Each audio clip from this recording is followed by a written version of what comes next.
Success is not final, failure is not fatal, it is the courage to continue that counts. Success consists of going from failure to failure without loss of enthusiasm. No one saves us but ourselves. No one can and no one may. We ourselves must walk the path. Some of us think holding on makes us strong, but sometimes it is letting go. Continuous effort, not strength or intelligence, is the key to unlocking our potential. It is no use saying, "We are doing our best." You have got to succeed in doing what is necessary. No hour of life is wasted that is spent in the saddle. When you are on a great horse, you have the best seat you will ever have. It is a mistake to look too far ahead. Only one link of the chain of destiny can be handled at a time. The inherent vice of capitalism is the unequal sharing of blessings. The inherent virtue of socialism is the equal sharing of miseries. All the great things are simple, and many can be expressed in a single word: freedom, justice, honor, duty, mercy, hope.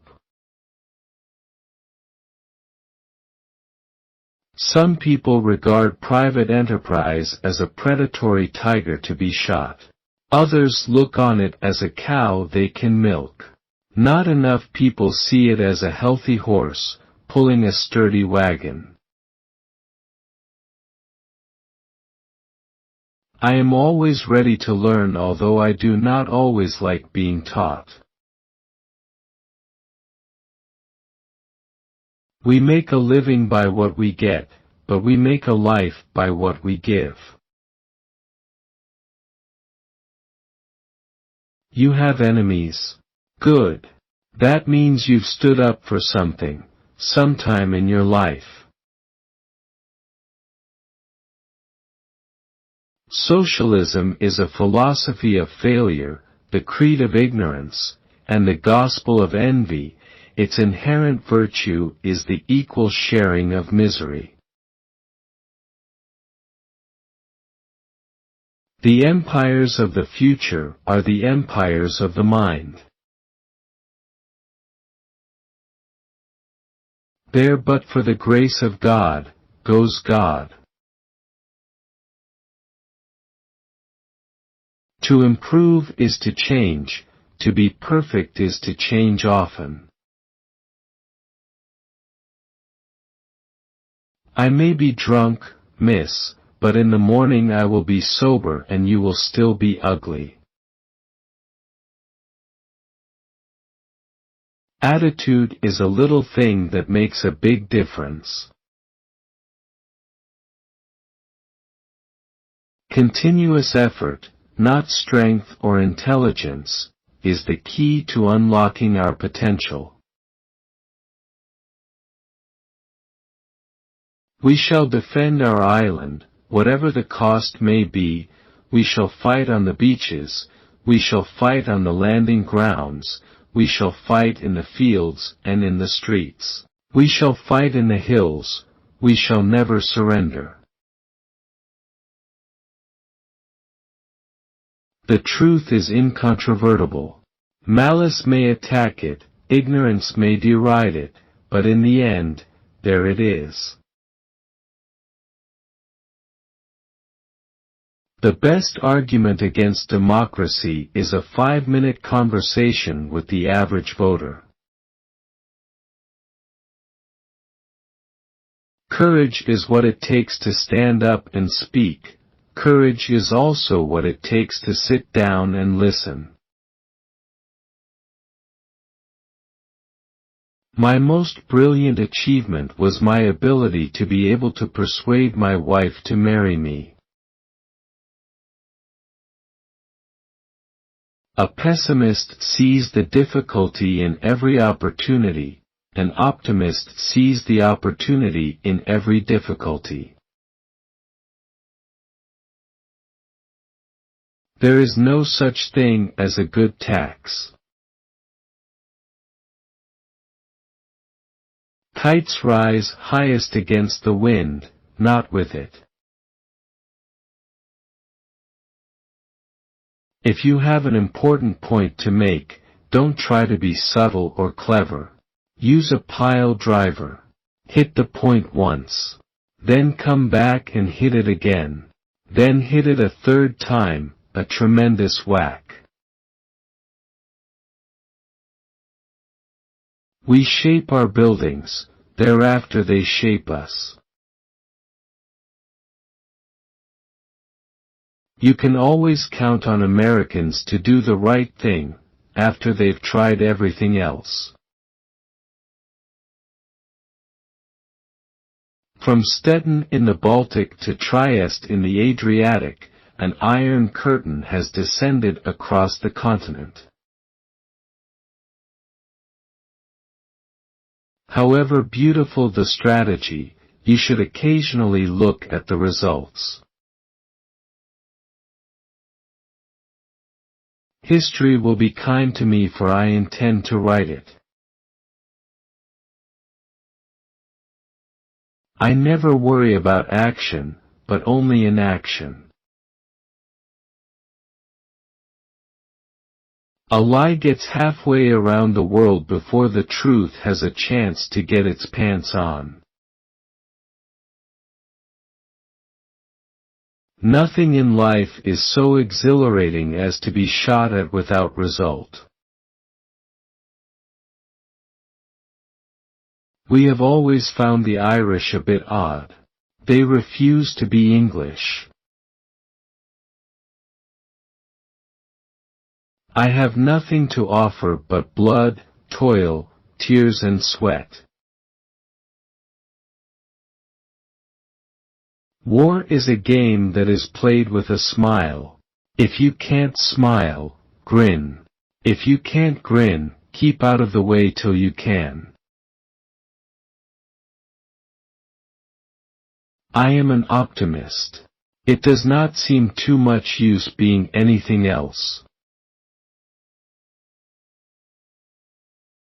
Never in the field of human conflict was so much owed by so many to so few. Although prepared for martyrdom, I preferred that it be postponed. It is a fine game to play, the game of politics, and it is well worth waiting for a good hand before really plunging. Victory at all costs, victory in spite of all terror, victory however long and hard the road may be, for without victory, there is no survival. If you have 10,000 regulations, you destroy all respect for the law. We are masters of the unsaid words, but slaves of those we let slip out. Play the game for more than you can afford to lose, only then will you learn the game. Meeting Franklin Roosevelt was like opening your first bottle of champagne, knowing him was like drinking it. I always avoid prophesying beforehand, because it is a much better policy to prophesy after the event has already taken place. One ought never to turn one's back on a threatened danger and try to run away from it. If you do that, you will double the danger. But if you meet it promptly and without flinching, you will reduce the danger by half. Never run away from anything. Never. True genius resides in the capacity for evaluation of uncertain, hazardous, and conflicting information. To jaw is always better than to war. Christmas is a season not only of rejoicing but of reflection. If Hitler invaded hell, I would make at least a favorable reference to the devil in the House of Commons. Politics is not a game. It is an earnest business. Short words are best, and the old words when short are best of all. There is no such thing as public opinion. There is only published opinion. Let our advance worrying become advanced thinking and planning. He has all of the virtues I dislike and none of the vices I admire. The greatest lesson in life is to know that even fools are right sometimes. Personally, I'm always ready to learn, although I do not always like being taught. The British nation is unique in this respect. They are the only people who like to be told how bad things are, who like to be told the worst. In war as in life, it is often necessary when some cherished scheme has failed, to take up the best alternative open, and if so, it is folly not to work for it with all your might. Ending a sentence with a preposition is something up with which I will not put. We shall draw from the heart of suffering itself the means of inspiration and survival. It is a fine thing to be honest, but it is also very important to be right. No comment is a splendid expression. I am using it again and again. If the human race wishes to have a prolonged and indefinite period of material prosperity, they have only got to behave in a peaceful and helpful way toward one another. It is always wise to look ahead, but difficult to look further than you can see. Perhaps it is better to be irresponsible and right, than to be responsible and wrong. Without tradition, art is a flock of sheep without a shepherd. Without innovation, it is a corpse. Battles are won by slaughter and maneuver. The greater the general, the more he contributes in maneuver, the less he demands in slaughter. If you go on with this nuclear arms race, all you are going to do is make the rubble bounce. Nothing can be more abhorrent to democracy than to imprison a person or keep him in prison because he is unpopular. This is really the test of civilization. Man will occasionally stumble over the truth, but most of the time he will pick himself up and continue on. We contend that for a nation to try to tax itself into prosperity is like a man standing in a bucket and trying to lift himself up by the handle. I have taken more out of alcohol than alcohol has taken out of me.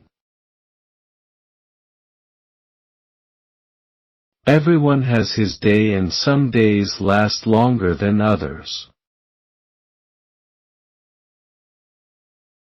When I am abroad, I always make it a rule never to criticize or attack the government of my own country. I make up for lost time when I come home. Politics is the ability to foretell what is going to happen tomorrow, next week, next month, and next year, and to have the ability afterwards to explain why it didn't happen. When the war of the giants is over, the wars of the pygmies will begin. We are stripped bare by the curse of plenty. Baldwin thought Europe was a bore, and Chamberlain thought it was only a greater Birmingham. If the Almighty were to rebuild the world and asked me for advice, I would have English channels round every country. And the atmosphere would be such that anything which attempted to fly would be set on fire. I was only the servant of my country, and had I, at any moment, failed to express her unflinching resolve to fight and conquer, I should at once have been rightly cast aside. Criticism may not be agreeable, but it is necessary.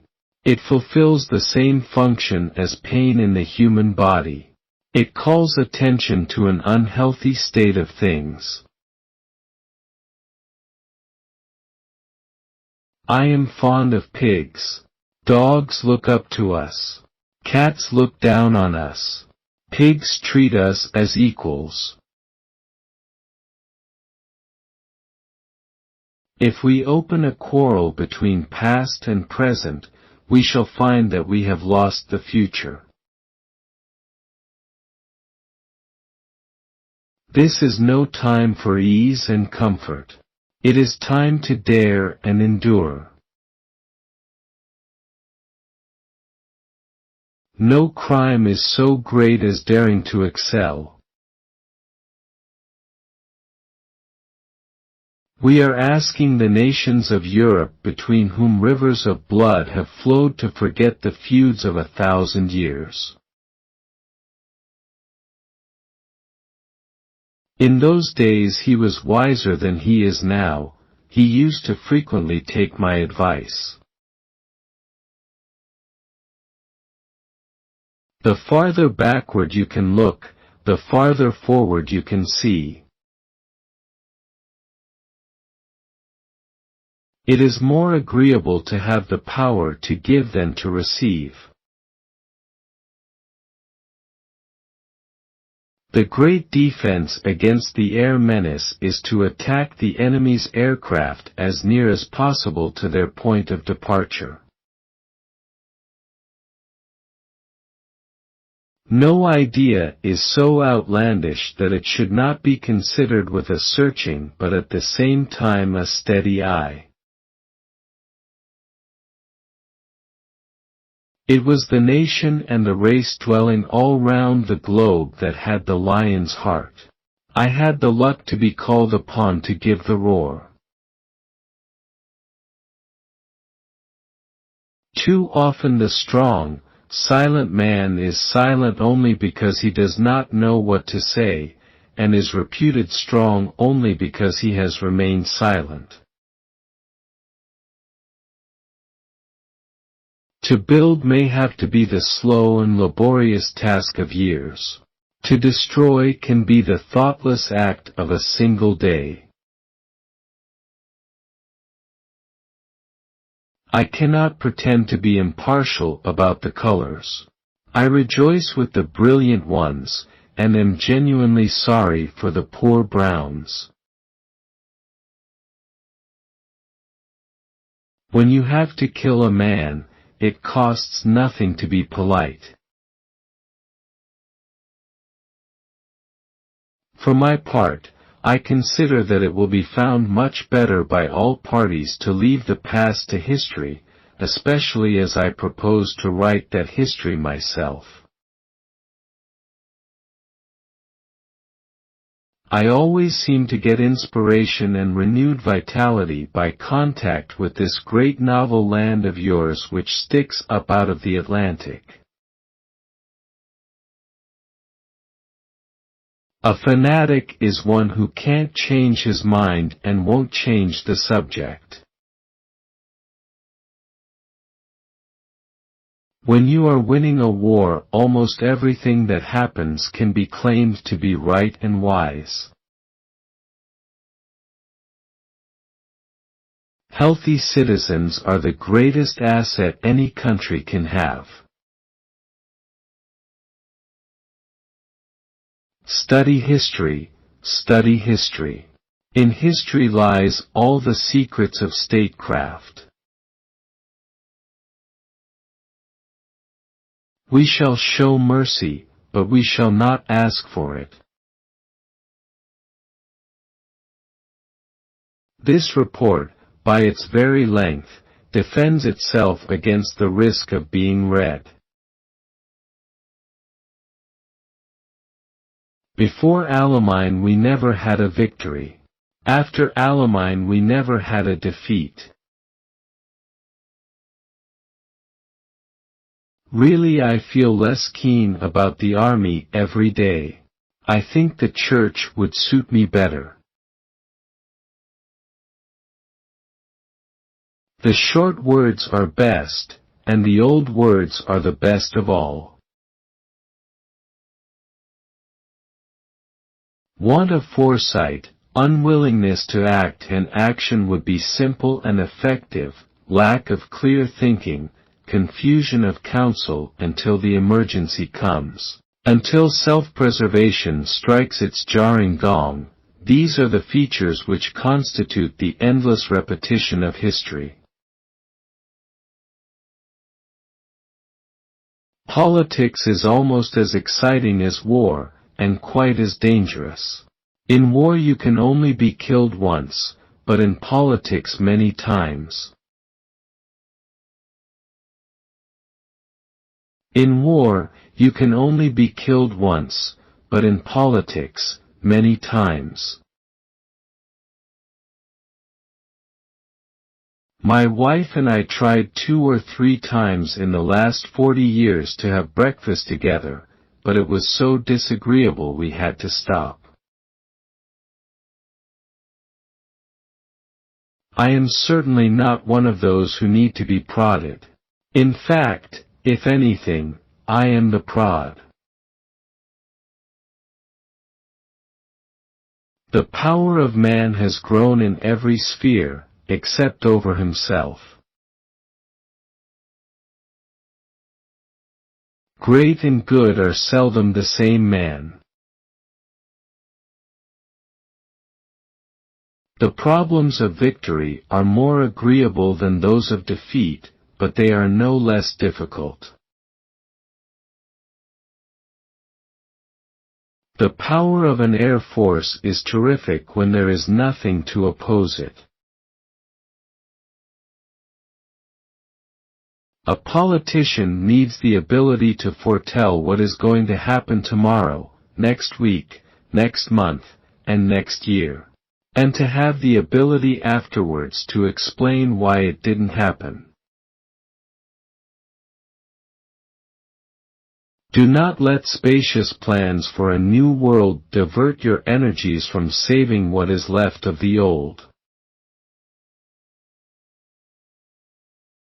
In the course of my life, I have often had to eat my words, and I must confess that I have always found it a wholesome diet. I have never developed indigestion from eating my words. What kind of people do they think we are? Is it possible they do not realize that we shall never cease to persevere against them until they have been taught a lesson which they and the world will never forget? There are two things that are more difficult than making an after-dinner speech: climbing a wall which is leaning toward you and kissing a girl who is leaning away from you. Solitary trees, if they grow at all, grow strong. Men occasionally stumble over the truth, but most of them pick themselves up and hurry off as if nothing had happened. There are a terrible lot of lies going about the world, and the worst of it is that half of them are true. Mr. Atlee is a very modest man. Indeed, he has a lot to be modest about. An appeaser is one who feeds a crocodile, hoping it will eat him last.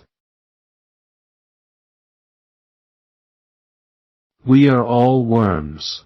But I believe that I am a glowworm. It is a good thing for an uneducated man to read books of quotations. I am prepared to meet my Maker. Whether my Maker is prepared for the great ordeal of meeting me is another matter. My rule of life prescribed as an absolutely sacred right smoking cigars and also the drinking of alcohol before, after and if need be during all meals and in the intervals between them. Russia is a riddle wrapped in a mystery inside an enigma. It has been said that democracy is the worst form of government except all the others that have been tried. India is a geographical term. It is no more a united nation than the equator. I am easily satisfied with the very best. Politics are very much like war. We may even have to use poison gas at times. The reserve of modern assertions is sometimes pushed to extremes, in which the fear of being contradicted leads the writer to strip himself of almost all sense and meaning. The pessimist sees difficulty in every opportunity. The optimist sees the opportunity in every difficulty. No part of the education of a politician is more indispensable than the fighting of elections. We occasionally stumble over the truth, but most of us pick ourselves up and hurry off as if nothing had happened. Courage is rightly esteemed the first of human qualities, because it is the quality which guarantees all others. Broadly speaking, the short words are the best, and the old words best of all. Sure I am of this, that you have only to endure to conquer. A state of society where men may not speak their minds cannot long endure. We do not covet anything from any nation except their respect. These are not dark days, these are great days, the greatest days our country has ever lived. In wartime, truth is so precious that she should always be attended by a bodyguard of lies. For good or for ill, air mastery is today the supreme expression of military power, and fleets and armies, however vital and important, must accept a subordinate rank. A prisoner of war is a man who tries to kill you and fails, and then asks you not to kill him. Although personally I am quite content with existing explosives, I feel we must not stand in the path of improvement. I like a man who grins when he fights. I am never going to have anything more to do with politics or politicians. When this war is over, I shall confine myself entirely to writing and painting. Those who can win a war well can rarely make a good peace, and those who could make a good peace would never have won the war.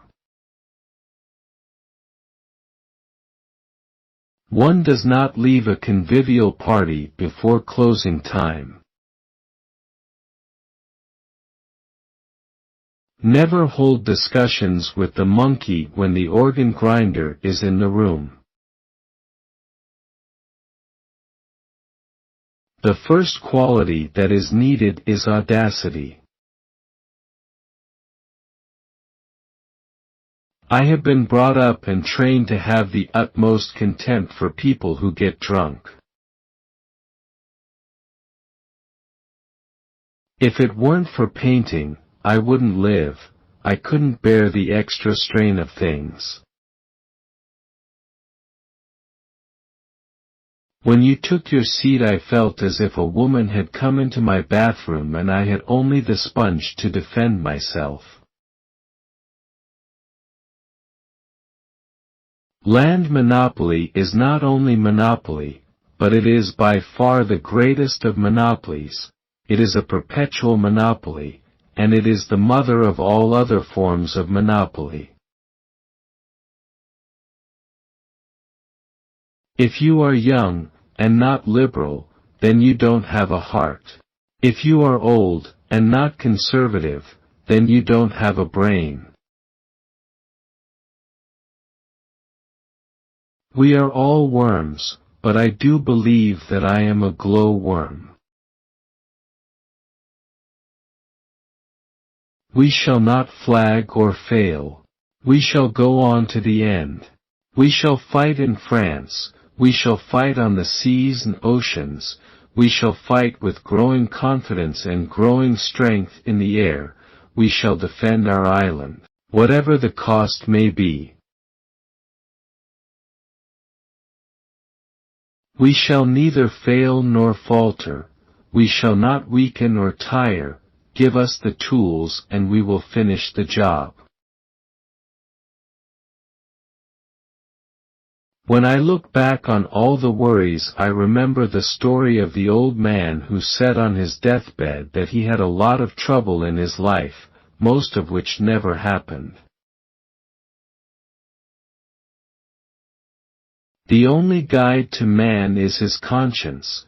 The only shield to his memory is the rectitude and sincerity of his actions.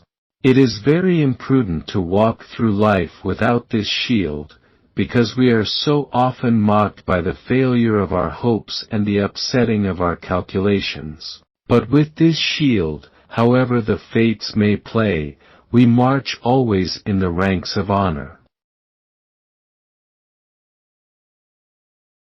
MacDonald has the gift of compressing the largest amount of words into the smallest amount of thought. Let us therefore brace ourselves to our duty, and so bear ourselves that if the British Empire and its Commonwealth last for 1,000 years, men will still say, "This was their finest hour." Old expressions are the best, and short ones even better. Sir Stafford Cripps, has all the virtues I dislike and none of the vices I admire. Most people, sometime in their lives, stumble across truth. Most jump up, brush themselves off, and hurry on about their business as if nothing had happened. Mr. Churchill, if you were my husband, I'd poison your tea. And if you were my wife, I would drink it. One voyage to India is enough, the others are merely repletion. Moral of the work. In war, resolution. In defeat, defiance. In victory, magnanimity. In peace, goodwill. My grandfather had the highest regard for your grandfather as a wartime leader. My grandfather had a very nice phrase about your grandfather. Never give in, never give in, never, never, never, never, in nothing, great or small, large or petty, never give in except to convictions of honor and good sense. Never give in except to convictions of honor and good sense. Never yield to the apparently overwhelming might of the enemy. Never yield to force, never yield to the apparently overwhelming might of the enemy. I got into my bones the essential structure of the ordinary British sentence, which is a noble thing. If we can stand up to Hitler, all Europe may be free and the life of the world may move forward into broad, sunlit uplands. I do not resent criticism, even when, for the sake of emphasis, it parts for the time with reality. I am ready to meet my Maker. Whether my Maker is prepared for the ordeal of meeting me is another matter. I have never accepted what many people have kindly said, namely that I inspired the nation. Their will was resolute and remorseless, and as it proved, unconquerable. It fell to me to express it. From now on, ending a sentence with a preposition is something up with which I will not put. If we open a quarrel between the past and the present, we shall find that we have lost the future. He is a modest little man who has a good deal to be modest about. When I am abroad, I always make it a rule to never criticize or attack the government of my own country. I make up for lost time when I come home. What is a fine person or a beauteous face, unless deportment give them decent grace, blessed with all other requisites to please, to want the striking elegance of ease, awkward, embarrassed, stiff, without the skill of moving gracefully, or standing. Golf is a game whose aim is to hit a very small ball into an even smaller hole, with weapons singularly ill-designed for the purpose. He said he was like a crocodile. You never knew whether he was trying to smile or preparing to swallow you up. I also hope that I sometimes suggested to the lion the right place to use his claws. Half my lifetime I have earned my living by selling words, and I hope thoughts. It becomes still more difficult to reconcile Japanese action with prudence or even sanity. What kind of people do they think we are? It is a good thing for an uneducated man to read books of quotations. The quotations, when engraved upon the memory, give you good thoughts. They also make you anxious to read the authors and look for more. It is a good thing for an uneducated man to read a book of quotations. It is a gaping wound, whenever one touches it and removes the bandages and plasters of daily life. It is not given to the cleverest and the most calculating of mortals to know with certainty what is their interest. Yet it is given to quite a lot of simple folk to know every day what is their duty. It is a remarkable comment on our affairs that the former Prime Minister of a great sovereign state should thus be received as an honorary citizen of another. I remember, when I was a child, being taken to the celebrated Barnum's Circus, which contained an exhibition of freaks and monstrosities, but the exhibit which I most desired to see was the one described as the boneless wonder. Our inheritance of well-founded, slowly conceived codes of honor, morals, and manners, the passionate convictions which so many hundreds of millions share together of the principles of freedom and justice, are far more precious to us than anything wh. Please be good enough to put your conclusions and recommendations on one sheet of paper in the very beginning of your report, so I can even consider reading it.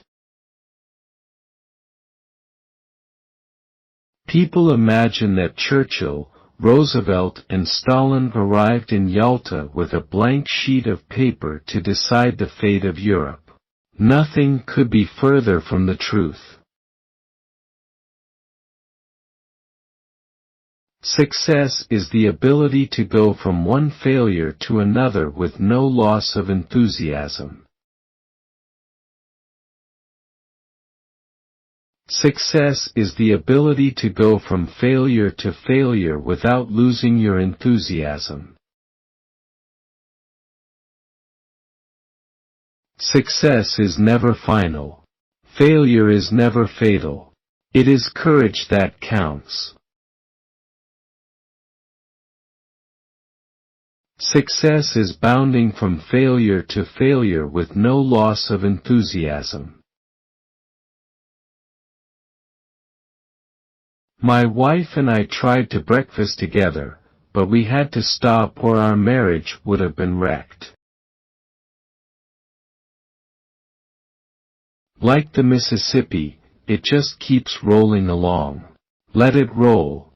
Let it roll on full flood, inexorable, irresistible, benignant, to broader lands and better days.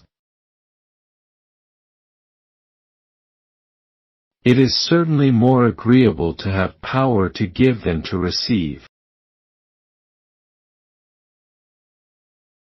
It is better to do the wrong thing than to do nothing. Man will occasionally stumble over the truth, but usually manages to pick himself up, walk over or around it, and carry on. Man will occasionally stumble over the truth, but most times he will pick himself up and carry on. The Arabs are a backwards people who eat nothing but camel dung. The Americans will always do the right thing, after they've exhausted all the alternatives. I was never tired of listening to his wisdom or imparting my own. Why, you may take the most gallant sailor, the most intrepid airman or the most audacious soldier, put them at a table together. What do you get? The sum of their fears. Without a measureless and perpetual uncertainty, the drama of human life would be destroyed. You are drunk, Sir Winston, you are disgustingly drunk. Yes, Mrs. Braddock, I am drunk. But you, Mrs. Braddock, are ugly, and disgustingly fat. But, tomorrow morning, Winston Churchill will be sober. Those who forget history are bound to repeat it. Thoughtless, dilettante or purblind worldlings sometimes ask us what is it that Britain and France are fighting for. To this I answer, if we left off fighting, you would soon find out. You make a living by what you get. You make a life by what you give. Well, the principle seems the same. The water still keeps falling over. When you have an important point to make, don't try to be subtle or clever. Use a pile driver. Hit the point once. Then come back and hit it again. Then hit it a third time, a tremendous whack. What kind of people do they think we are? Is it possible they do not realize that we shall never cease to preserve against them until they have been taught a lesson which they and the world will never forget? We must beware of needless innovations, especially when guided by logic. We must beware of needless innovation, especially when guided by logic. Experts should be on tap but never on top. Those that fail to learn from history are doomed to repeat it. To improve is to change. To be perfect is to have changed a lot. With her factories equipped to the very latest point of science by British and American money. What was gunpowder? Trivial. What was electricity? Meaningless. The atomic bomb is the second coming in wrath. At the bottom of all the tributes paid to democracy is the little man walking into the little booth with a little pencil, making a little cross on a little bit of paper. Atomic energy might be as good as our present-day explosives, but is unlikely to produce anything very much more dangerous. Dictators ride to and fro upon tigers which they dare not dismount. Don't talk to me about naval tradition. It's nothing but rum, sodomy, and the lash. Courage is rightly considered the foremost of the virtues, for upon it all others depend. Courage is going from failure to failure without losing enthusiasm. Arm yourselves, and be ye men of valor, and be in readiness for the conflict? For it is better for us to perish in battle than to look upon the outrage of our nation and our altar. There's something about the outside of a horse that's good for the inside of a man. The Times is speechless, and it takes 3 columns to express its speechlessness. I shall always be glad to have seen it for the same reason Papa gave for being glad to have seen Lisbon, namely, that it will be unnecessary ever to see it again. It would not have been possible for any man in public life to get through what I have gone through without the devoted assistance of what we in England call one's better half. The rule which forbids ending a sentence with a preposition is the kind of nonsense up with which I will not put. The substance of the eminent socialist gentleman's speech is that making a profit is a sin, but it is my belief that the real sin is taking a loss. Tell them from me they are unloading history. Sometimes people will stumble over the truth, but then they get up and continue to run like nothing has happened. Say what you have to say, and first time you come to a sentence with a grammatical ending, sit down. Prime Minister Joseph, Chamberlain loves the working man, he loves to see him work. Some regard private enterprise as if it were a predatory tiger to be shot. Others look upon it as a cow that they can milk. Only a handful see it for what it really is, the strong horse that pulls the whole cart. During my life, I have often had to eat my own words, and on the whole I have found them a wholesome diet. As far as I can see, you have used every cliché except God is love and please adjust your dress before leaving. You must look at the facts because they look at you. You may try to destroy all the wealth and find that all you have done is increase poverty. This is not the end. It is not even the beginning of the end. But it is, perhaps, the end of the beginning. Although present on the occasion, I have no clear recollection of the events leading up to it. Although prepared for martyrdom, I prefer that it be postponed.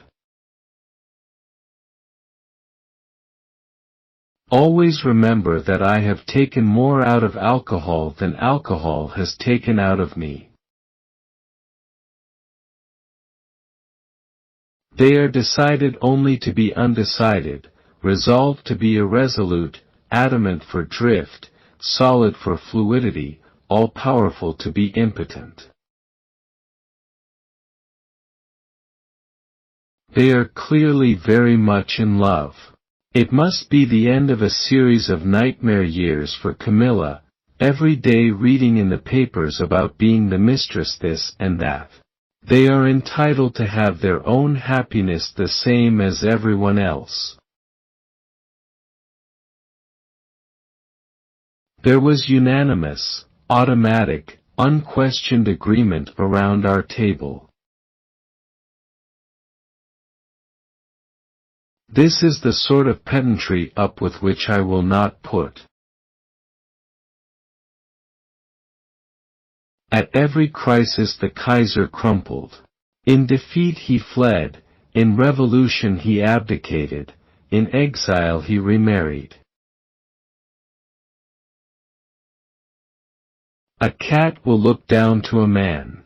A dog will look up to a man. But a pig will look you straight in the eye and see his equal. It's not enough that we do our best, sometimes we have to do what's required. It may be that we shall by a process of sublime irony have reached a stage in this story where safety will be the sturdy child of terror, and survival the twin brother of annihilation. It's quite simple, public speaking. Say what you have to say, and when you come to a sentence with a grammatical ending, sit down.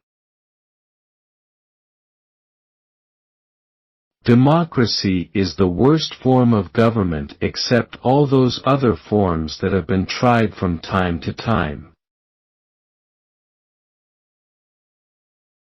Danger, if you meet it promptly and without flinching, you will reduce the danger by half. Never run away from anything. Never. Danger, if you meet it promptly and without flinching, you will reduce the danger by half. Never run away from anything. Never. Don't argue about difficulties. The difficulties will argue for themselves. The nose of the bulldog has been slanted backwards so that he can breathe without letting go. Everybody has a right to pronounce foreign names as he chooses.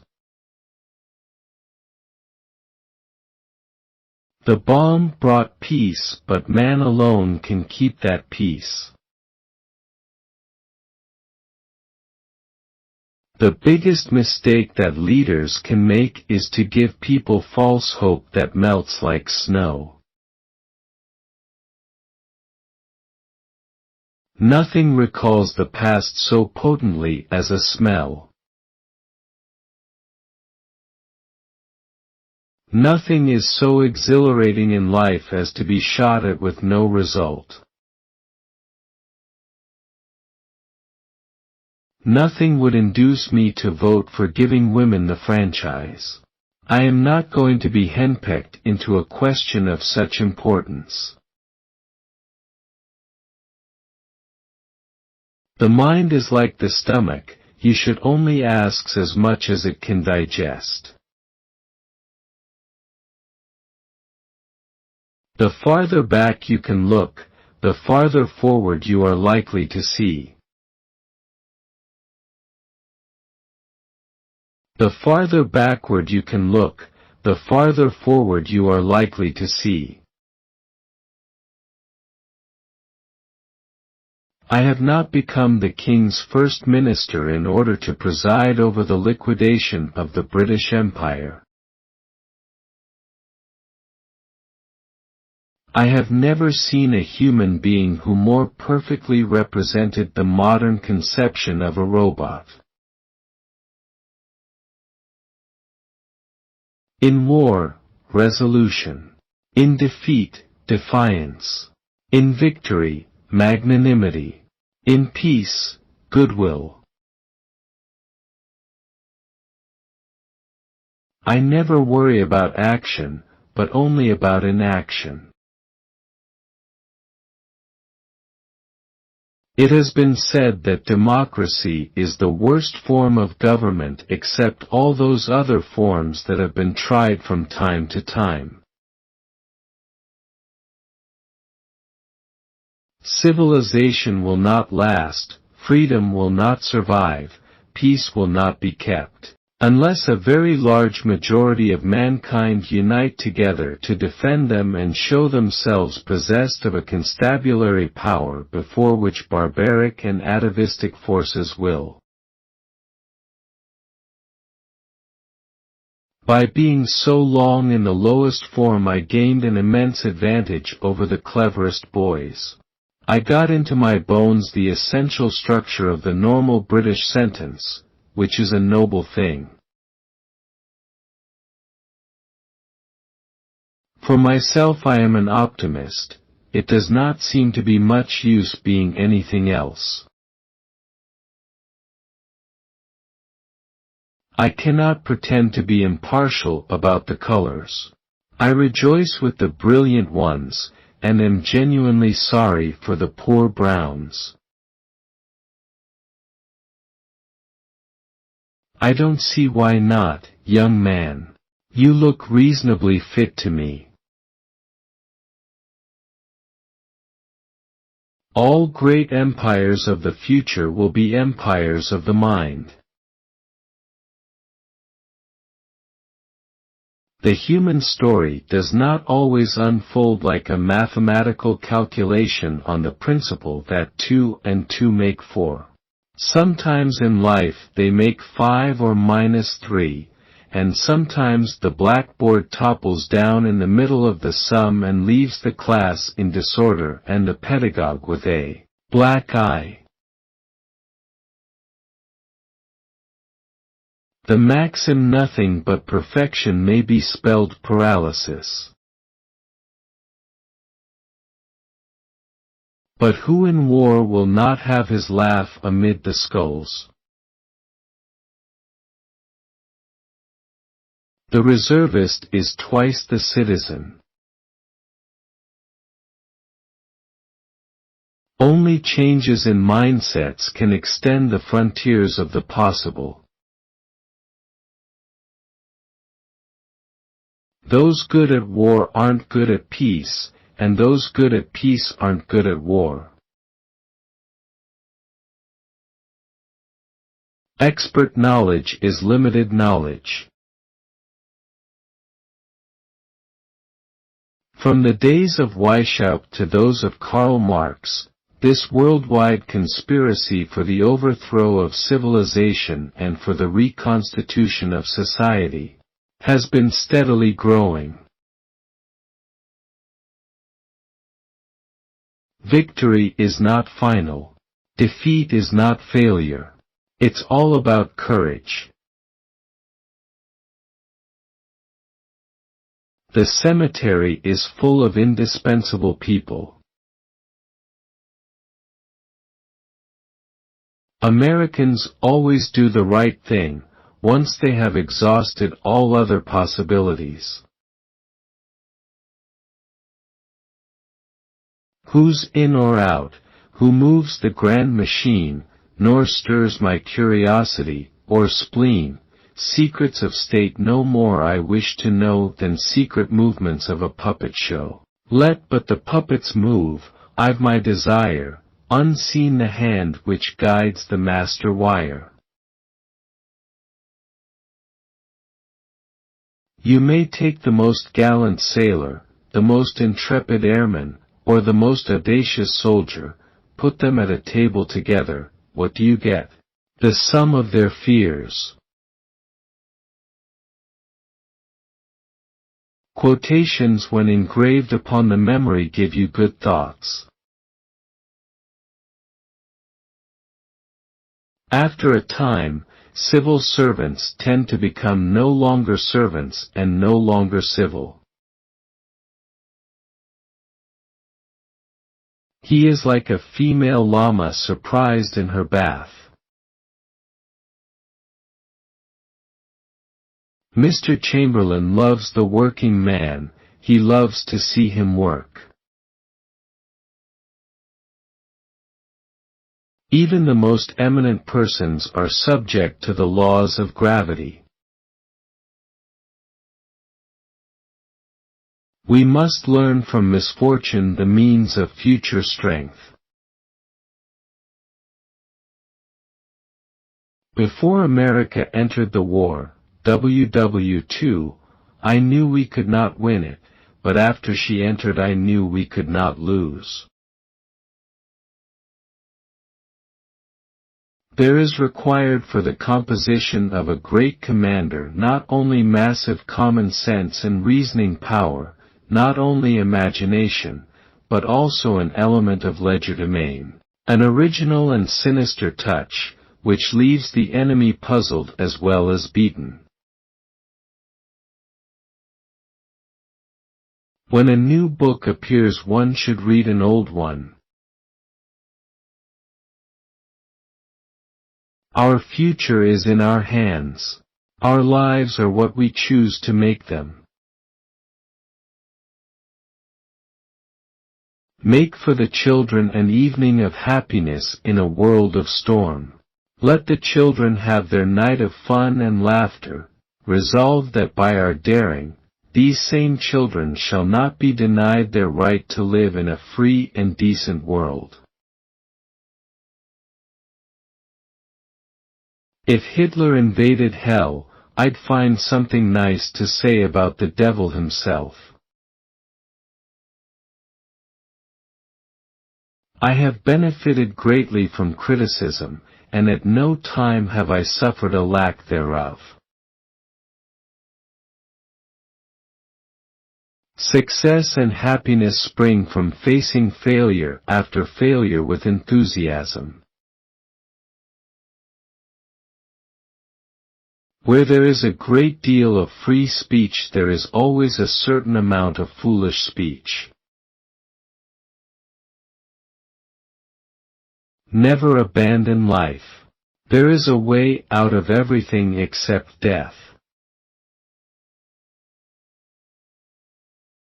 I am in favor of deliberately spreading methodically prepared bacteria among people and animals, mildew to destroy the harvests, anthrax to destroy horses and livestock, and the plague, in order to kill not only entire armies, but also the inhabitants of large regions. When I'm in office, I always keep members of Parliament talking. If they stopped, they might start thinking. Most of the significant contributions that have been made to society have been made by people who were tired. Whenever I feel the need to take some exercise, I lie down until the feeling goes away. Don't give your sons money. Give them horses.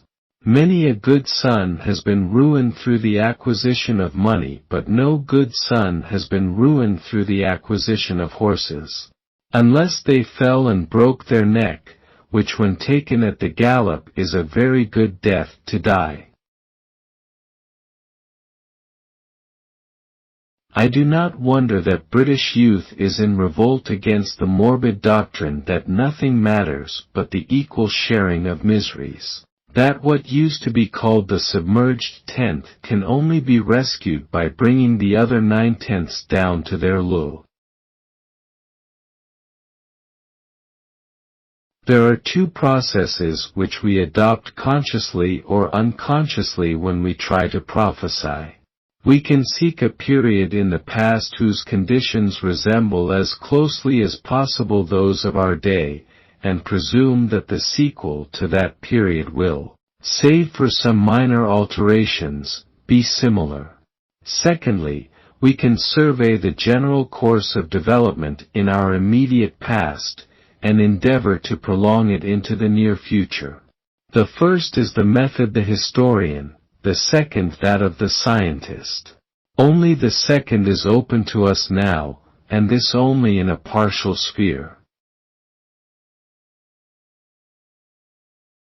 Just as the sentence contains one idea in all its fullness, so the paragraph should embrace a distinct episode. And as sentences should follow one another in harmonious sequence, so paragraphs must fit into another like the automatic couplings of railway carriages. The element of the unexpected and the unforeseeable is what gives some of its relish to life and saves us from falling into the mechanical thraldom of the logicians.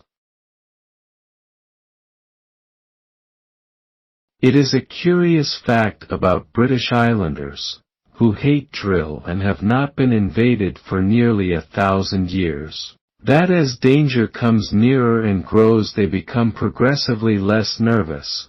When it is imminent they are fierce, when it is mortal they are fearless.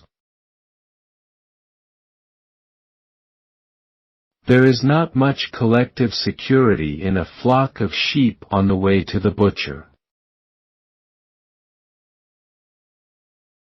It is better to do the wrong thing than to do nothing. There are no people in the world who are so slow to develop hostile feelings against a foreign country as the Americans, and no people who, once estranged, are more difficult to win back. Diplomacy is the art of telling plain truths without giving offense. Art is to beauty what honor is to honesty. The chief aim of wisdom is to enable one to bear with the stupidity of the ignorant. Everyone has a right to pronounce foreign names as he chooses. The soul of freedom is deathless. It cannot, and will not perish. You can always rely on America to do the right thing, once it has exhausted the alternatives. The true guide of life is to do what is right. Remember the story of the Spanish prisoner. For many years he was confined in a dungeon. One day it occurred to him to push the door of his cell. It was open, and it had never been locked. There are two kinds of success: initial and ultimate. I am very glad there are quite a number of people born with a gift and a liking for all of this. Like great chess players who play 16 games at once blindfold and die quite soon of epilepsy. Serve them right. I hope the mathematicians, however, are well rewarded. I promise never to blackleg their profession nor take the bread out of their mouths. Anyone who is not a liberal in his youth has no heart. Anyone who remains so as he matures has no brain. The story of the human race is war.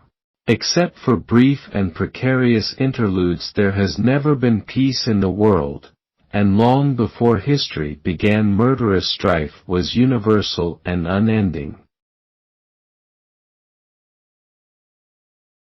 We hoped to land a wild cat that would tear out the bowels of the Boche.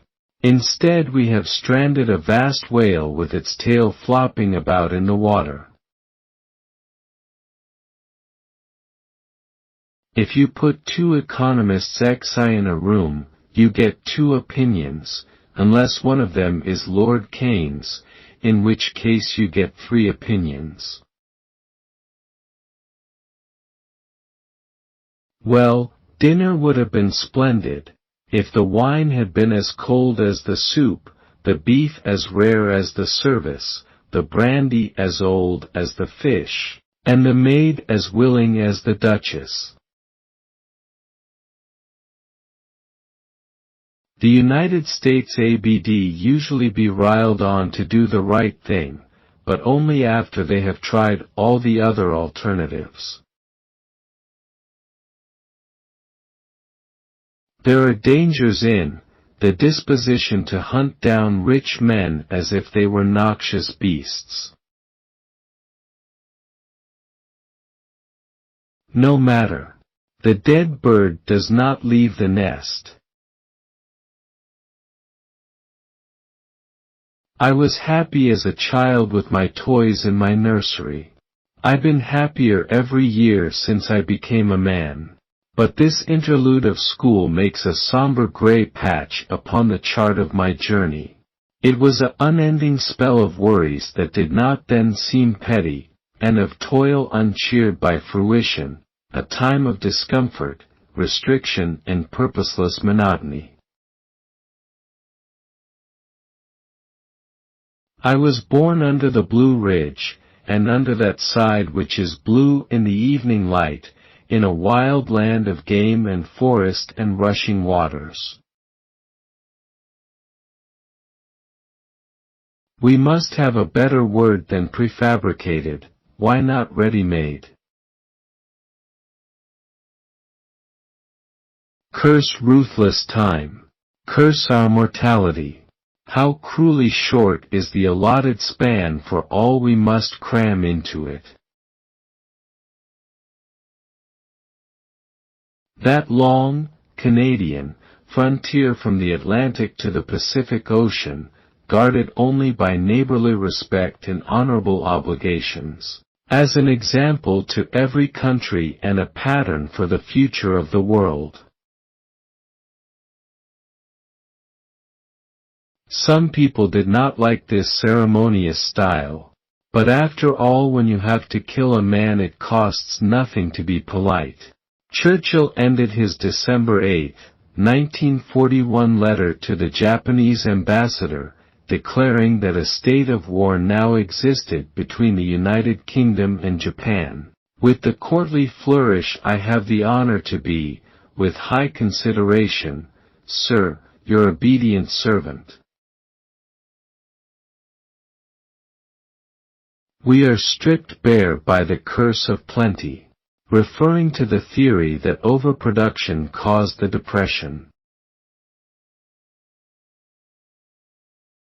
Thus, be every device from the stick to the carrot, the emaciated Austrian donkey is made to pull the Nazi barrow up an ever-steepening hill. There is no merit in putting off a war for a year if, when it comes, it is far worse or much harder to win. The reason for having diplomatic relations is not to confer a compliment, but to secure a convenience. On diplomatic recognition of the People's Republic of China. Americans are a wonderful people. They will always do the right thing after exhausting every other possible alternative. War is horrible, but slavery is worse. Democracy means that when there's a knock in the door at 3 a.m., it's probably the milkman. Preposition, an enormously versatile part of grammar, as in, what made you pick this book? I didn't want to be read to out of up for. How dreadful are the curses which Mohammedanism lays on its votaries. Besides the fanatical frenzy, which is as dangerous in a man as hydrophobia in a dog, there is this fearful fatalistic apathy. Improvident habits, slovenly systems of agriculture, sluggish methods of commerce, and insecurity of property exist wherever the followers of the Prophet rule or live. A degraded sensualism deprives this life of its grace and refinement, the next of its dignity and sanctity. The international Jew adherents of this sinister confederacy are mostly men reared up among the unhappy populations of countries where Jews are persecuted on account of their race. This worldwide conspiracy for the overthrow of civilization, this band from the underworld, have gripped the Russian people by the hair of their heads and have become practically the undisputed masters of that enormous empire. Any idiot can see something wrong, but can you see what is right? Writing a book is an adventure. It is conceivable that I might well be reborn as a Chinese coolie. In such case I should lodge a protest. You know, in war, you don't have to be nice. You only have to be right. If you're going to walk through hell, keep going. Don't mind the 5 or more million Germans. Stalin will see to them they will cease to exist. There must not be lacking in our leadership something of that spirit of the Austrian corporal who, when all had fallen into ruins around him, and when Germany seemed to have fallen into chaos, did not hesitate to march forth against the vast army of victorious nations and has already turned the tables decisively against them. Democracy is a very bad form of government, but all the others are so much worse. It saves a lot of trouble if, instead of having to earn money and save it, you can just go and borrow it. The government of India had imprisoned Mr. Gandhi and they had been sitting outside his cell door begging him to help them out of their difficulties. One of the most important signs of the existence of a democracy is that when there is a knock at the door at 5 in the morning, one is completely certain that it is the milkman. We shall fight in parking lots, we shall fight in empty fields and on wide streets, we shall never surrender. I'd rather be right than consistent. It excites world wonder in the parliamentary countries that we should build a chamber, starting afresh, which can only seat 2/3 of its members. It is difficult to explain this to those who do not know our ways. They cannot easily be made to understand why we consider that the intensity, passion, intimacy, informality and spontaneity of our debates constitute the personality of the House of Commons and endow it at once with its focus and its strength. I do think unpunctuality is a vile habit, and all my life I have tried to break myself of it. Thus I got into my bones the essential structure of the ordinary British sentence, which is a noble thing. One might as well legalize sodomy as recognize the Bolsheviks. The lights of Saxon England were going out, and in the gathering darkness a gentle, grey-bearded prophet foretold the end. When on his deathbed Edward spoke of a time of evil that was coming upon the land, his inspired muttering struck terror into the hearers. Historians are apt to judge war ministers less by the victories achieved under their direction than by the political results which flowed from them. Judged by that standard, I am not sure that I shall be held to have done very well. Keep England white is a good slogan. Side by side, the British and French peoples have advanced to rescue mankind from the foulest and most soul-destroying tyranny which has ever darkened and stained the pages of history. Behind them, gather a group of shattered states and bludgeoned races, the Czechs, the Poles, the Norwegians, the Danes, the Dutch, the Belgians, upon all of whom the long night of barbarism will descend, unbroken even by a star of hope, unless we conquer, as conquer we must, as conquer we shall.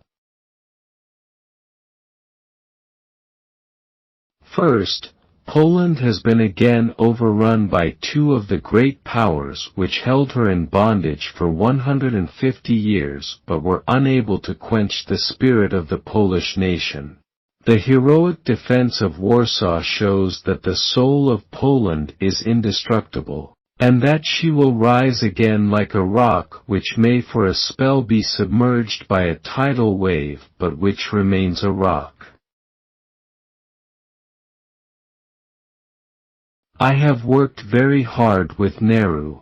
I told him he should be the light of Asia, to show all those millions how they can shine out, instead of accepting the darkness of communism. I have left the obvious, essential fact to this point, namely, that it is the Russian armies who have done the main work in tearing the guts out of the German army. In the air and on the oceans we could maintain our place, but there was no force in the world which could have been called into being, except after several more years, that would have been able to maul and break the German army unless it had been subjected to the terrible slaughter and manhandling that has fallen to it through the strength of the Russian Soviet armies. 872, Ivar, king of the Northmen of all Ireland and Britain, ended his life. He had conquered Mercia and East Anglia. He had captured the major stronghold of the kingdom of Strathclyde, Dumbarton. Laden with loot and seemingly invincible, he settled in Dublin and died there peacefully 2 years later. The pious chroniclers report that he slept in Christ. Thus it may be that he had the best of both worlds. Sure I am of this, that you have only to endure to conquer. You have only to persevere to save yourselves, and to save all those who rely upon you. You have only to go right on, and at the end of the road, be it short or long, victory and honor will be found. What is the true and original root of Dutch aversion to British rule? It is the abiding fear and hatred of the movement that seeks to place the native on a level with the white man. The Kaffir is to be declared the brother of the European, to be constituted his legal equal, to be armed with political rights. I think it is the most important subject facing this country, but I cannot get any of my ministers to take any notice. These cruel, wanton, indiscriminate bombings of London are, of course, a part of Hitler's invasion plans. He hopes, by killing large numbers of civilians, and women and children, that he will terrorize and cow the people of this mighty imperial city. Little does he know the spirit of the British nation, or the tough fiber of the Londoners. The essence and foundation of House of Commons debating is formal conversation. The set speech, the harangue addressed to constituents, or to the wider public out of doors, has never succeeded much in our small wisely built chamber. To do any good you have got to get down to grips with the subject and in human touch with the audience. Like other systems in decay, the Roman Empire continued to function for several generations after its vitality was sapped. For nearly 100 years our island was one of the scenes of conflict between a dying civilization and lusty, famishing barbarism. My ability to persuade my wife to marry me was quite my most brilliant achievement. Of course, it would have been impossible for any ordinary man to have got through what I had to go through in peace and war without the devoted aid of what we call, in England, one's better half. I want no criticism of America at my table. The Americans criticize themselves more than enough. To achieve the extirpation of Nazi tyranny there are no lengths of violence to which we will not go. The most dangerous moment of the war, and the one which caused me the greatest alarm, was when the Japanese fleet was heading for Ceylon and the naval base there. The capture of Ceylon, the consequent control of the Indian Ocean, and the possibility at the same time of a German conquest of Egypt would have closed the ring and the future would have been black. Bearing ourselves humbly before God, we await undismayed the impending assault. Be the ordeal sharp or long, or both, we shall seek no terms, we shall tolerate no parley, we may show mercy, we shall ask for none. I had been brought up and trained to have the utmost contempt for people who got drunk, and I would have liked to have the boozing scholars of the universities wheeled into line and properly chastised for their squalid misuse of what I must ever regard as a gift of the gods. I accumulated in those years so fine a surplus in the book of observance that I have been drawing confidently upon it ever since. Lenin was sent into Russia by the Germans in the same way that you might send a phial containing a culture of typhoid or cholera to be poured into the water supply of a great city, and it worked with amazing accuracy. I propose that 100,000 degenerate Britons should be forcibly sterilized and others put in labor camps to halt the decline of the British race. Every garden presents innumerable fascinating problems. Just to paint is great fun. The colors are lovely to look at and delicious to squeeze out. Matching them, however crudely, with what you see is fascinating and absolutely absorbing. At one side of the palette there is white, at the other black, and neither is ever used neat. Watch your character, for your character is your destiny. Armed with a paintbox, one cannot be bored, one cannot be left at a loose end, one cannot have several days on one's hands. Watch your actions, they become your habits. The oldest habit in the world for resisting change is to complain that unless the remedy to the disease should be universally applied it should not be applied at all. But you must start somewhere. No one can understand history without continually relating the long periods which are constantly mentioned to the experiences of our own short lives.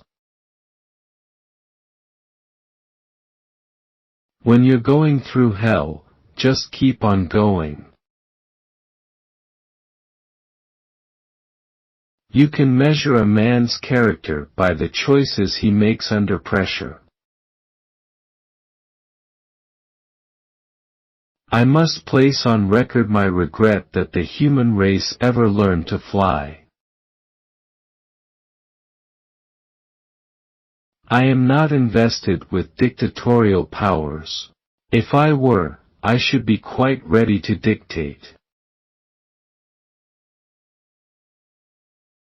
And a pamphlet called Pick Me Up. There is no genuine hatred against a Hitler.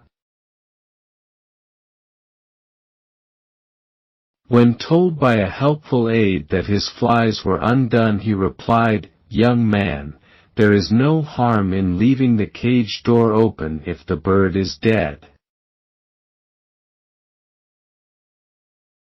No compromise with the main purpose, no peace till victory, no pact with unrepentant wrong. Censure is often useful, praise is often deceitful. Don't be careless about yourselves, on the other hand, not too careful. Live well, but do not flaunt it. Laugh a little and teach your men to laugh. Get good humor under fire. War is a game that's played with a smile. If you can't smile, grin. If you can't grin, keep out of the way till you can. Dead birds don't fall out of their nests.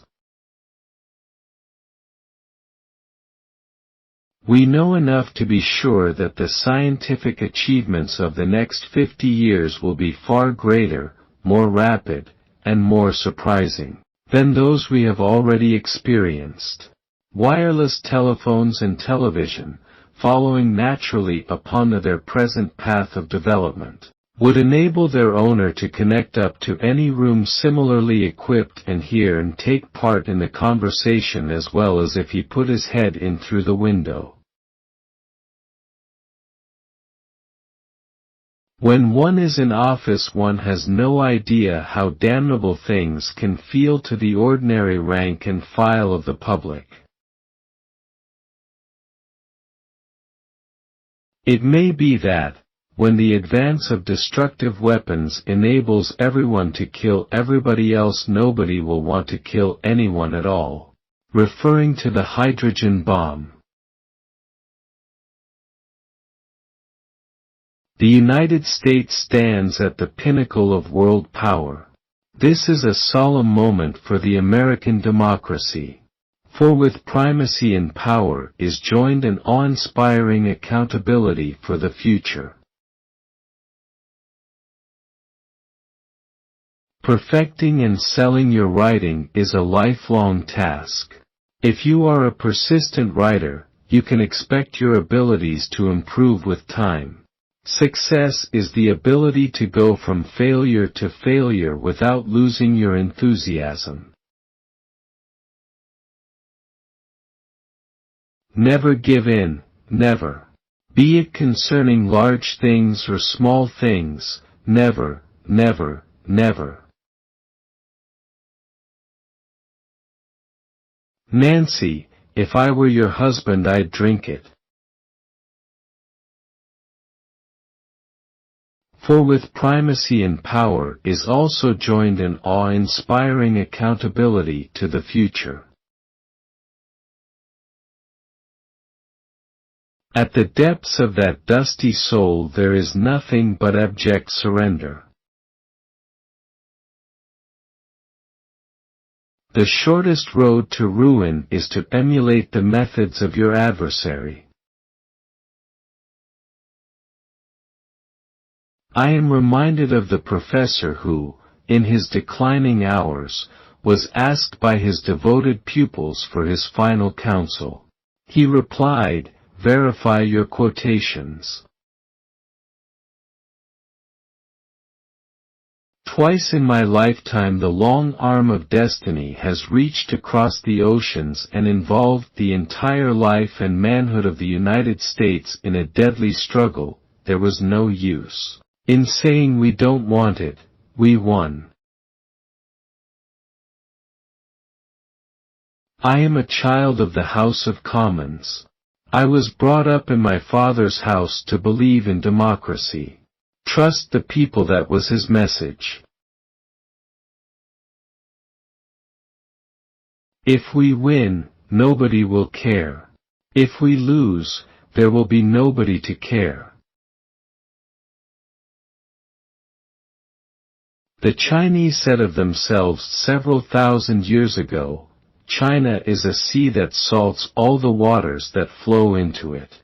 There's another Chinese saying about their country which is much more modern. It dates only from the 4th century. This is the saying, "The tail of China is large and will not be wagged." I like that one. The British democracy approves the principles of movable party heads and unwaggable national tails. It is due to the working of these important forces that I have the honor to be addressing you at this moment. Nothing will bring American sympathy along with us so much as American blood shed in the field. I have not become the King's first minister in order to preside over the liquidation of the British Empire. Now at last the slowly gathered, long pent-up fury of the storm broke upon us. 4 or 5 millions of men met each other in the first shock of the most merciless of all the wars of which record has been kept. The United Nations was set up not to get us to heaven, but only to save us from hell. Science bestowed immense new powers on man, and at the same time, created conditions which were largely beyond his comprehension. The English are loath to express their feelings, but in my stall in the choir I could feel the pent-up, passionate emotion, and also the fear of the congregation, not of death or wounds or material loss, but of defeat and the final ruin of Britain.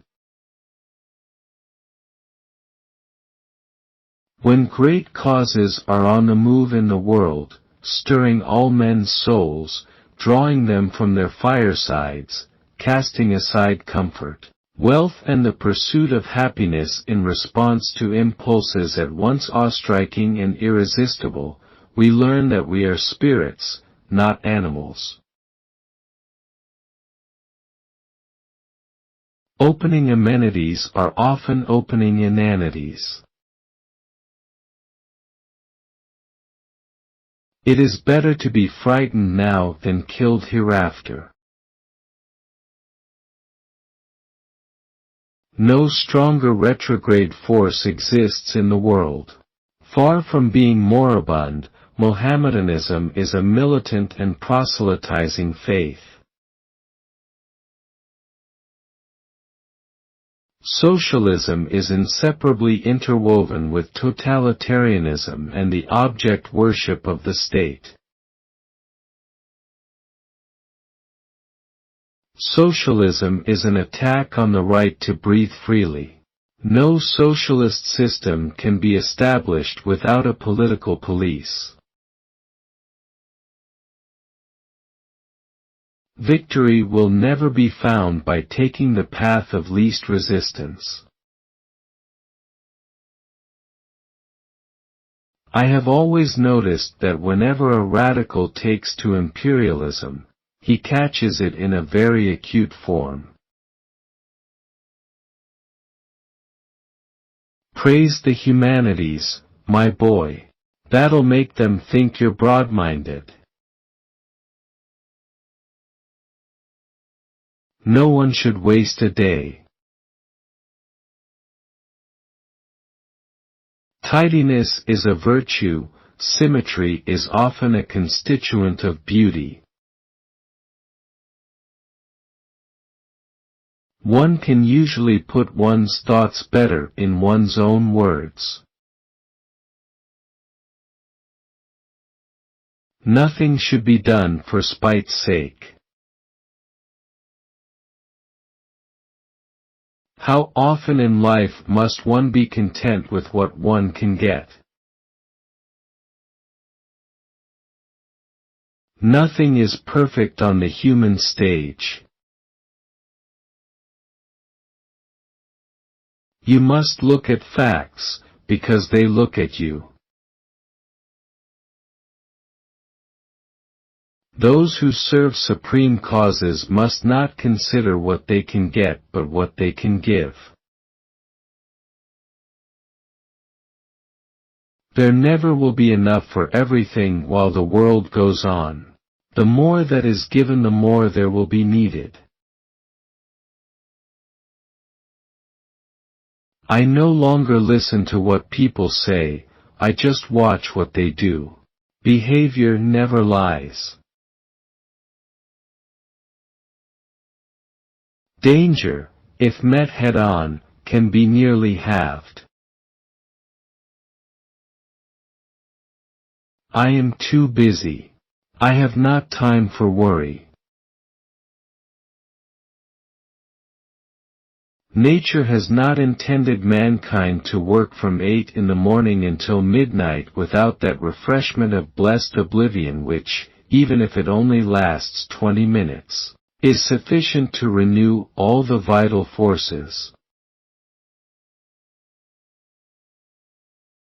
Here Churchill repeats with approval a statement he had first made in January, 1930 at a meeting at the Cannon Street Hotel. Sooner or later you will have to crush Gandhi and the Indian Congress and all they stand for. We shall not flag nor fail. We shall go on to the end. Gentlemen, I am hardening on this enterprise. I repeat, I am now hardening towards this enterprise. The poodle, Rufus, ate in the dining room with the rest of the Churchill family. A cloth was laid for him on the Persian carpet beside the head of the household, and no one else ate until the butler had served Rufus's meal. All was there: the program of German resurrection, the technique of party propaganda, the plan for combating Marxism, the concept of a National Socialist state, the rightful position of Germany at the summit of the world. Here was the new Quran of faith and war, turgid, verbose, shapeless, but pregnant with its message. I had a feeling once about mathematics, that I saw it all, but it was after dinner and I let it go. Their insatiable lust for power is only equaled by their incurable impotence in exercising it. The Navy can lose us the war, but only the Air Force can win it. The fighters are our salvation, but the bombers alone provide the means of victory. The tired parts of the mind can be rested and strengthened not merely by rest, but by using other parts. I built with my own hands a large swimming pool which was filtered to limpidity and could be heated to supplement our fickle sunshine. I am writing in one of the keepers' lodges to WH. I have returned after stalking where I am waiting for the Prince of Wales. Quite the best day's sport I have had in this country, for good stags home early. The Golcondas were considered incomparably the best team in southern India.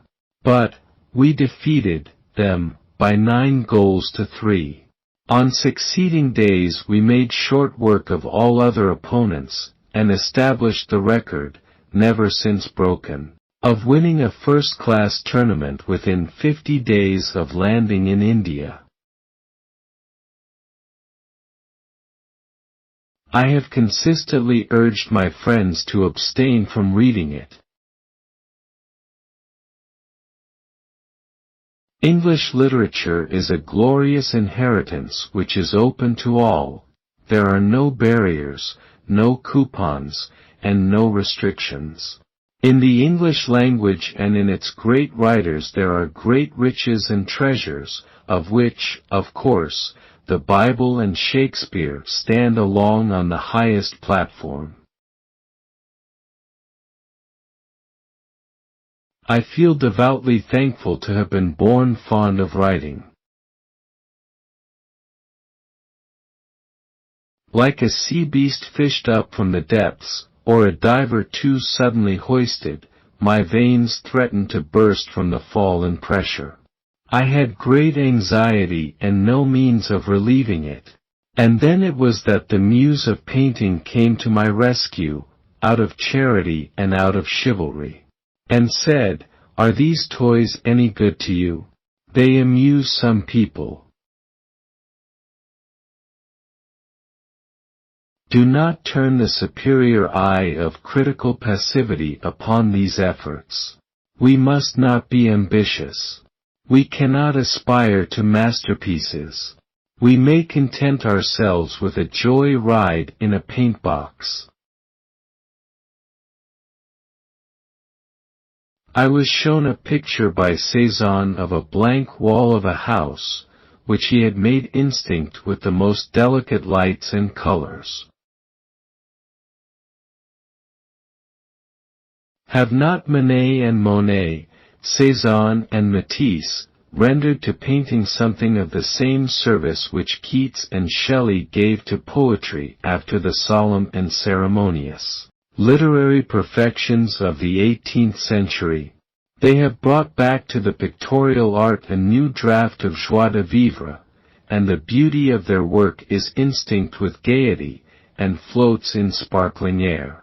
I do not expect these masters would particularly appreciate my defense, but I must avow an increasing attraction to their work.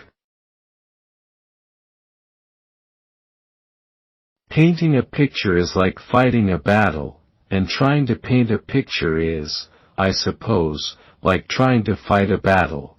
It is, if anything, more exciting than fighting it successfully.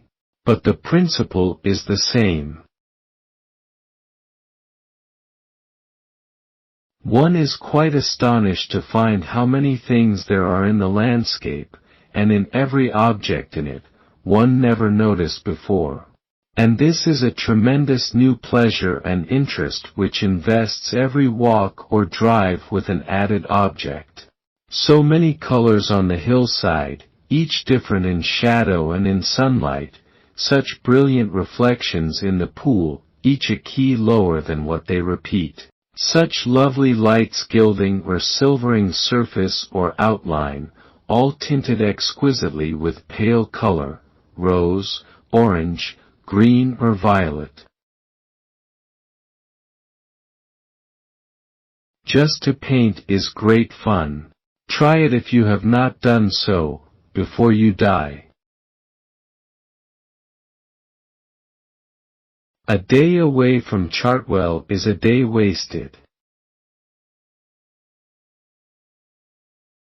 I am a man of simple tastes. I am quite easily satisfied with the best of everything. Nothing makes a man more reverent than a library. My ideal of a good dinner is to discuss good food, and, after this good food has been discussed, to discuss a good topic, with myself the chief conversationalist.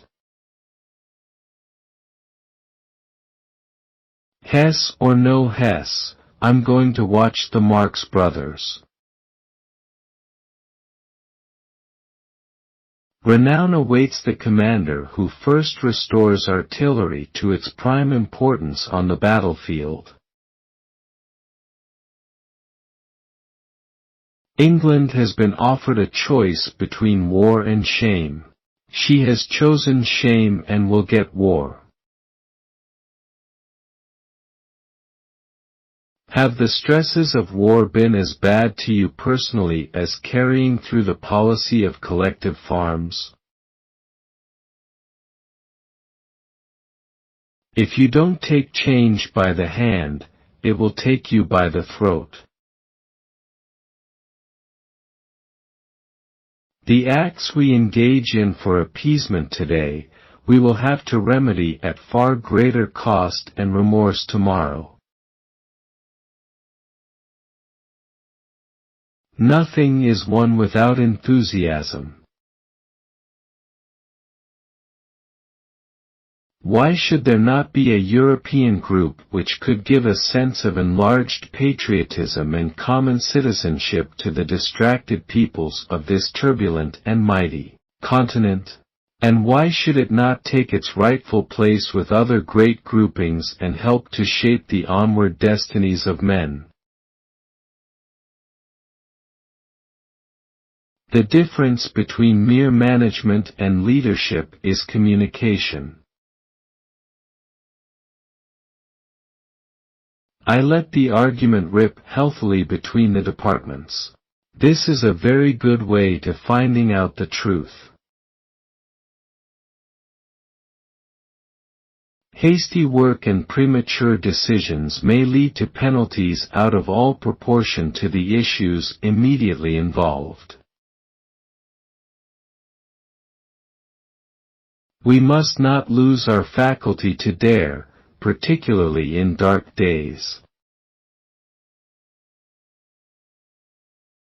It is very easy to say that your opponents have been guilty of a breach of faith, but it is a great mistake to splash the paint about so freely that your words cease to have any real meaning and cease to carry any sense of affront even to those to whom they are applied and cease to bear any connection with any genuine feeling of indignation on the part of those on whose behalf they are spoken. There is only one duty, only one safe course, and that is to try to be right and not to fear to do or say what you believe to be right. That is the only way to deserve and to win the confidence of our great people in these days of trouble. There is always much to be said for not attempting more than you can do and for making a certainty of what you try. But this principle, like others in life and war, has its exceptions. Let us reconcile ourselves to the mysterious rhythm of our destinies, such as they must be in this world of space and time. More than 80% of the British casualties of the Great War were English. More than 80% of the taxation is paid by the English taxpayers. We are entitled to mention these facts, and to draw authority and courage from them.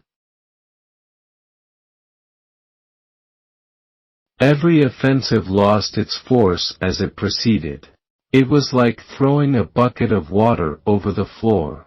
It first rushed forward, then soaked forward, and finally stopped altogether until another bucket could be brought. We sit in calm, airy, silent rooms opening upon sunlit and embowered lawns. Not a sound except of summer and of husbandry disturbs the peace, but 7 million men, any 10,000 of whom could have annihilated the ancient armies, are in ceaseless battle from the Alps to the ocean. It was evident, however, that the lawyers would have to have their say. This also opened up a vista both lengthy and obscure. This war proceeds along its terrible path by the slaughter of infantry. I say to myself every day, what is going on while we sit here, while we go away to dinner or home to bed? Nearly 1,000 Englishmen, Britishers, and the other is America. Everything else is swept away. God for a month of power, a good shorthand writer. How many have gone? How many more to go? The Admiralty is fast asleep and lethargy inertia are the order of the day. However, everybody seems delighted, so there is nothing to be said. No plans, no enterprise, no struggle to aid the general cause. Just sit still on the spacious throne and snooze. My only consolation for the failure of the Dardanelles was that God wished things to be prolonged in order to sicken mankind of war, and that therefore he had interfered with a project that would have brought the war to a speedier conclusion. There is more blood than paint upon these hands. All those thousands of men killed. We thought it would be a little job, and so it might have been if it had begun in the right way. I wanted us to go to the Tories when we were strong, not in misfortune to be made an honest woman of. It is remarkable that Lord Esher should be so much astray. We must conclude that an uncontrollable fondness for fiction forbade him to forsake it for fact. Such constancy is a defect in an historian. At the beginning of this war, megalomania was the only form of sanity. The old wars were decided by their episodes rather than by their tendencies. In this war, the tendencies are far more important than the episodes. There is the solution which I respectfully offer to you in this address, to which I have given the title The Sinews of Peace. The high roads of the future will be clear, not only for us but for all, not only for our time but for a century to come. They have done what they like. Their difficulty is to like what they have done. In Great Britain, governments often change their policies without changing their men. In France, they usually change their men without changing their policy. I cannot help reflecting that if my father had been American and my mother British instead of the other way around, I might have gotten here on my own. He has to conceal what he would most wish to make public, and make public what he would most wish to conceal. Elections exist for the sake of the House of Commons and not the House of Commons for the sake of elections. The jury system has come to stand for all we mean by English justice. The scrutiny of 12 honest jurors provides defendants and plaintiffs alike a safeguard from arbitrary perversion of the law. Our inheritance of well-founded, slowly conceived codes of honor, morals and manners, the passionate convictions which so many hundreds of millions share together of the principles of freedom and justice, are far more precious to us than anything which scientific discoveries could bestow. We proceeded systematically, village by village, and we destroyed the houses, filled up the wells, blew down the towers, cut down the shady trees, burned the crops and broke the reservoirs in punitive devastation. Of all the talents bestowed upon men, none is so precious as the gift of oratory. I am all for your using machines, but do not let them use you. There is no greater mistake than to suppose that platitudes, smooth words, and timid policies offer a path to safety. If you mean to profit, learn to please. Canada is the linchpin of the English-speaking world.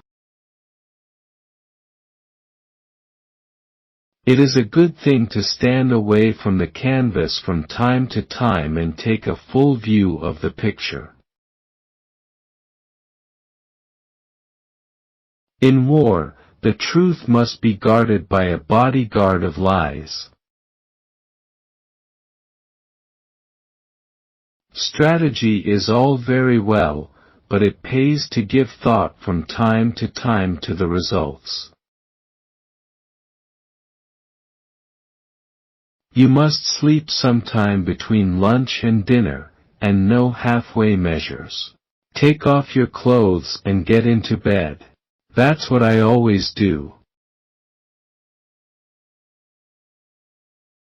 Never pass up the chance to sit down or go to the bathroom. I drink and smoke and I am 200% fit. It is never possible to guarantee success, it is only possible to deserve it. Happy are the painters, for they shall not be lonely. Never yield to the apparently overwhelming might of the enemy. One man with conviction will overwhelm 100 who have only opinions. The Great War differed from all ancient wars in the immense power of the combatants and their fearful agencies of destruction, and from all modern wars in the utter ruthlessness with which it was fought.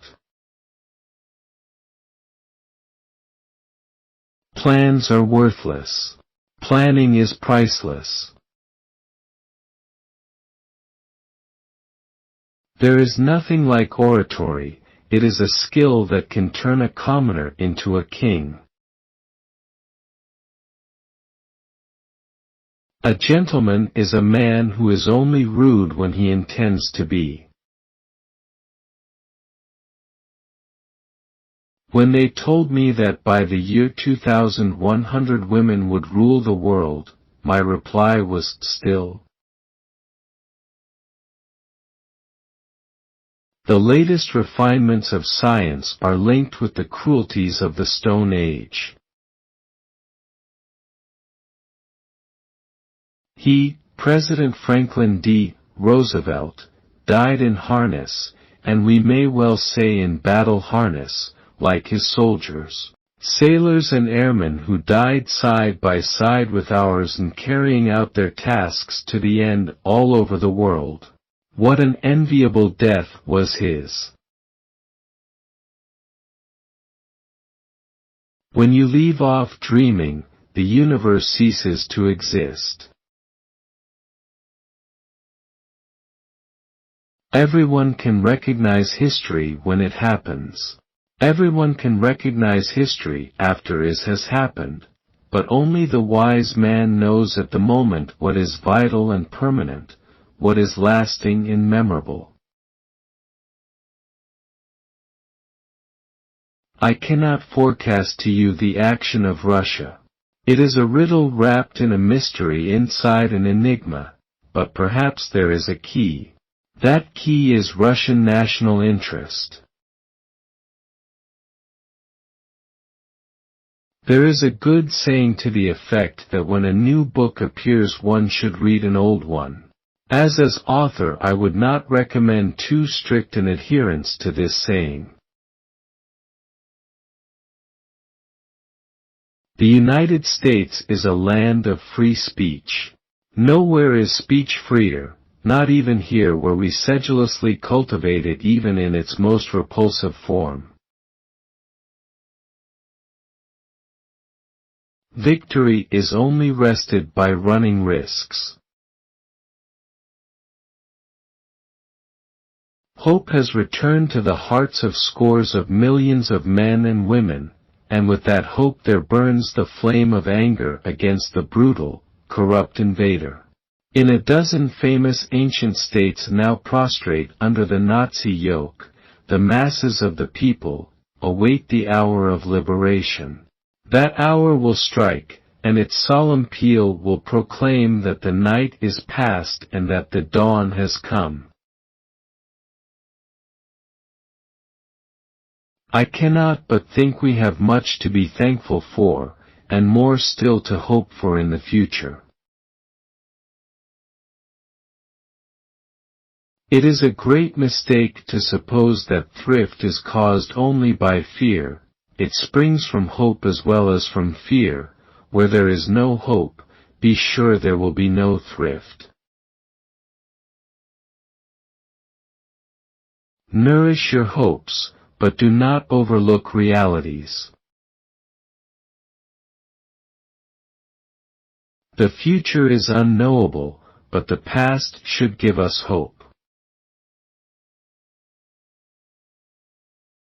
Unpunctuality is a vile habit.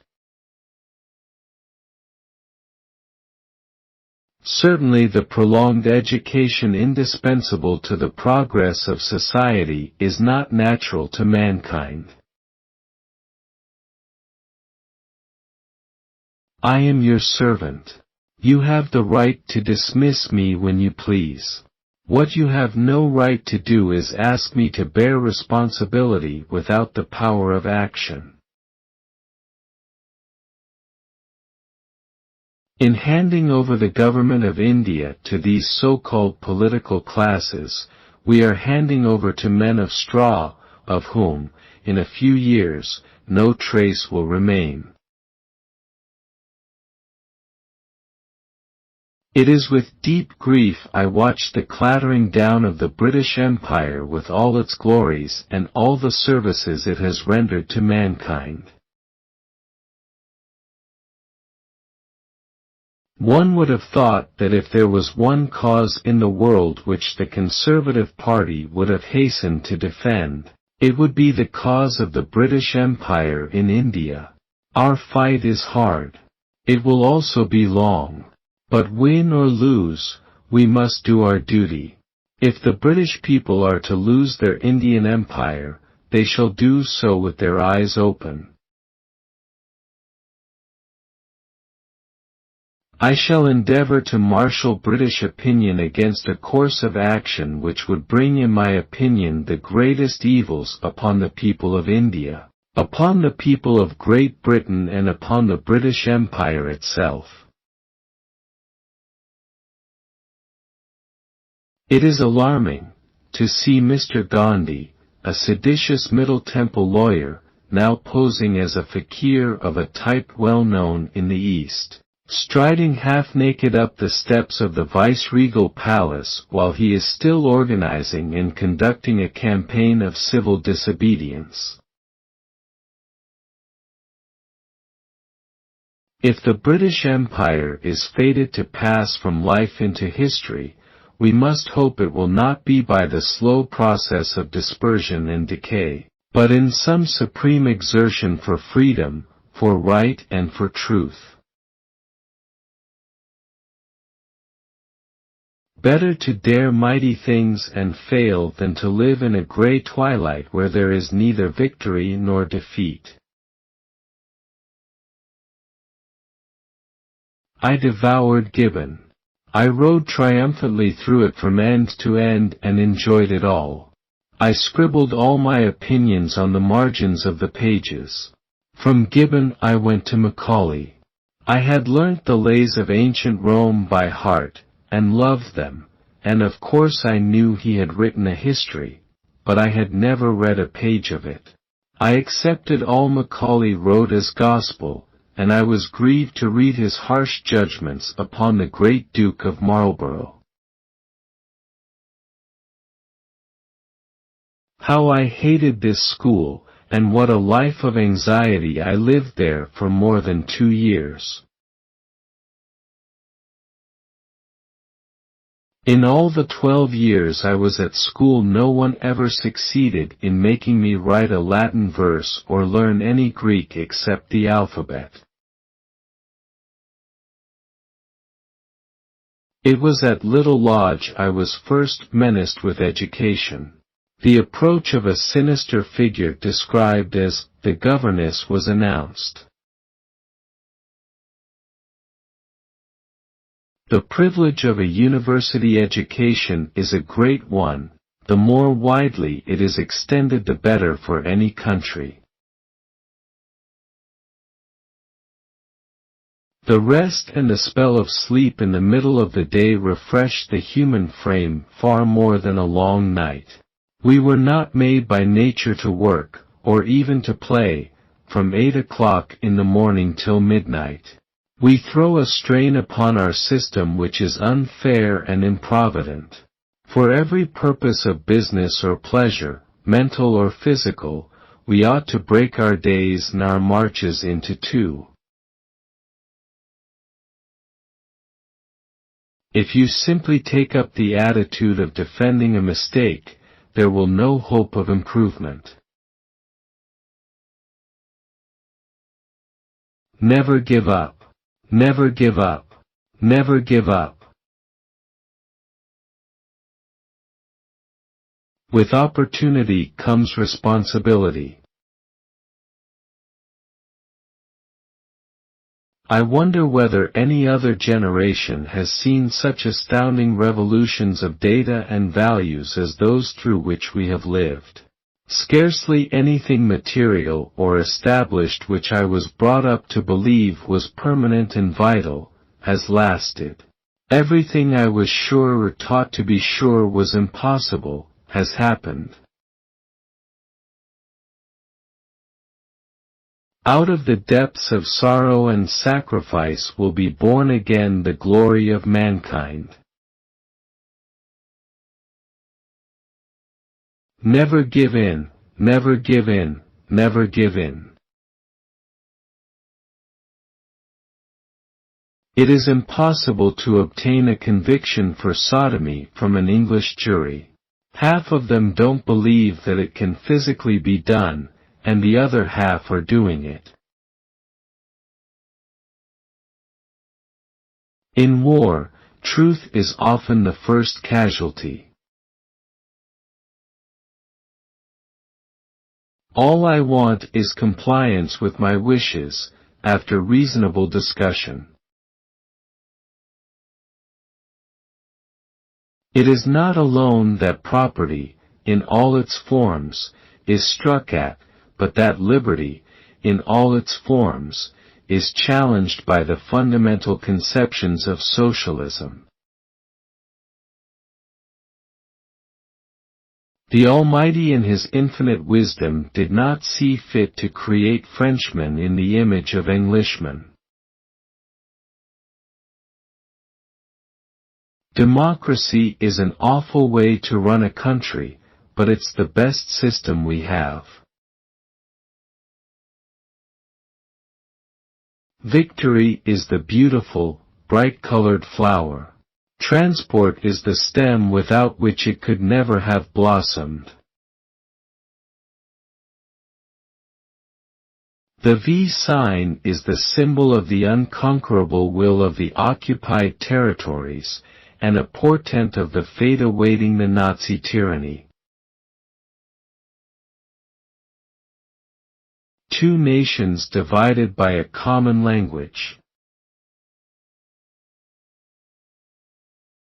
Don't be content to be the chip off the old block, be the old block itself.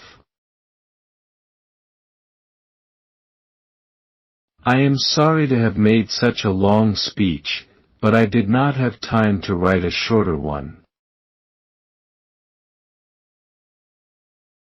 It is hard, if not impossible, to snub a beautiful woman. They remain beautiful and the snub recoils. It is not given to human beings, happily for them, for otherwise life would be intolerable, to foresee or to predict to any large extent the unfolding course of events. Unless we establish some form of world government, it will not be possible for us to avert a World War III in the future.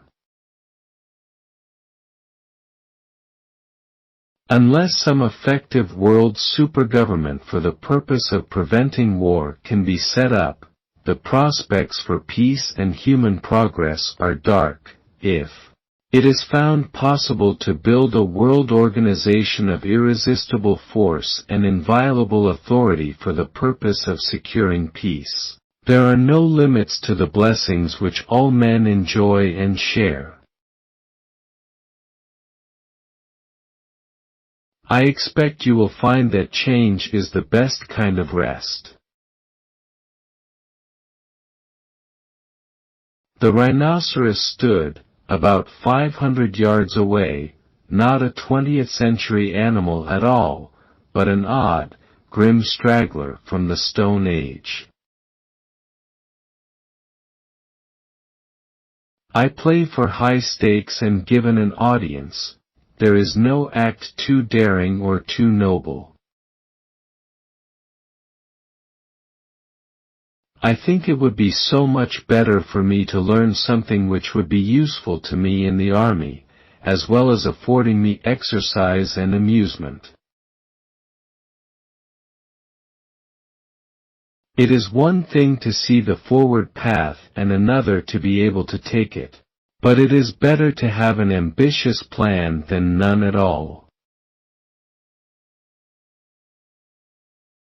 This fulfills my ambition. I still have my father's robe as Chancellor. I shall be proud to serve you in this splendid office. You must put your head into the lion's mouth if the performance is to be a success. Time passes swiftly, but is it not joyous to see how great and growing is the treasure we have gathered together, amid the storms and stresses of so many eventful and to millions tragic and terrible years? I have in my life concentrated more on self-expression than self-denial. I hope, sir, that I will shoot your picture on your 100th birthday. I don't see why not, young man. You look reasonably fit and healthy. I'm bored with it all. Before slipping into a coma. He died 9 days later. When danger is far off we may think of our weakness. When it is near we must not forget our strength. Everything trends towards catastrophe collapse. I am interested, geared up happy. Is it not horrible to be built like that? There is no doubt the charge was an awful gamble and that no normal precautions were possible. The issue as far as I was concerned had to be left to fortune or to God, or to whatever may decide these things. I am content and shall not complain. I could not help reflecting that the bullet which had struck the chestnut horse had certainly passed within a foot of my head. So at any rate I had been under fire. That was something. I am weary of a task which is done and I hope I shall not shrink when the aftermath ends. My only wish is to live peacefully out the remaining years, if years they be. I look like a down-and-out drunk who has been picked out of the gutter in the Strand. If I stay on for the time being, bearing the burden at my age, it is not because of love for power or office. I have had an ample share of both. If I stay, it is because I have a feeling that I may, through things that have happened, have an influence about what I care about above all else, the building of a sure and lasting peace.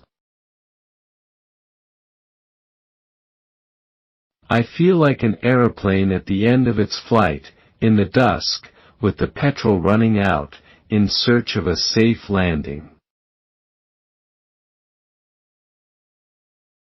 Nowadays we are assailed by a chorus of horrid threats. The Nazi government exudes through every neutral state inside information about the frightful vengeance they are going to wreak upon us, and they also bawl it around the world by their propaganda machinery. If words could kill, we shall be dead already. I will begin by saying what everybody would like to ignore or forget. We have sustained a total and unmitigated defeat. All is over. Silent, mournful, abandoned, broken, Czechoslovakia recedes into the darkness. We are in the presence of a disaster of the first magnitude which has befallen Great Britain and France. Do not let us blind ourselves to that. Do not suppose that this is the end. This is only the beginning of the reckoning. Danger gathers upon our path. We cannot afford, we have no right, to look back. We must look forward. The stronger the advocate of monarchical principle a man may be, the more zealously he must now endeavor to fortify the throne and to give to His Majesty's successor that strength which can only come from the love of a united nation and empire.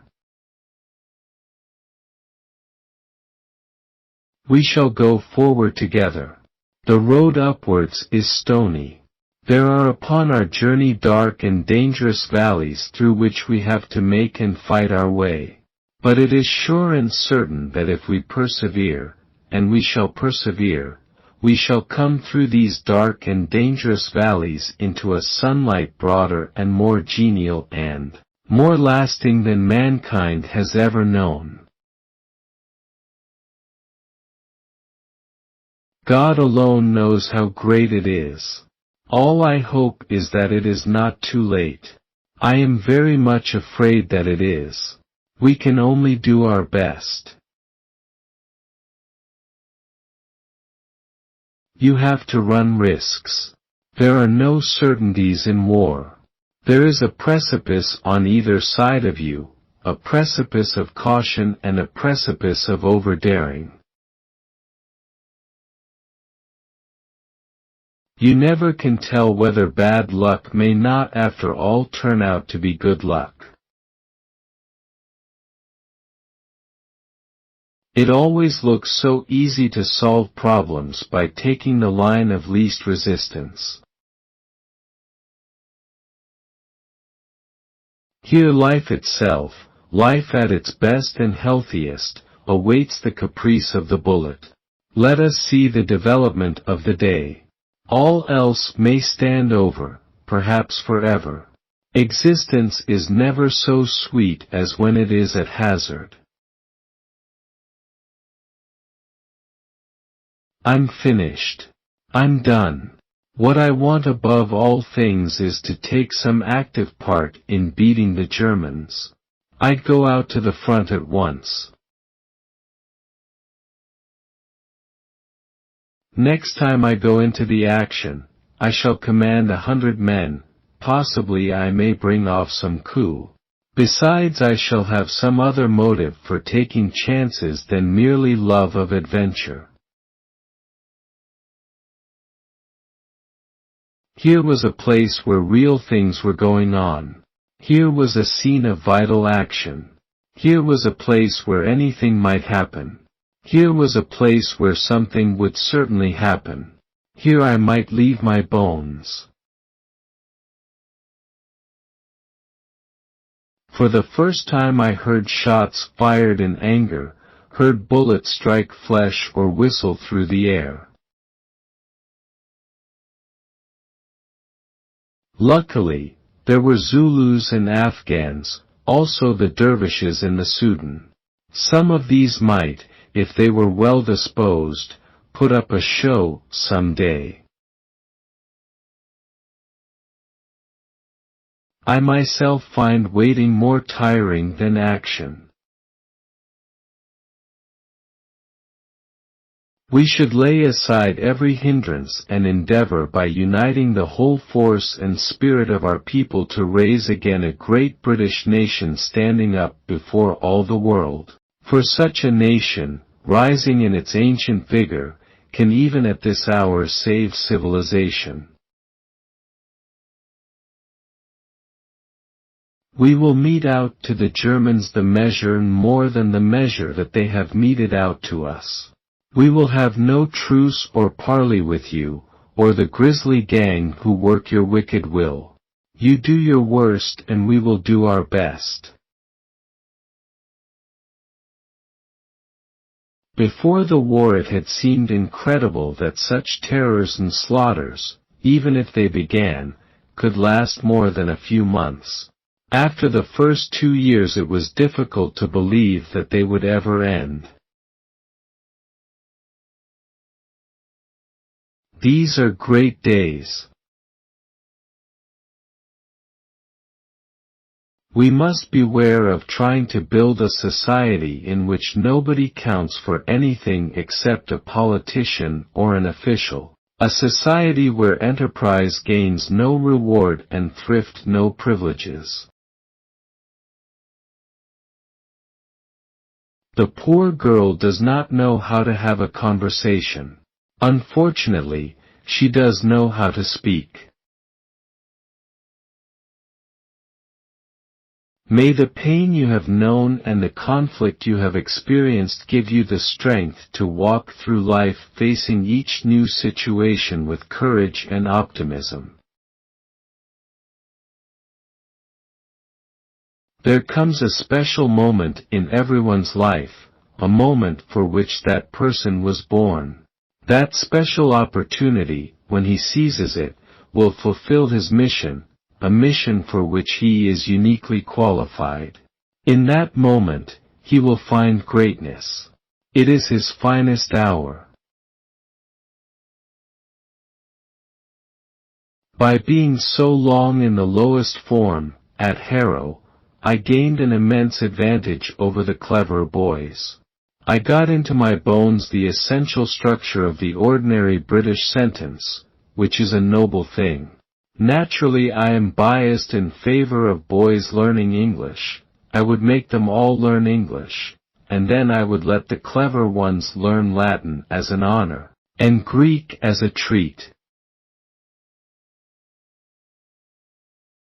Today I may weigh before an awestruck world. I am still master of my fate. I am still captain of my soul.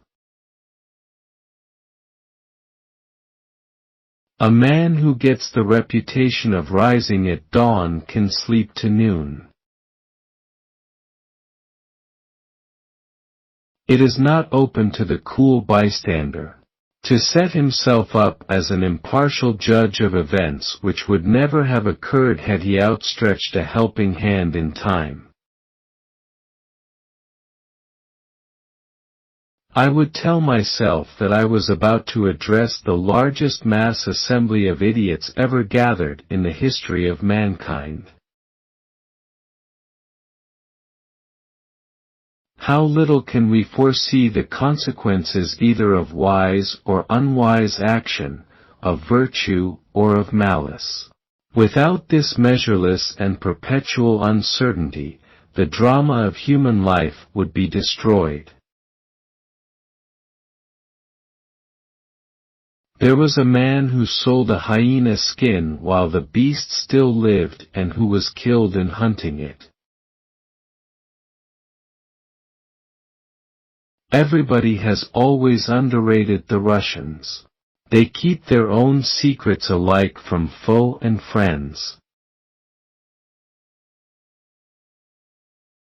In the past we have had a light which flickered, in the present we have a light which flames, and in the future there will be a light which shines over all the land and sea. Those who plan do better than those who do not plan, even should they rarely stick to their plan. Please put the ladybug outside without harming her. To his butler. There is no worse mistake in public leadership than to hold out false hopes soon to be swept away. The British people can face peril or misfortune with fortitude and buoyancy, but they bitterly resent being deceived or finding that those responsible for their affairs are themselves dwelling in a fool's paradise. A nation that fails to honor its heroes, soon will have no heroes to honor. A pessimist sees problems in opportunities, whereas an optimist sees opportunities in problems. You ask what the aim is. I tell you it is victory, total victory. The definition of courage is going from defeat to defeat with enthusiasm. The cost of solving the comet mystery must be reckoned neither in money nor in manpower. The air is an extremely dangerous, jealous, and exacting mistress. Once under the spell, most lovers are faithful to the end, which is not always old age. Even those masters and princes of aerial fighting, the survivors of 50 mortal duels in the high air who have come scatheless through the war and all its perils, have returned again and again to their love and perished too often in some ordinary commonplace flight undertaken for pure amusement. Air power can either paralyze the enemy's military action or compel him to devote to the defense of his bases and communications a share of his straitened resources far greater than what we need in the attack. From now on we shall bomb Germany on an ever-increasing scale, month by month, year by year, until the Nazi regime has either been exterminated by us or, better still, torn to pieces by the German people themselves. The Navy can lose us the war, but only the Air Force can win it. Therefore our supreme effort must be to gain overwhelming mastery in the air. The fighters are our salvation. But the bombers alone provide the means of victory. In no other way at present visible can we hope to overcome the immense military power of Germany. When I look round to see how we can win the war, I see that there is only one sure path.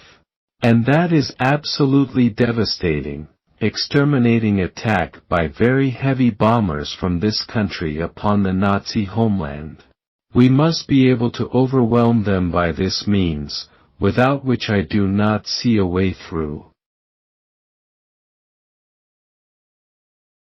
May it not also be that the cause of civilization itself will be defended by the skill and devotion of a few thousand airmen? There never has been, I suppose, in all the world, in all the history of war, such an opportunity for youth. The Knights of the Round Table, the Crusaders, all fall back into the past.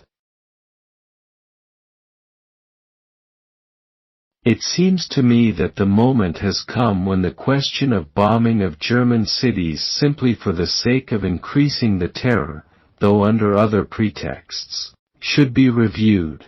Otherwise we shall come into control of an utterly ruined land. The destruction of Dresden remains a serious query against the conduct of Allied bombing. I feel the need for more precise concentration upon military objectives, such as oil and communications behind the immediate battle zone, rather than on mere acts of terror and wanton destruction, however impressive. They had bombed London, whether on purpose or not, and the British people in London especially should know that we could hit back. It would be good for the morale of us all. There is no surer method of economizing and saving money than in the reduction of the number of officials. If the present tries to sit in judgment of the past, it will lose the future.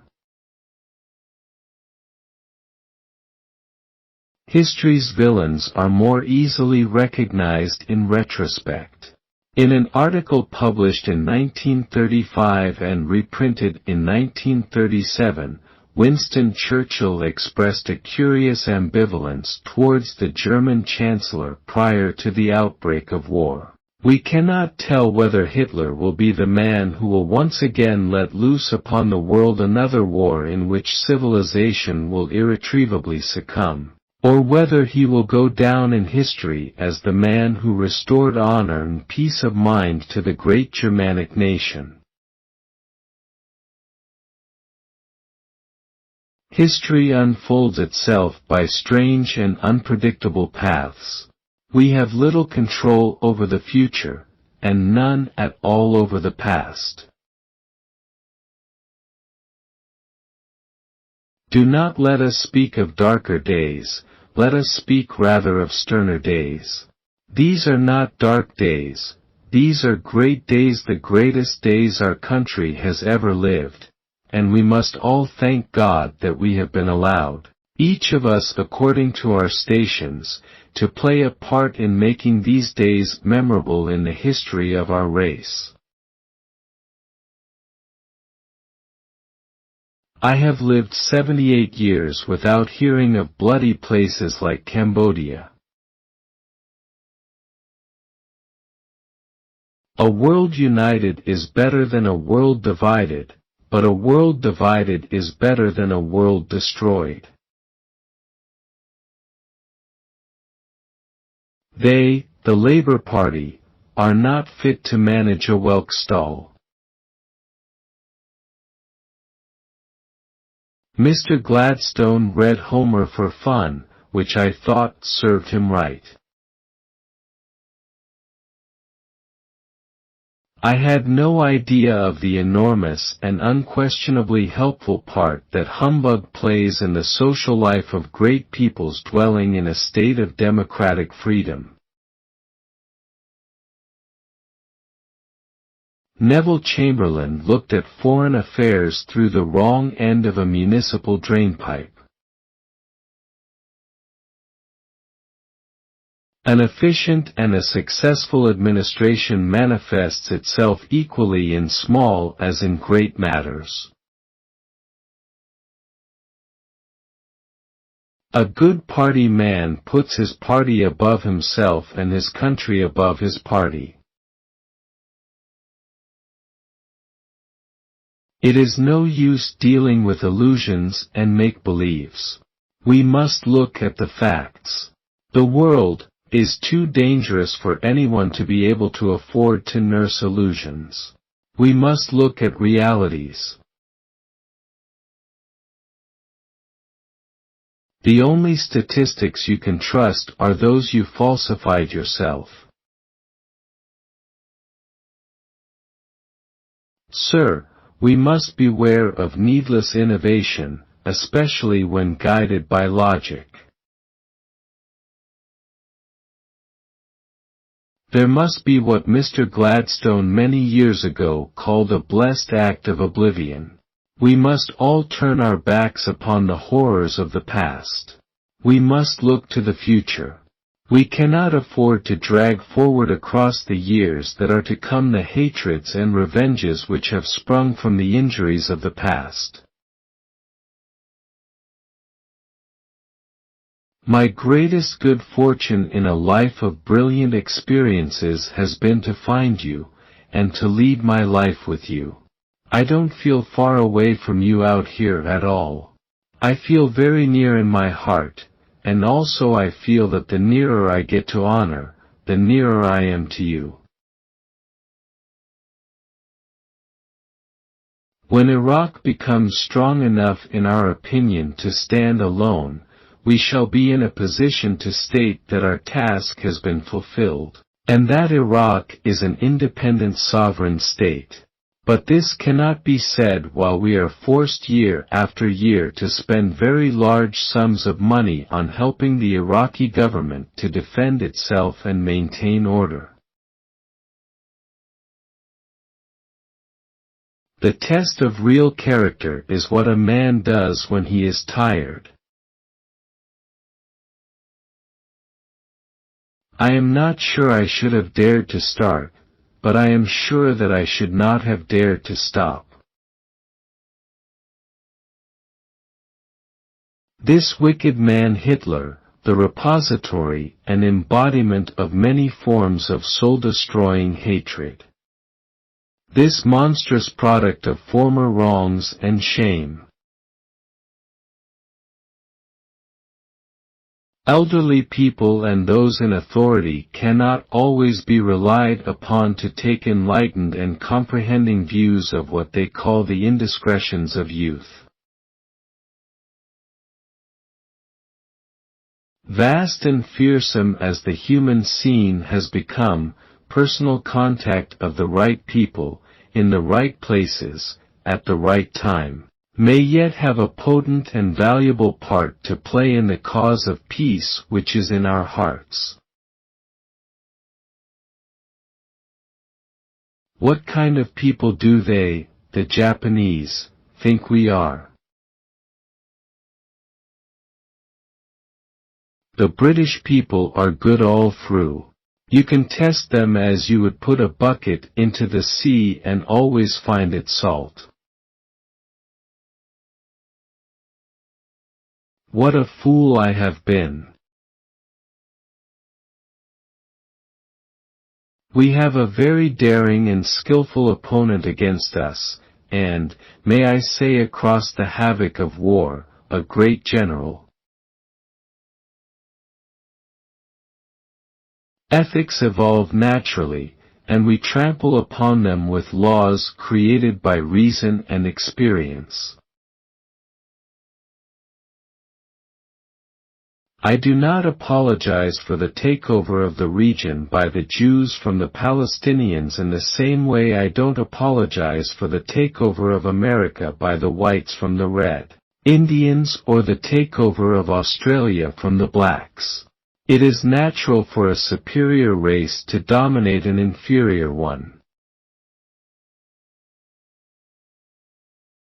I remember when I was a child, being taken to the celebrated Barnum's Circus, which contained an exhibition of freaks and monstrosities. But the exhibit on the program which I most desired to see was the one described as the boneless wonder. My parents judged that the spectacle would be too demoralizing and revolting for my youthful eye, and I have waited 50 years to see the boneless wonder sitting on the Treasury bench. Socialism would gather all power to the Supreme Party and party leaders, rising like stately pinnacles above their vast bureaucracies of civil servants no longer servants, no longer civil. I hope I shall never see the day when the force of right is deprived of the right of force. All babies look like me. But then, I look like all babies. To meet Roosevelt with all his buoyant sparkle, his iridescence, was like opening a bottle of champagne. I don't like standing near the edge of a platform when an express train is passing through. I like to stand right back and if possible get a pillar between me and the train. I don't like to stand by the side of a ship and look down into the water. A second's action would end everything. A few drops of desperation.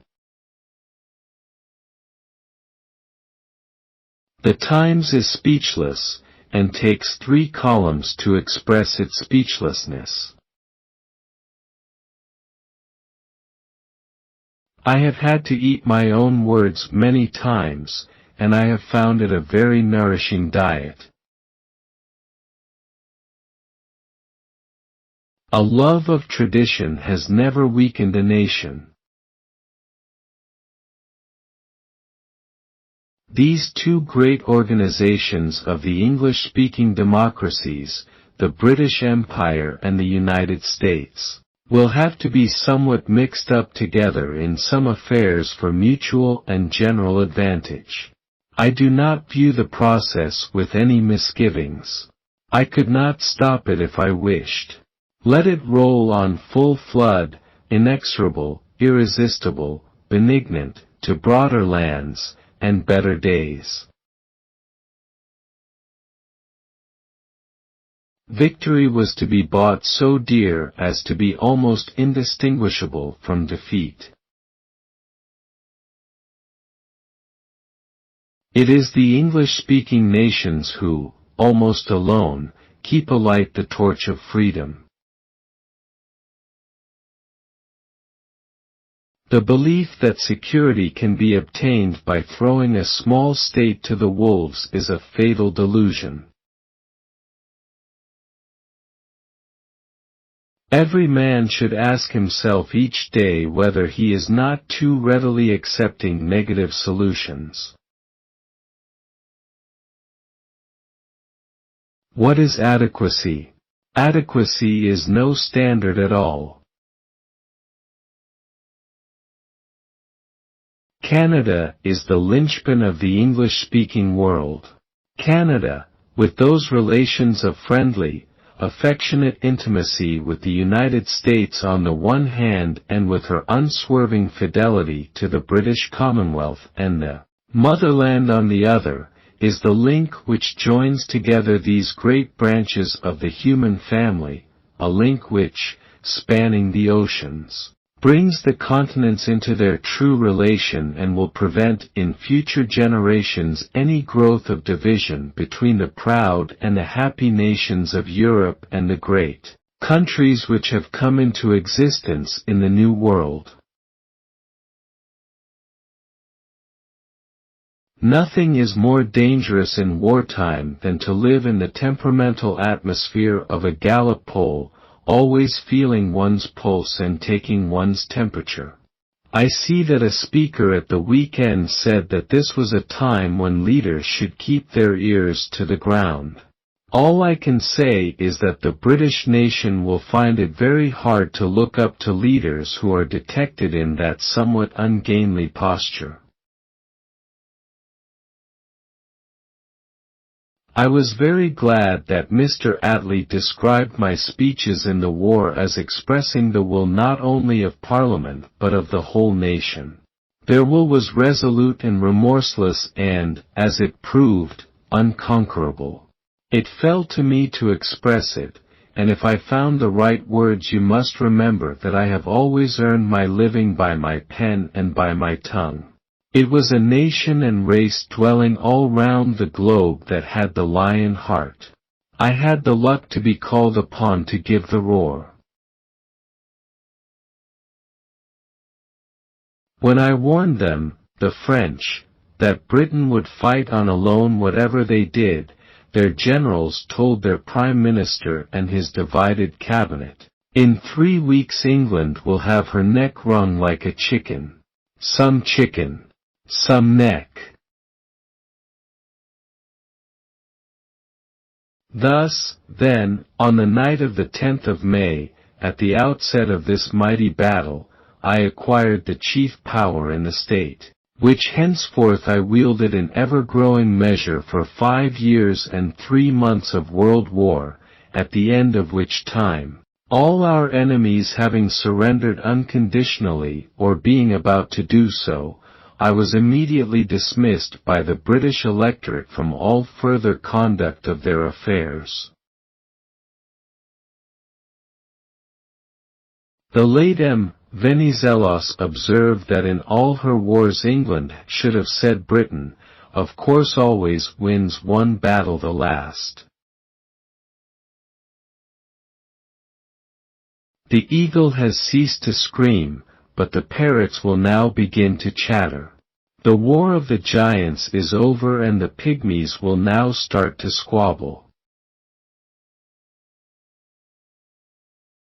The gift of a common tongue is a priceless inheritance, and it may well some day become the foundation of a common citizenship.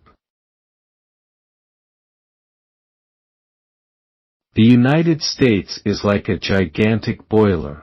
Once the fire is lit under it, there's no limit to the power it can generate. Do not criticize your government when out of the country. Never cease to do so when at home. What does all this stuff about flying saucers amount to? What can it mean? What is the truth? Civilization will not last, freedom will not survive, peace will not be kept, unless a very large majority of mankind unite together to defend them and show themselves possessed of a constabulary power before which barbaric and atavistic forces will stand in awe. It is not given to us to peer into the mysteries of the future. Still, I avow my hope and faith, sure and inviolate, that in the days to come the British and American peoples will for their own safety and for the good of all walk together, side by side in majesty, in justice, and in peace. One ought to be just before one is generous. The head cannot take in more than the seat can endure. Don't give your son money. As far as you can afford it, give him horses. Death and sorrow will be the companions of our journey, hardship our garment, constancy and valor our only shield. We must be united, we must be undaunted, we must be inflexible. There are few virtues that the Poles do not possess, and there are few errors they have ever avoided. Here is a law which is above the king and which even he must not break. This reaffirmation of a supreme law and its expression in a general charter is the great work of Magna Carta, and this alone justifies the respect in which men have held it. All this contains much that is obviously true, and much that is relevant. Unfortunately, what is obviously true is not relevant, and what is relevant is not obviously true. If you want a good argument against democracy, spend 5 minutes with a voter. One time he was asked if he believed in an afterlife. After a moment's hesitation he said no, that he thought there was only some kind of velvety cool blackness, adding then, of course, I admit I may be wrong. It is conceivable that I might well be reborn as a Chinese coolie. In such case I should lodge a protest. The press is easier to strangle than to look in the eyes. Headmasters have powers at their disposal with which prime ministers have never yet been invested. The salvation of the common people of every race and of every land from war or servitude must be established on solid foundations and must be guarded by the readiness of all men and women to die rather than submit to tyranny. And what a plan! This vast operation is undoubtedly the most complicated and difficult that has ever occurred. Out of intense complexities intense simplicities emerge. Broadly speaking, the short words are the best, and the old words when short are best of all. Indeed, I do not think we should be justified in using any but the more somber tones and colors while our people, our empire, and indeed the whole English-speaking world are passing through a dark and deadly valley. War, which used to be cruel and magnificent, has now become cruel and squalid. The tank was originally invented to clear a way for the infantry in the teeth of machine gun fire. Now it is the infantry who will have to clear a way for the tanks. The English know how to make the best of things. Their so-called muddling through is simply skill at dealing with the inevitable. We used to be a source of fuel, we are increasingly becoming a sink. These supplies of foreign liquid fuel are no doubt vital to our industry, but our ever-increasing dependence upon them ought to arouse serious and timely reflection. The scientific utilization, by liquefaction, pulverization and other processes, or our vast and magnificent deposits of coal, constitutes a national object of prime importance. Immense deposits of Kimmeridge clay, containing the oil-bearing bands or seams, stretch across England from Dorsetshire to Lincolnshire. An early political recognition of the native resource. The Geological Survey had identified the inflammable oil shale in reports since at least 1888. I'm so bored with it all. Anyone can rat, but it takes a certain amount of ingenuity to re-rat. If you wanted nothing done at all, Balfour was the man for the job. He looks like a female llama who has been surprised in the bath. A sheep in sheep's clothing.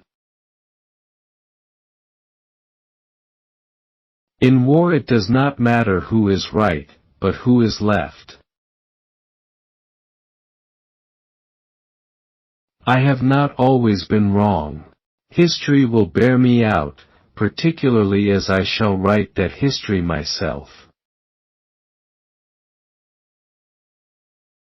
In defeat, unbeatable; in victor, unbearable. Indomitable in retreat, invincible in advance, insufferable in victory. I am sure that the mistakes of that time will not be repeated. We should probably make another set of mistakes. I'm going to make a long speech because I've not had the time to prepare a short one. Little did we guess that what has been called the century of the common man would witness as its outstanding feature more common men killing each other with greater facilities than any other 5 centuries together in the history of the world. If, however, there is to be a war of nerves, let us make sure our nerves are strong and are fortified by the deepest convictions of our hearts. No two on earth in all things can agree. All have some daring singularity. Arm yourselves, and be ye men of valor, and be in readiness for the conflict. For it is better for us to perish in battle than to look upon the outrage of our nation and our altar. No matter how enmeshed a commander becomes in the elaboration of his own thoughts, it is sometimes necessary to take the enemy into account. Democracy is the best form of the worst type of government. We shall defend our island whatever the cost may be. We shall fight on beaches, landing grounds, in fields, in streets, and on the hills.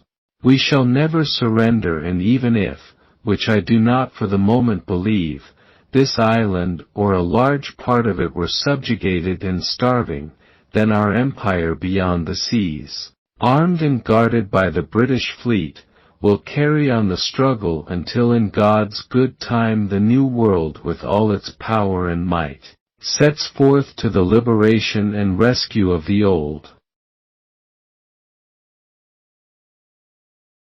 We have a lot of anxieties, and one cancels out another very often.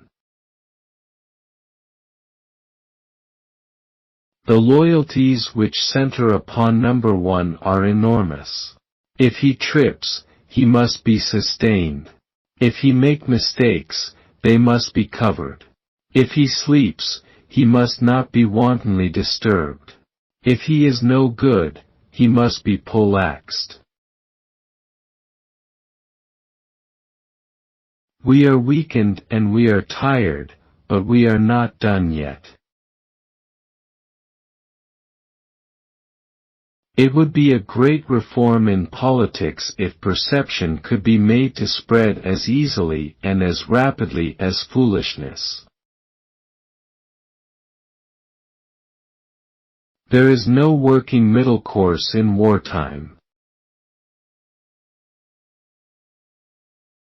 There is not one single social or economic principle or concept in the philosophy of the Russian Bolshevik which has not been realized, carried into action, and enshrined in immutable laws 1,000,000 years ago by the white ant.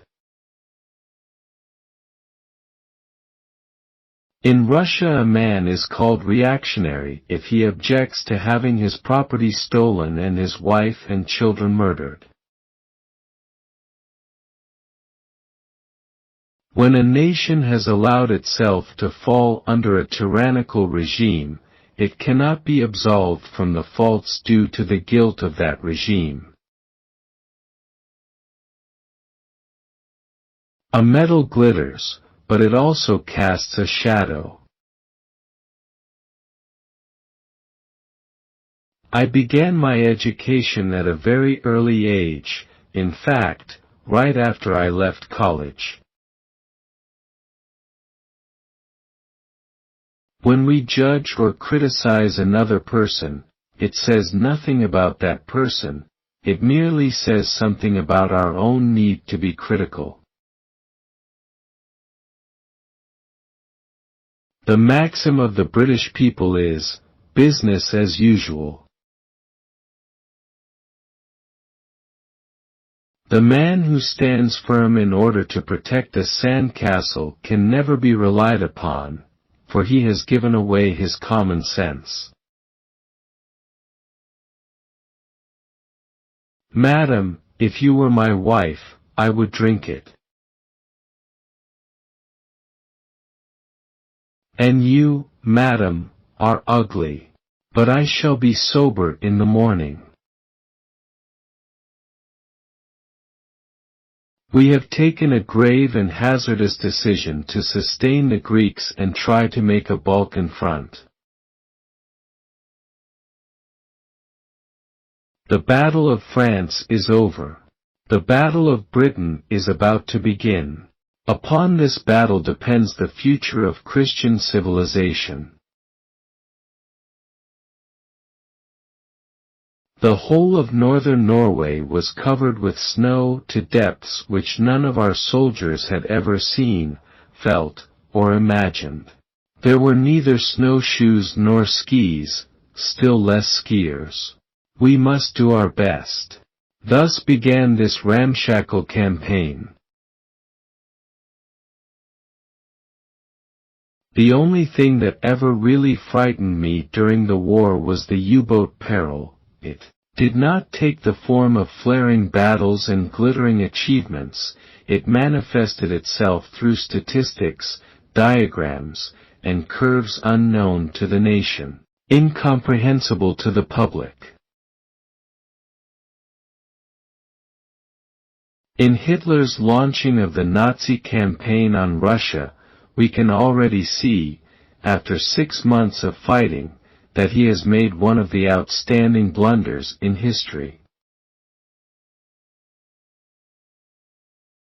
We must be very careful not to assign this deliverance the attributes of a victory. Wars are not won by evacuations. Without ships, we cannot live. From Stettin in the Baltic to Trieste in the Atlantic, an iron curtain has descended across the continent. Behind the line lie all the capitals of the ancient states of Central and Eastern Europe. All these famous cities lie in what I must call the Soviet sphere, and all are subject in one form or another, not only to Soviet influence but to a very high and, in many cases, increasing measure of control from Moscow. Singapore could only be taken after a siege by an army of at least 50,000 men. It is not considered possible that the Japanese would embark on such a mad enterprise. A study of disease of pestilences methodically prepared and deliberately launched upon man and beast is certainly being pursued in the laboratories of more than one great country. Blight to destroy crops, anthrax to slay horses and cattle, plague to poison not armies but whole districts, such are the lines along which military science is remorselessly advancing. I would say to the House, as I said to those who have joined this government, I have nothing to offer but blood, toil, tears and sweat. We must be united, we must be undaunted, we must be inflexible. Our qualities and deeds must burn and glow through the gloom of Europe until they become the veritable beacon of its salvation. There is only one duty, only one safe course, and that is to try to be right. There is in the act of preparing, the moment you start caring. Never believe any war will be smooth and easy, or that anyone who embarks on the strange voyage can measure the tides and hurricanes he will encounter. The statesman who yields to war fever is no longer the master of policy but the slave of unforeseeable and uncontrollable events. The only traditions of the Royal Navy are rum, sodomy, and the lash. Air power may either end war or end civilization. How I hated schools, and what a life of anxiety I lived there. I counted the hours to the end of every term, when I should return home. I have never accepted what many people have kindly said, namely that I inspired the nation. Their will was resolute and remorseless, and as it proved, unconquerable. It fell to me to express it. Playing golf is like chasing a quinine pill around a cow pasture. If two people agree on everything, one of them is unnecessary. Science unfolded her treasures and her secrets to the desperate demands of men, and placed in their hands agencies and apparatus almost decisive in their character, reflecting on the outcome of World War I, and an ominous future. May there not be methods of using explosive energy incomparably more intense than anything heretofore discovered? Might not a bomb no bigger than an orange be found to possess a secret power to destroy a whole block of buildings, nay, to concentrate the force of 1,000 tons of cordite and blast a township at a stroke? Could not explosives even of the existing type be guided automatically in flying machines by wireless or other rays, without a human pilot, in ceaseless procession upon a hostile city, arsenal, camp or dockyard? It is arguable whether the human race have been gainers by the march of science beyond the steam engine. Electricity opens a field of infinite conveniences to ever greater numbers, but they may well have to pay dearly for them. But anyhow in my thought I stopped short of the internal combustion engine which has made the world so much smaller. Still more must we fear the consequences of entrusting a human race so little different from their predecessors of the so-called barbarous ages such awful agencies as the atomic bomb. Give me the horse.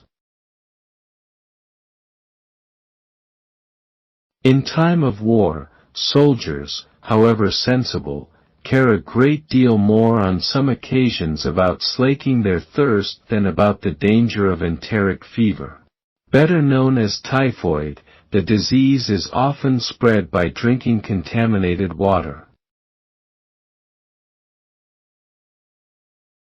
If you find something you really love, you will never work again.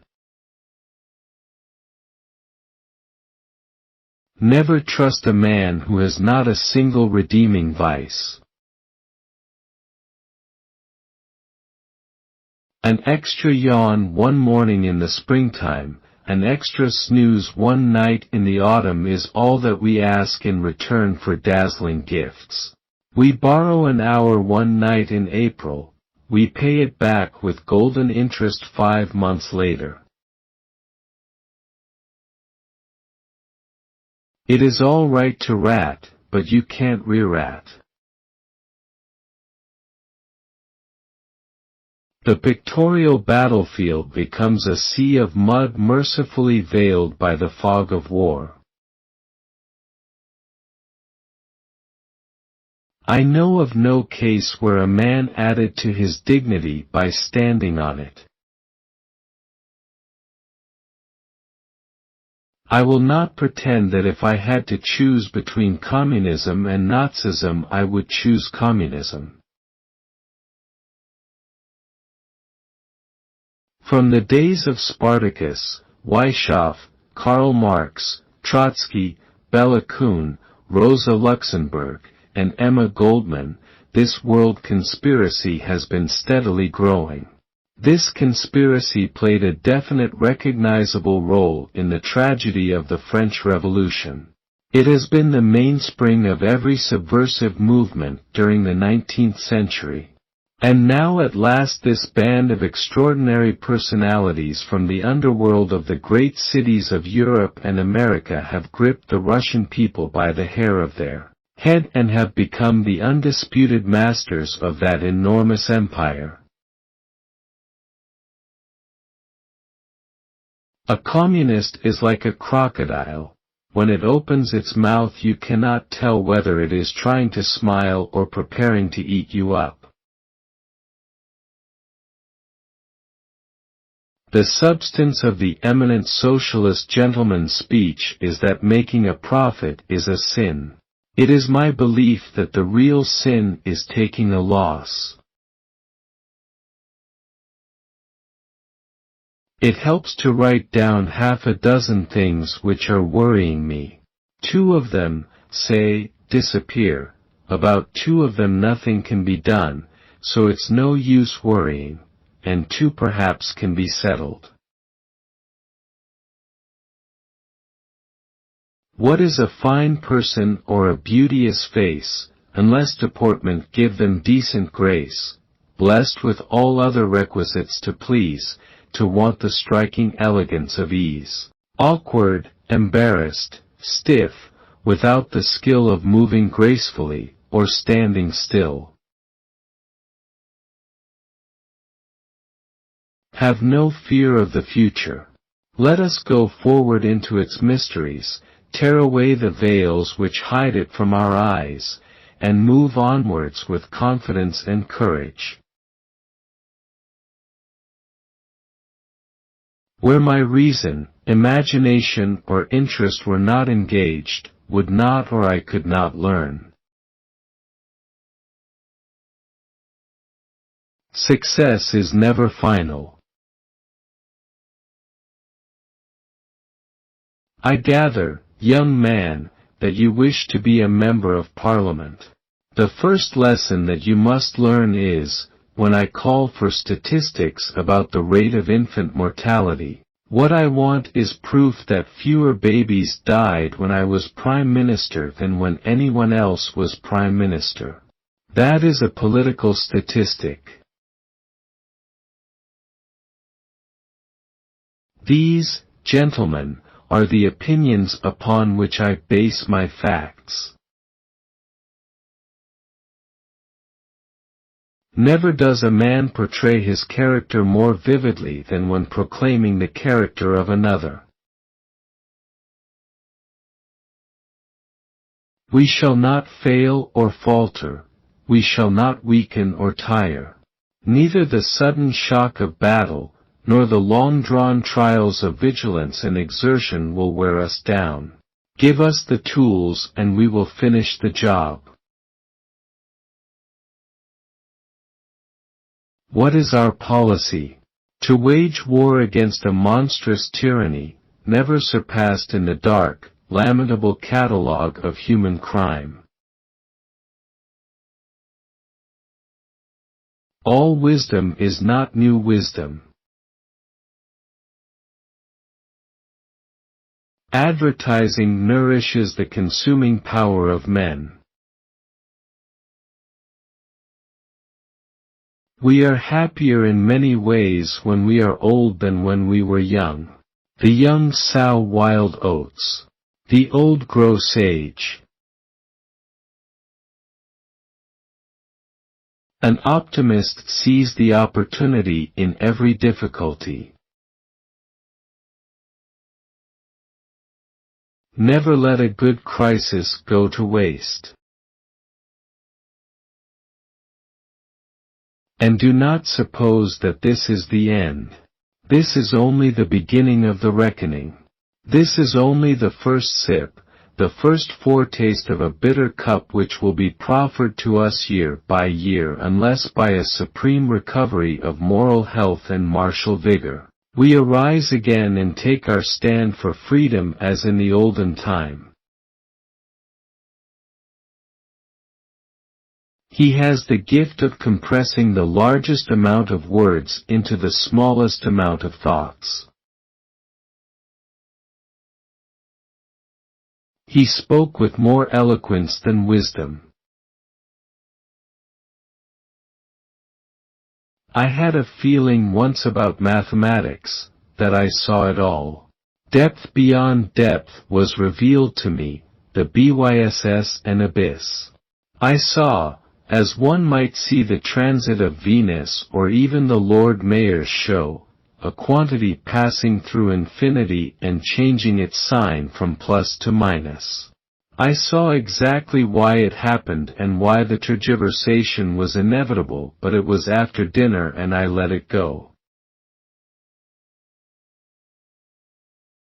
The United States invariably does the right thing, after having exhausted every other alternative.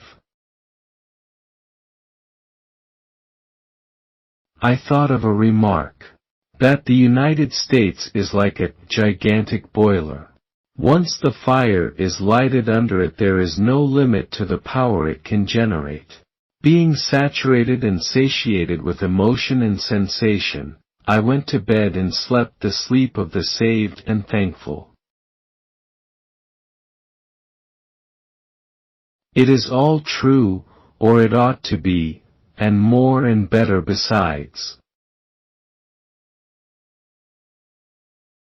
This is no war of chieftains or of princes, of dynasties or national ambition, it is a war of peoples and of causes.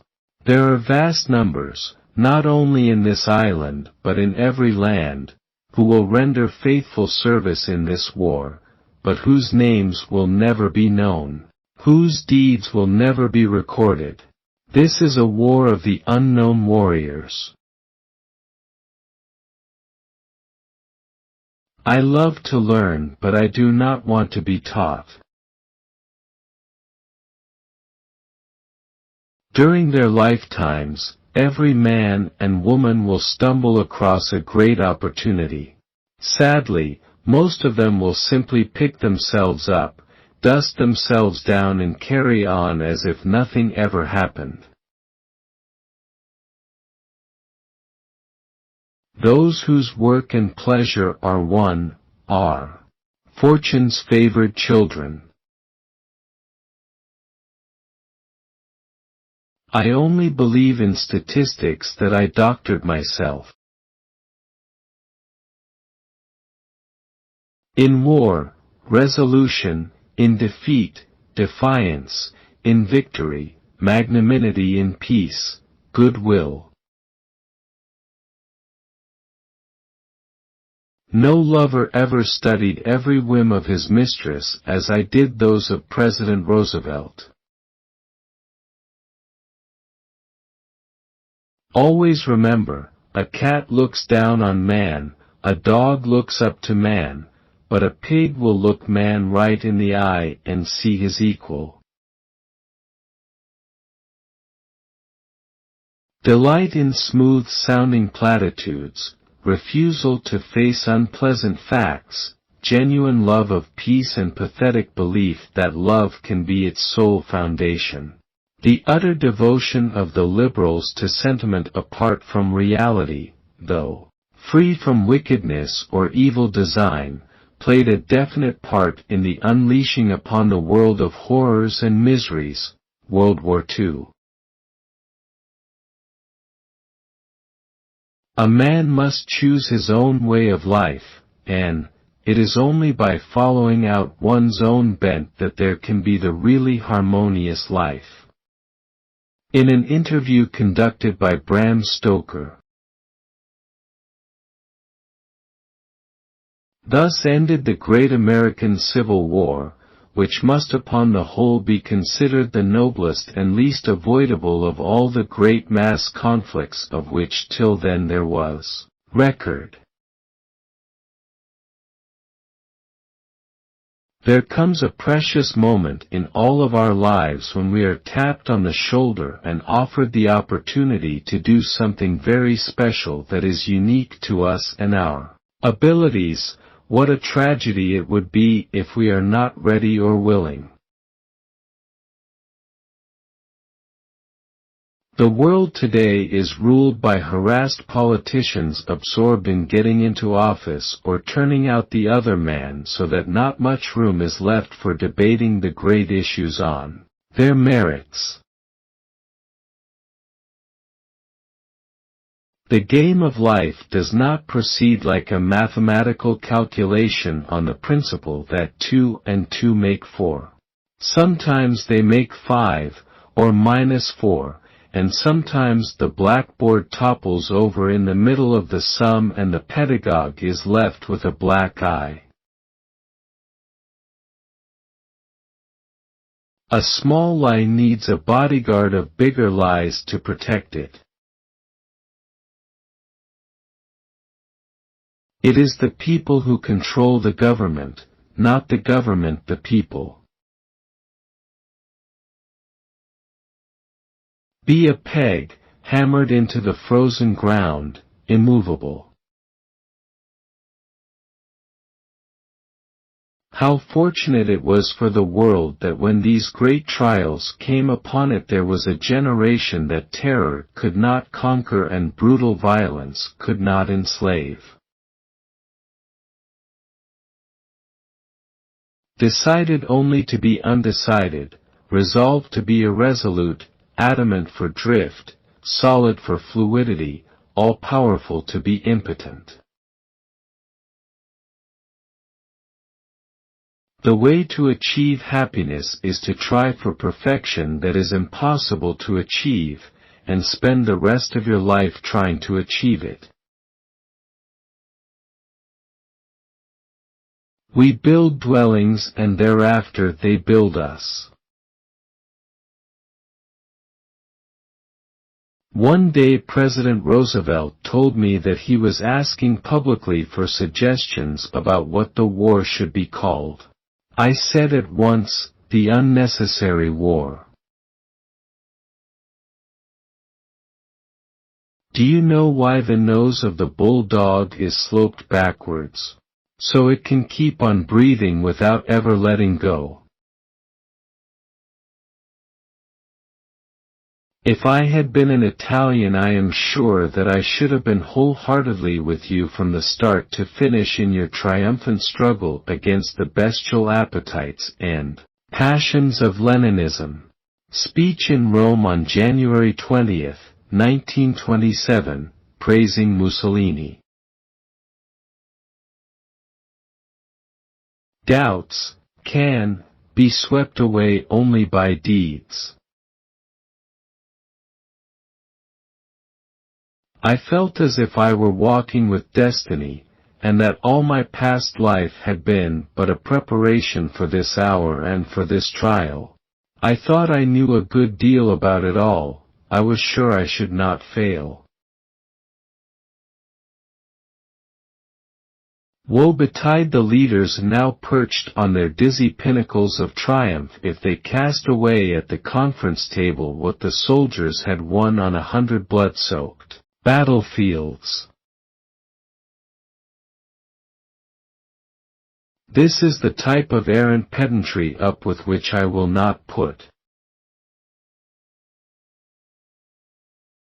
My conclusion on free will and predestination, they are identical.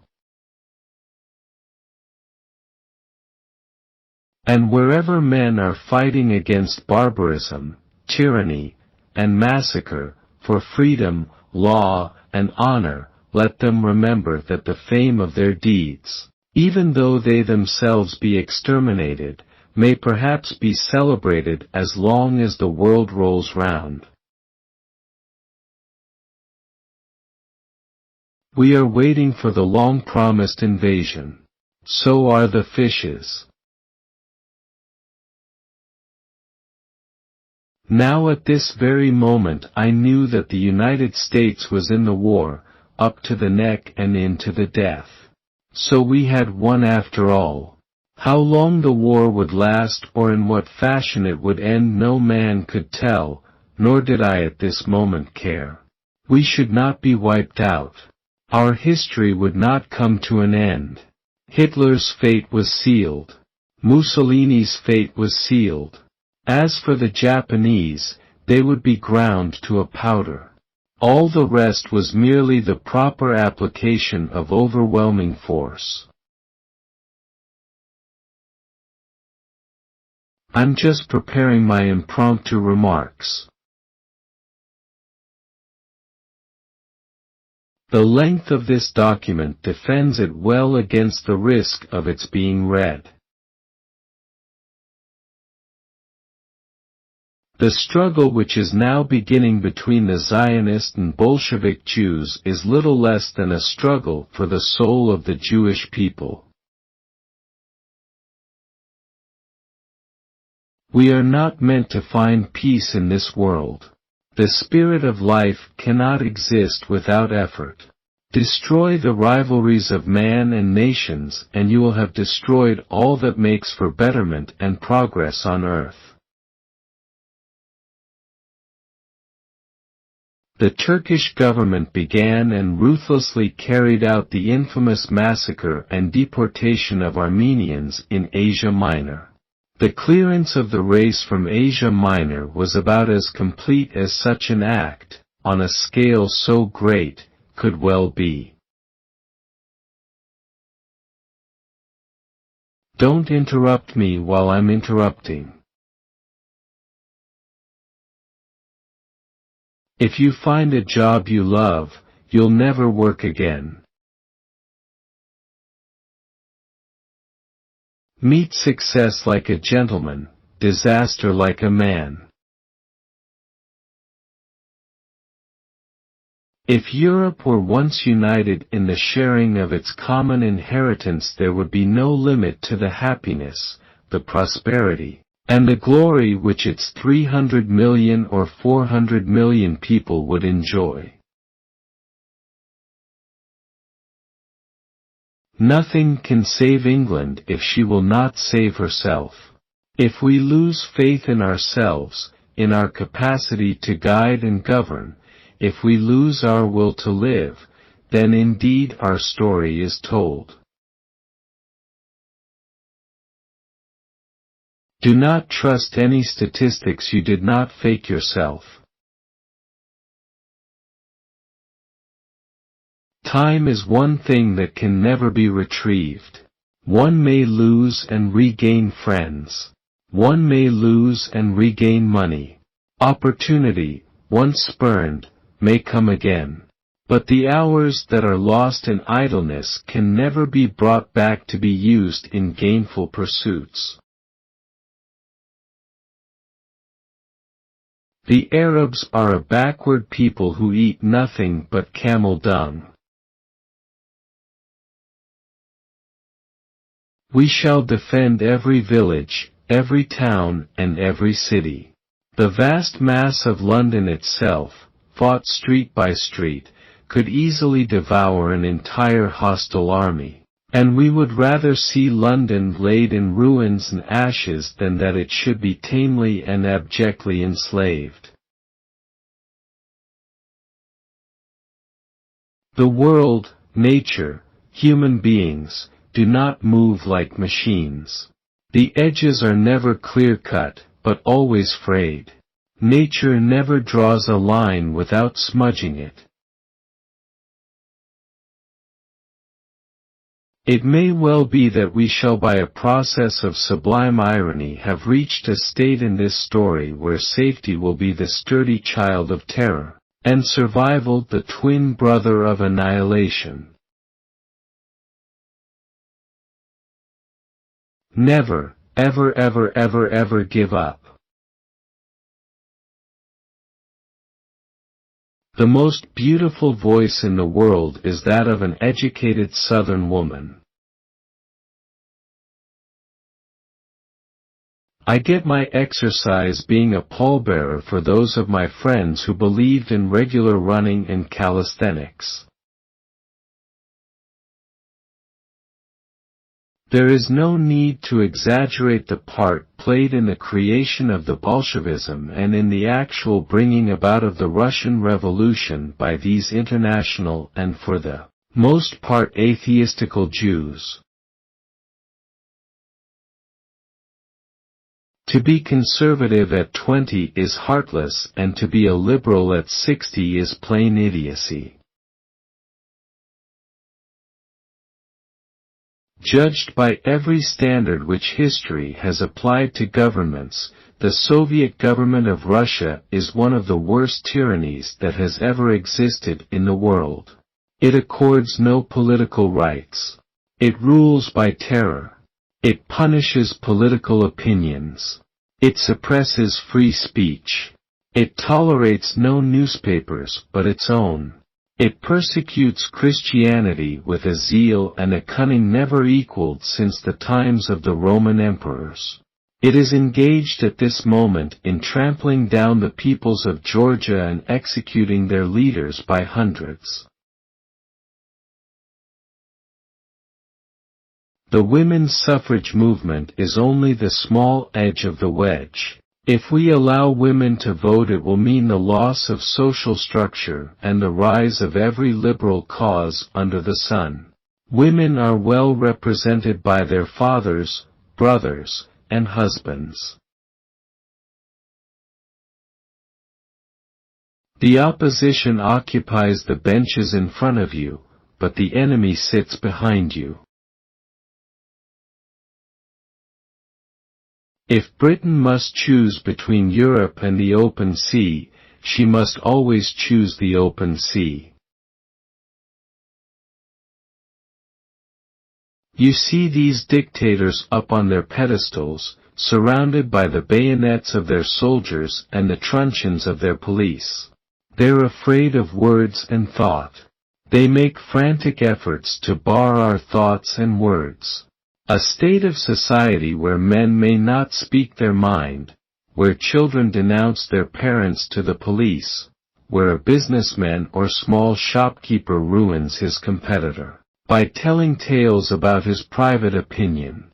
Such a state of society cannot long endure if it is continually in contact with the healthy outside world. Magna Carta provided a system of checks and balances which would accord the monarchy its necessary strength, but would prevent its perversion by a tyrant or a fool. There are men in the world who derive an exaltation from the proximity of disaster and ruin, as others from success.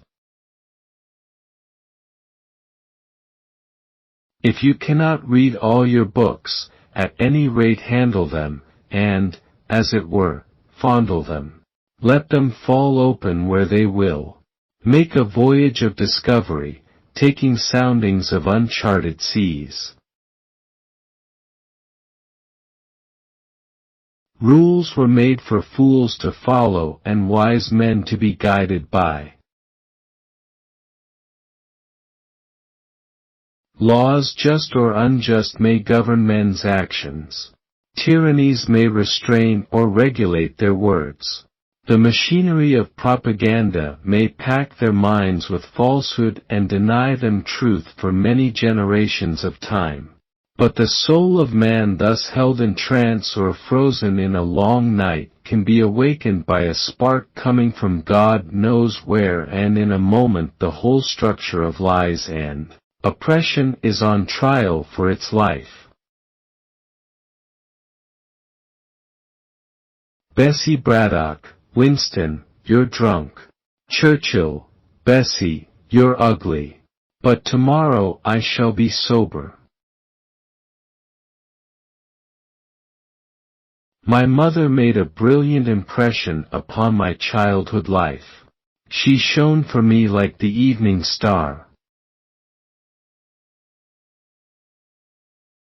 There is at least one thing worse than fighting with allies, and that is to fight without them.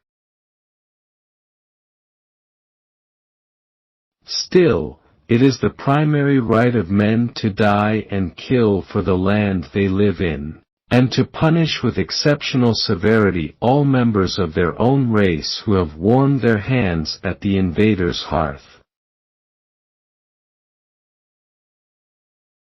We must build a kind of United States of Europe. You must understand that this war is not against Hitler or National Socialism, but against the strength of the German people, which is to be smashed once and for all, regardless of whether it is in the hands of Hitler or a Jesuit priest. If you are going through hell, just keep going. Un pessimista ve la dificultad en cada oportunidad, un optimista ve una oportunidad en cada dificultad. Champagne is the wine of civilization and the oil of government. If the past sits in judgment on the present, the future will be lost. Painting a picture is like trying to fight a battle. Perfectionism spells paralysis. Everybody stumbles across a golden opportunity at least once in a lifetime. Unfortunately, most people just pick themselves up, dust themselves down, and walk away from it. I was, on the whole, considerably discouraged by my school days. It was not pleasant to feel oneself so completely outclassed and left behind at the beginning of the race. The test of a people is what they can do when they're tired. If you don't have any enemies in life, you have never stood up for anything. Never give in except to convictions of honor and good sense. If this is a blessing, it is certainly very well disguised. I do not hold that we should rearm in order to fight. I hold that we should rearm in order to parley. Rugby is a hooligan's game played by gentlemen. When you feel you cannot continue in your position for another minute, and all that is in human power has been done, that is the moment when the enemy is most exhausted, and when one step forward will give you the fruits of the struggle you have borne. Which brings me to my conclusion upon free will and predestination, namely, let the reader mark it, that they are identical. I have always felt that a politician is to be judged by the animosities he excites among his opponents. Dictators ride to and fro upon tigers which they dare not dismount. And the tigers are getting hungry. Let us therefore brace ourselves to our duties, and so bear ourselves that, if the British Empire and its Commonwealth last for 1,000 years, men will still say, this was their finest hour. Success is never found. Failure is never fatal. Courage is the only thing. The nation will find it very hard to look up to the leaders who are keeping their ears to the ground. Don't take no for an answer, never submit to failure. Do not be fobbed off with mere personal success or acceptance. You will make all kinds of mistakes, but as long as you are generous and true, and also fierce, you cannot hurt the world or events. Don't argue about the difficulties. The difficulties will argue for themselves. When I look back on all these worries, I remember the story of the old man who said on his deathbed that he had had a lot of trouble in his life, most of which had never happened. Plans are of little importance, but planning is essential. Where does the family start? It starts with a young man falling in love with a girl. No superior alternative has yet been found. Without courage, all other virtues lose their meaning. Money is like manure, it's only good if you spread it around. Life is fraught with opportunities to keep your mouth shut.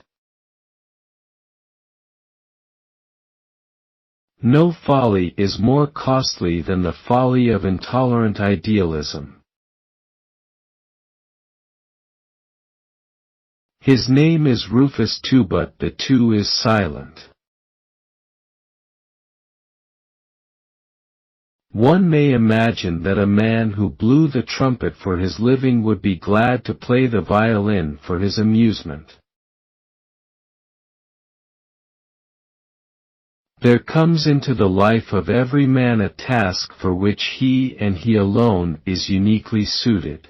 What a shame if that moment finds him either unwilling or unprepared for that which would become his finest hour. When you get a thing the way you want it, leave it alone. Of all the branches of men in the forces, there is none which shows more devotion and faces grimmer perils than the submariners.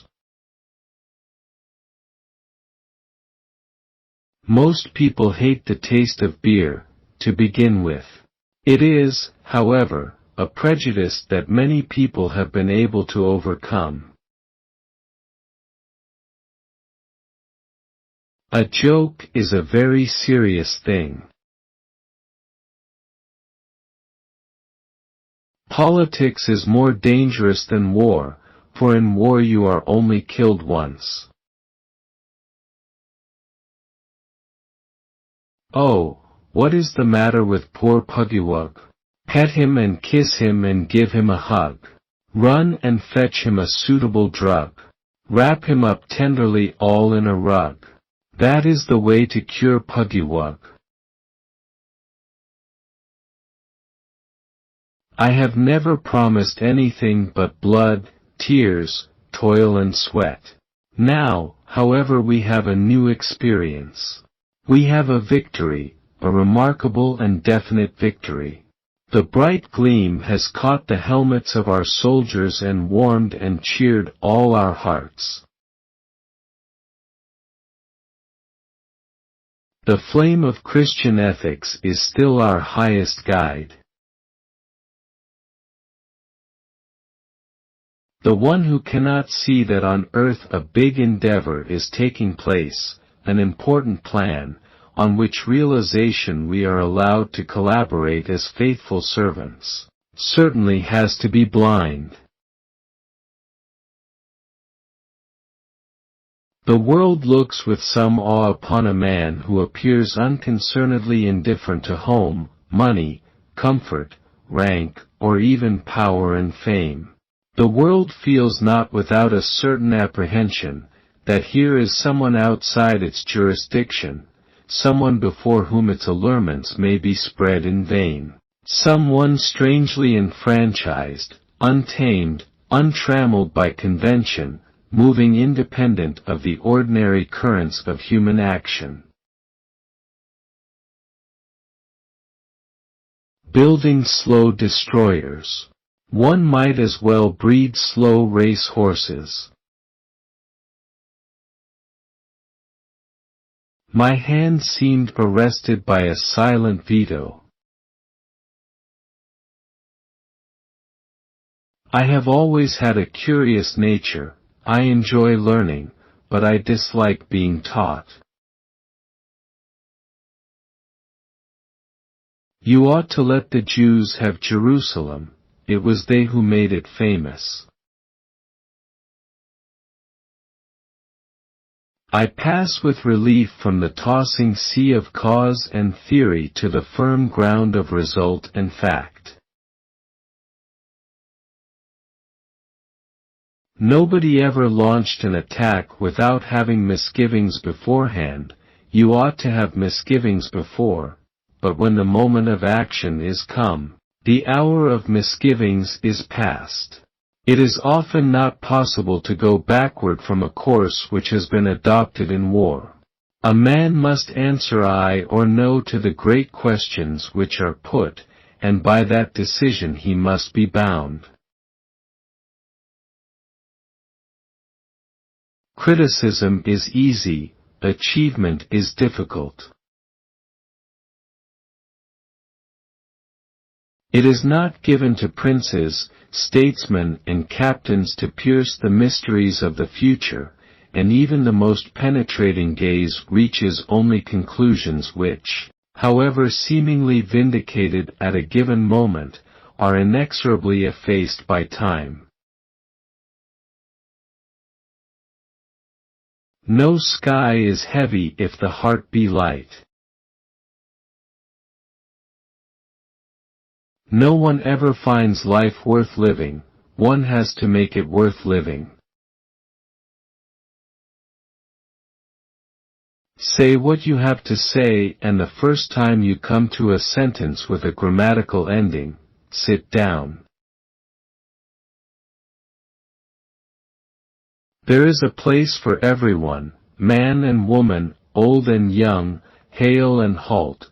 Service in 1,000 forms is open. There is no room now for the dilettante, the weakling, for the shirker, or the sluggard. From the highest to the humblest tasks, all are of equal honor, all have their part to play. Nature will not be admired by proxy. We shape our homes and then our homes shape us. Good and great are seldom in the same man. Our dog chases people on a bike. We've had to take it off him. Never give in except to convictions of honor and good sense. Never yield to force, never yield to the apparently overwhelming might of the enemy. Sunshine is my quest. The day may dawn when fair play, love for one's fellow men, respect for justice and freedom, will enable tormented generations to march forth serene and triumphant from the hideous epoch in which we have to dwell. Meanwhile, never flinch, never weary, never despair. When I was younger I made it a rule never to take strong drink before lunch. It is now my rule never to do so before breakfast. Advertising nourishes the consuming power of men. It sets up before a man the goal of a better home, better clothing, better food for himself and his family. It spurs individual exertion and greater production. Things do not get better by being left alone. Give us the tools, and we will finish the job. In finance everything that is agreeable is unsound and everything that is sound is disagreeable. A vocabulary of truth and simplicity will be of service throughout your life. What is the use of living, if it be not to strive for noble causes? The gratitude of every home in our island, in our empire, and indeed throughout the world, except in the abodes of the guilty, goes out to the British airmen who, undaunted by odds, unwearied in their constant challenge and mortal danger, are turning the tide of the world war by their prowess and by their devotion. Never in the field of human conflict was so much owed by so many to so few.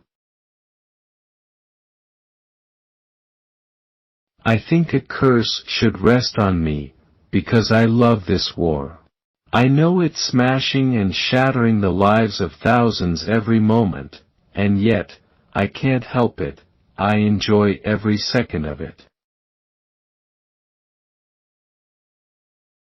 The substitution of the internal combustion engine for the horse marked a very gloomy milestone in the progress of mankind. Perfect solutions of our difficulties are not to be looked for in an imperfect world.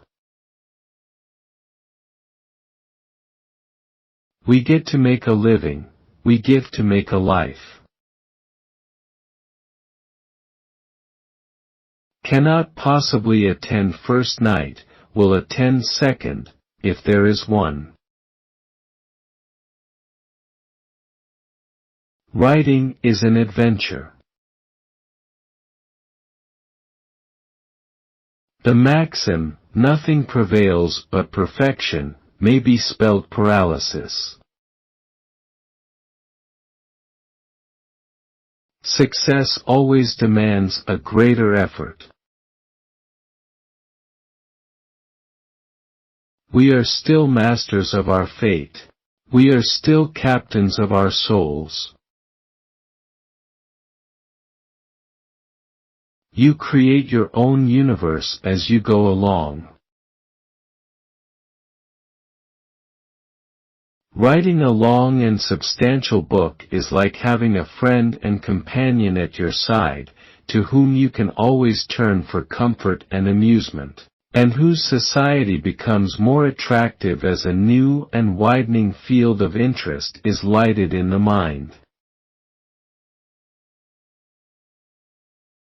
A lady came up to me one day and said, "Sir, you are drunk," to which I replied, "I am drunk today, madam, and tomorrow I shall be sober, but you will still be ugly."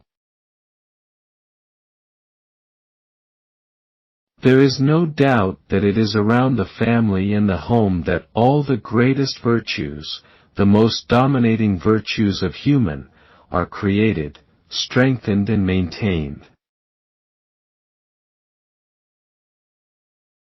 We have not journeyed all this way because we are made of sugar candy. The era of procrastination, of half measures, of soothing and baffling expedients, of delays is coming to its close. In its place we are entering a period of consequences. Every day you may make progress. Every step may be fruitful, yet there will stretch out before you an ever-lengthening, ever-ascending, ever-improving path. You know you will never get to the end of the journey, but this, so far from discouraging, only adds to the joy and glory of the climb. There is something about the outside of a horse that is good for the inside of a man. A love for tradition has never weakened a nation, indeed it has strengthened nations in their hour of peril. When the eagles are silent, the parrots begin to jabber. War is mainly a catalogue of blunders.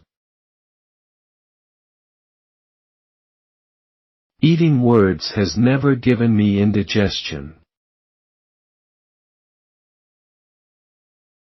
Before you can inspire with emotion, you must be swamped with it yourself.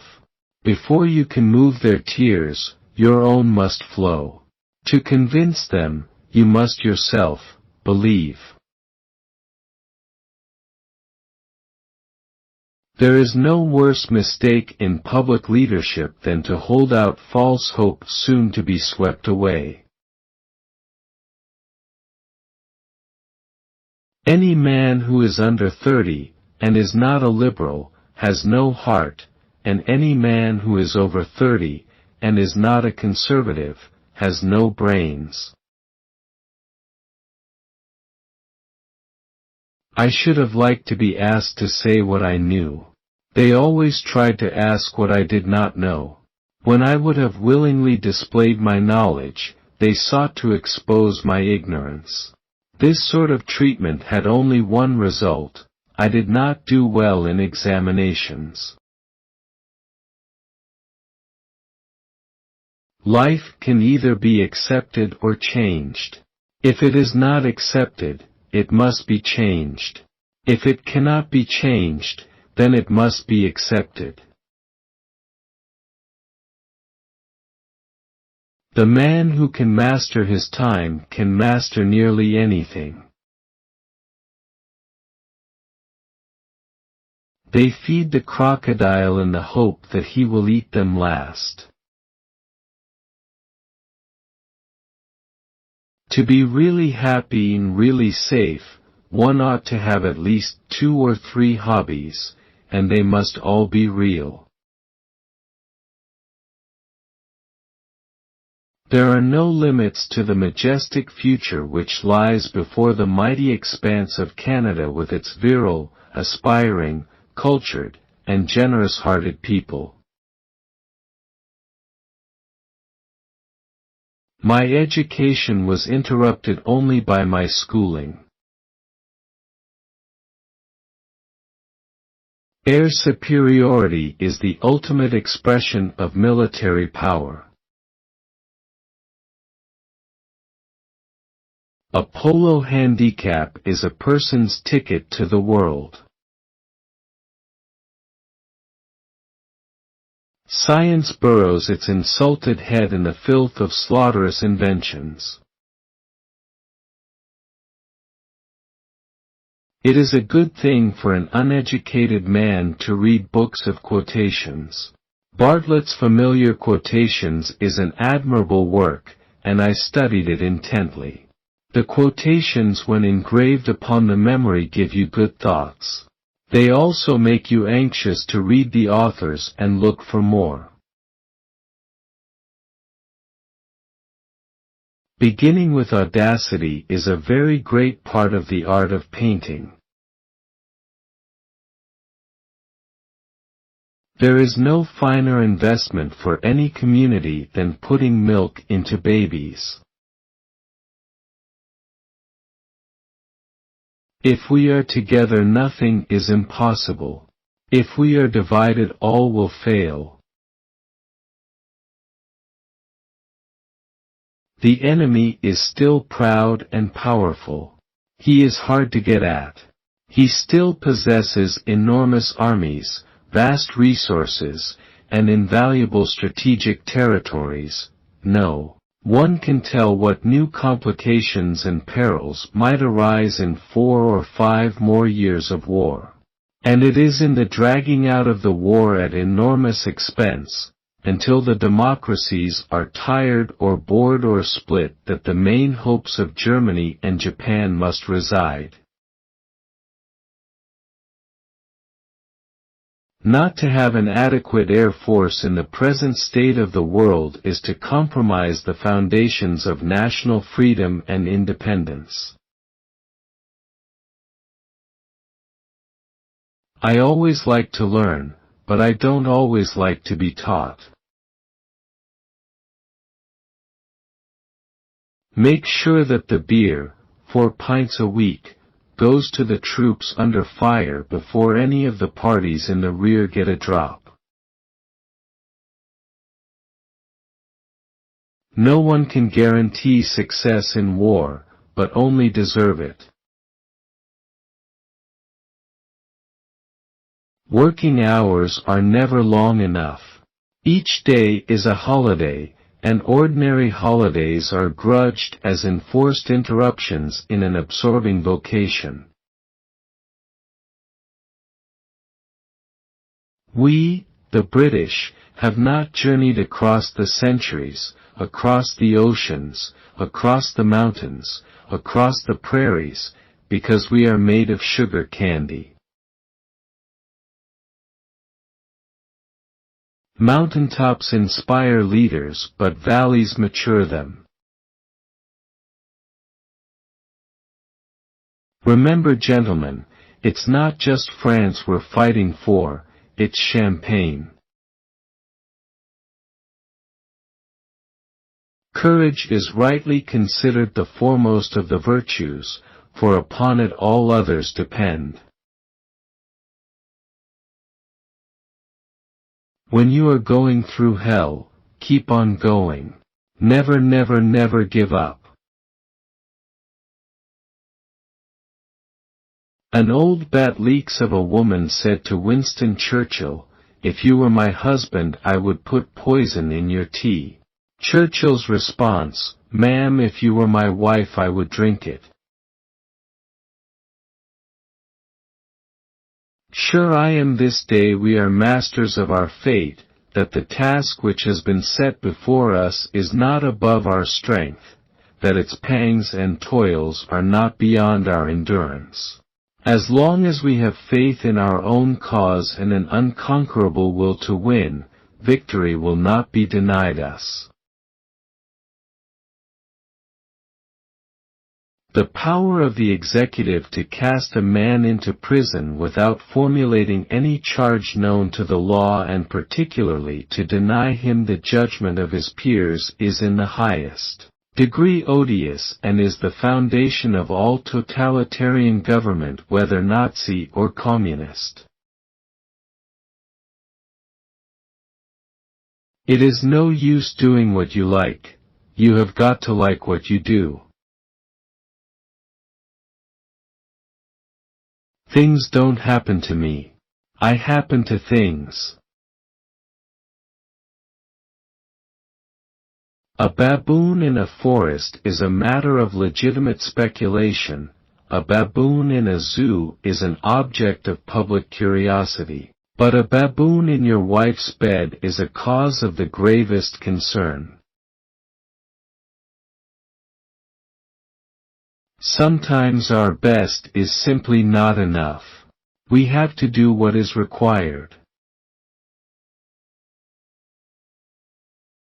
It is not enough that we do our best, sometimes we must do what is required. Hence we will not say that Greeks fight like heroes, but heroes fight like Greeks.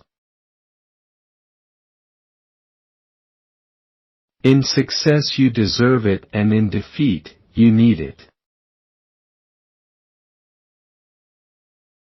The only guide to a man's conscience, the only shield to his memory is the rectitude and sincerity of his actions. I was not the lion, but it fell to me to give the lion's roar. Some people like the Jews, and some do not. But no thoughtful man can deny the fact that they are, beyond any question, the most formidable and the most remarkable race which has appeared in the world. It is wonderful what great strides can be made when there is a resolute purpose behind them. I do not resent criticism, even when for the sake of emphasis, it parts for the time with reality. You see these dictators on their pedestals, surrounded by the bayonets of their soldiers and the truncheons of their police, yet in their hearts there is unspoken fear. They are afraid of words and thoughts, words spoken abroad, thoughts stirring at home, all the more powerful because forbidden, terrify them.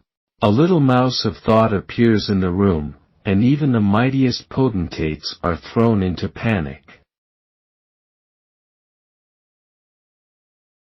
If I had my way, I would write the word "insure" over every door of every cottage and upon the blotting pad of every public man, because I am convinced that, for sacrifice that are conceivably small, families can be secured against catastrophes which otherwise would smash them forever.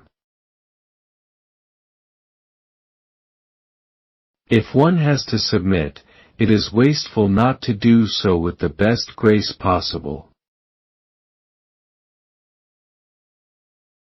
Success is often nothing more than moving from one failure to another with undiminished enthusiasm. The only guide to man is his conscience.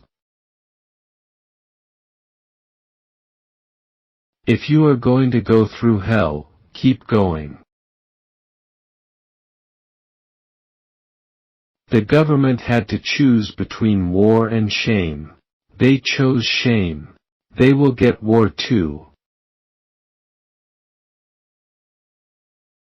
When there is no enemy within, the enemies outside cannot hurt you.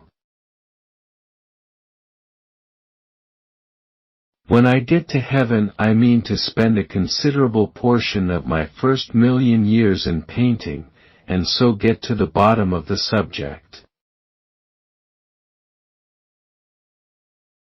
They say that nobody is perfect. Then they tell you practice makes perfect. I wish they'd make up their minds. Of all the small nations of this earth, perhaps only the ancient Greeks surpassed the Scots in their contribution to mankind. To each there comes in their lifetime a special moment when they are figuratively tapped on the shoulder and offered the chance to do a very special thing, unique to them and fitted to their talents. What a tragedy if that moment finds them unprepared or unqualified for that which could have been their finest hour. Great success always comes at the risk of enormous failure.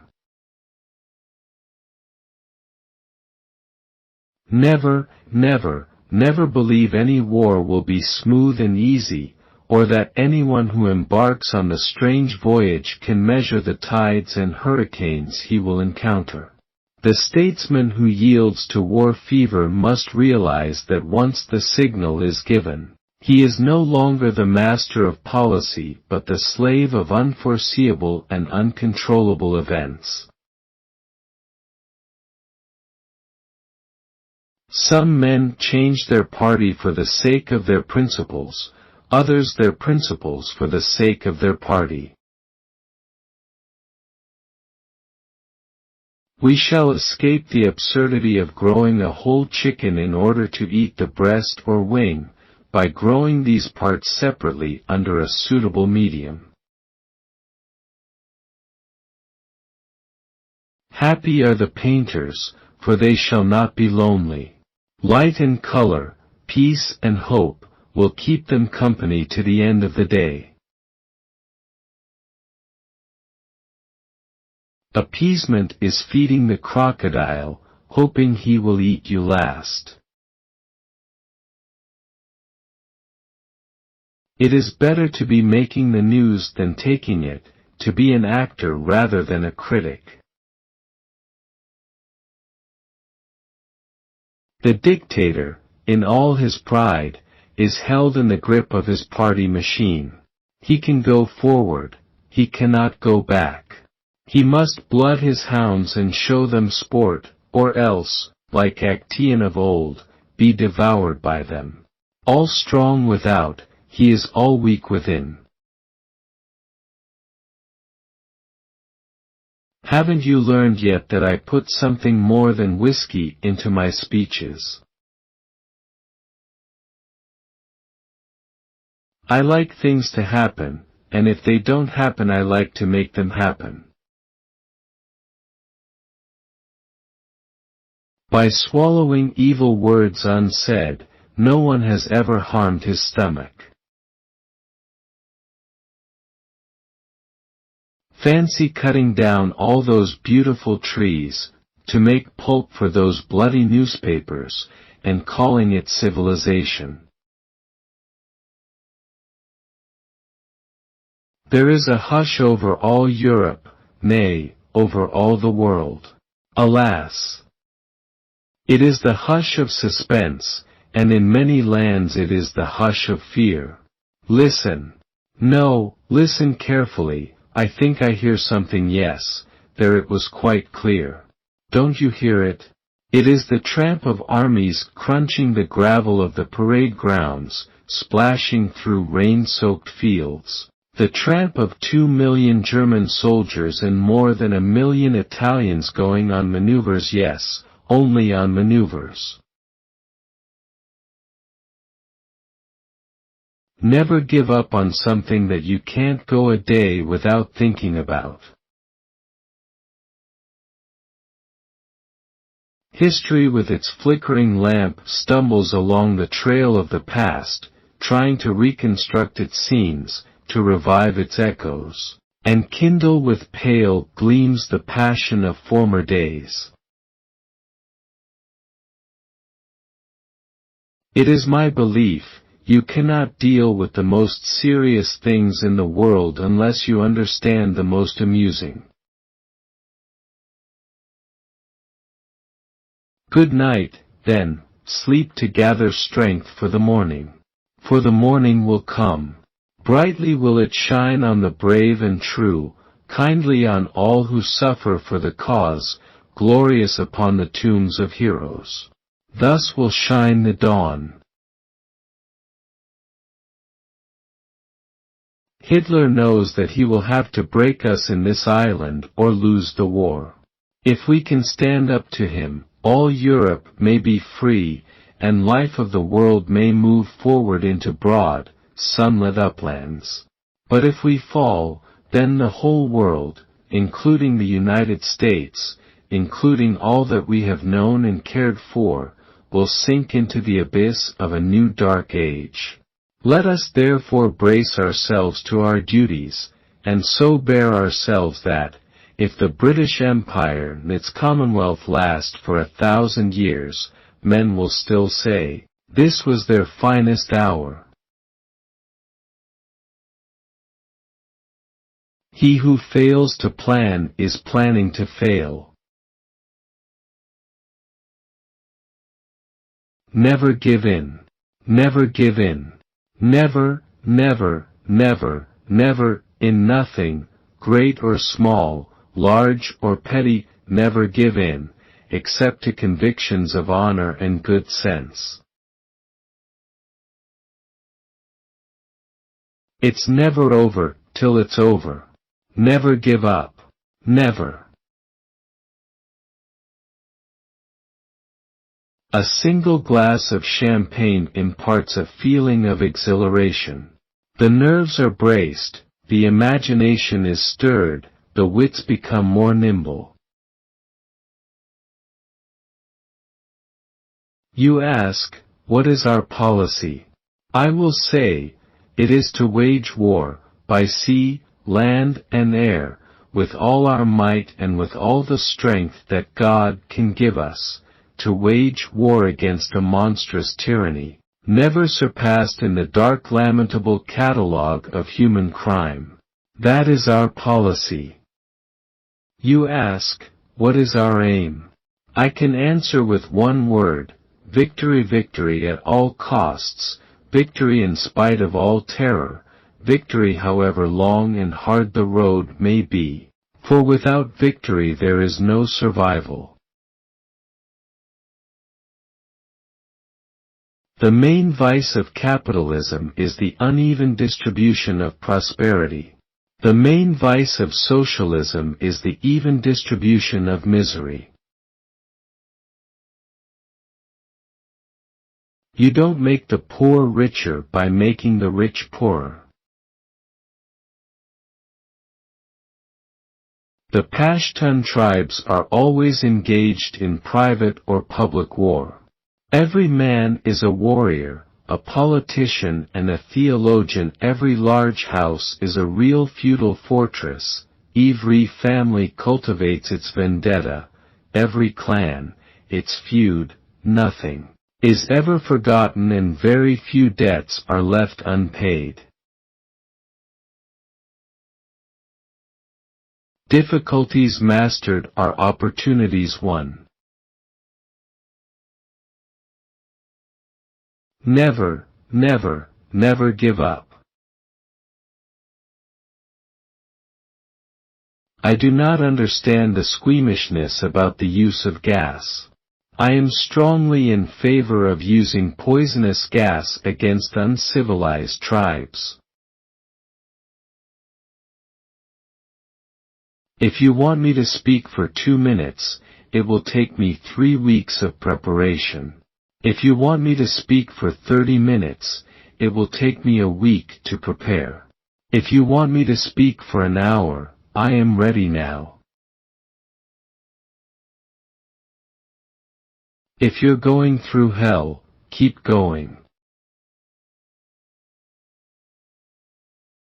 I am convinced that there is no smarter, handier, or more adaptable body of troops in the world. Wars are not won by evacuations. Listing your personal milestones is like storing a pocketful of sunshine for a rainy day. Sometimes our best is simply not enough.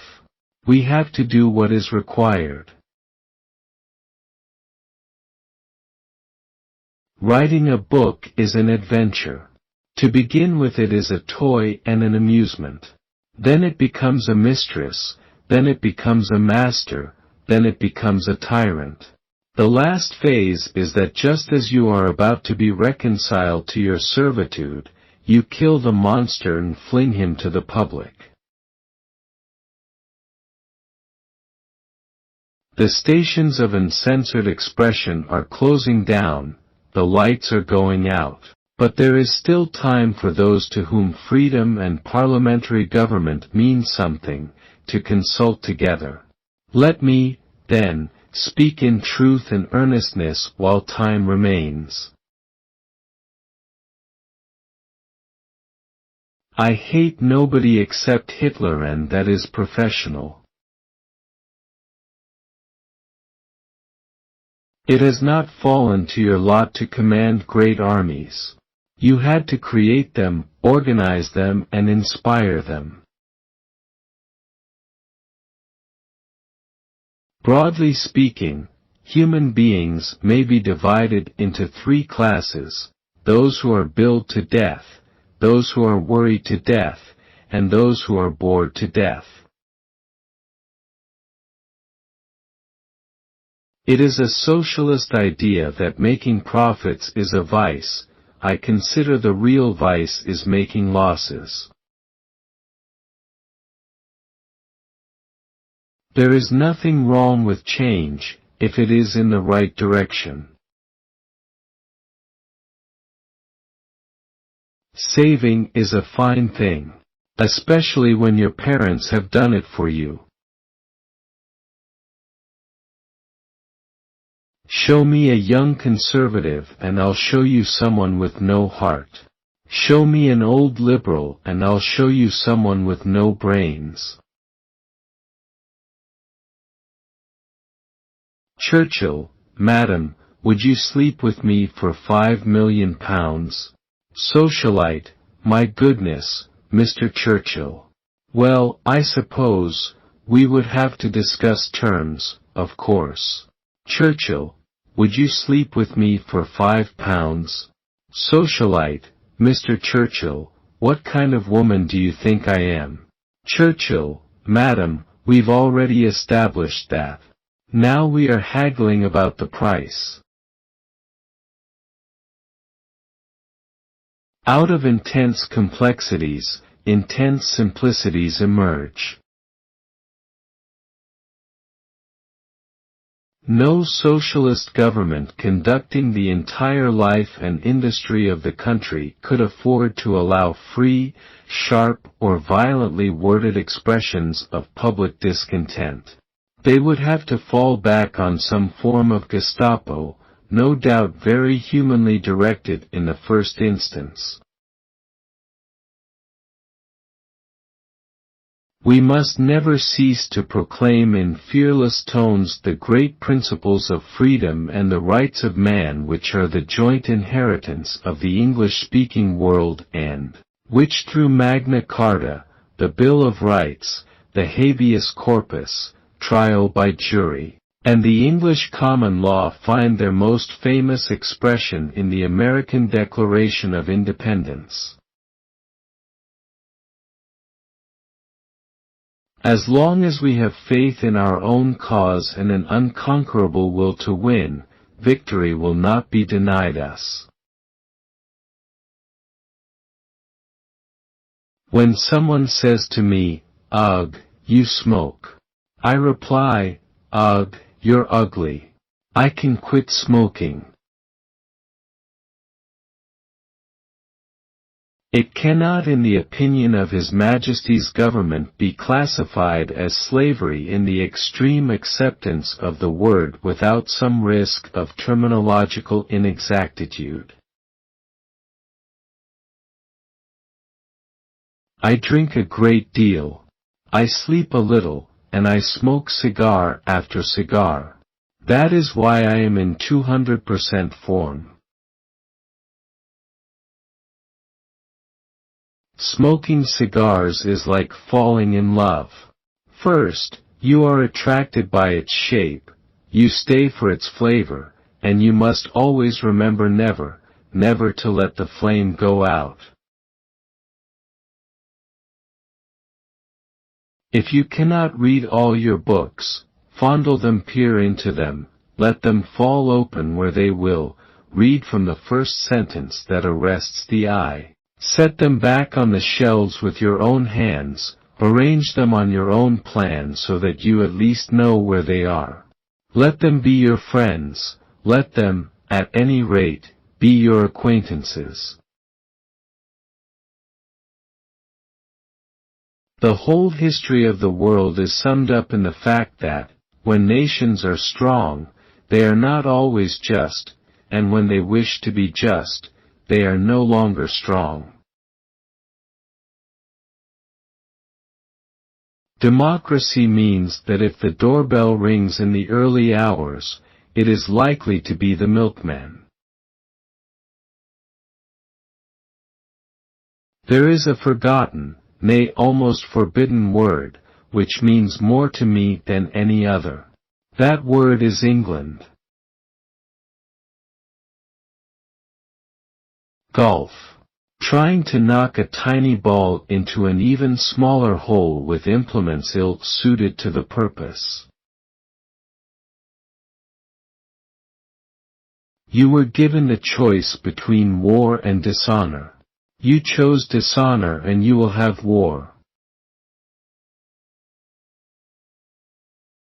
Each one hopes that if he feeds the crocodile enough, the crocodile will eat him last. All of them hope that the storm will pass before their turn comes to be devoured. But I fear greatly, the storm will not pass. It will rage and it will roar, even more loudly, even more widely. The question which we must ask ourselves is not whether we like or do not like what is going on, but what we are going to do about it.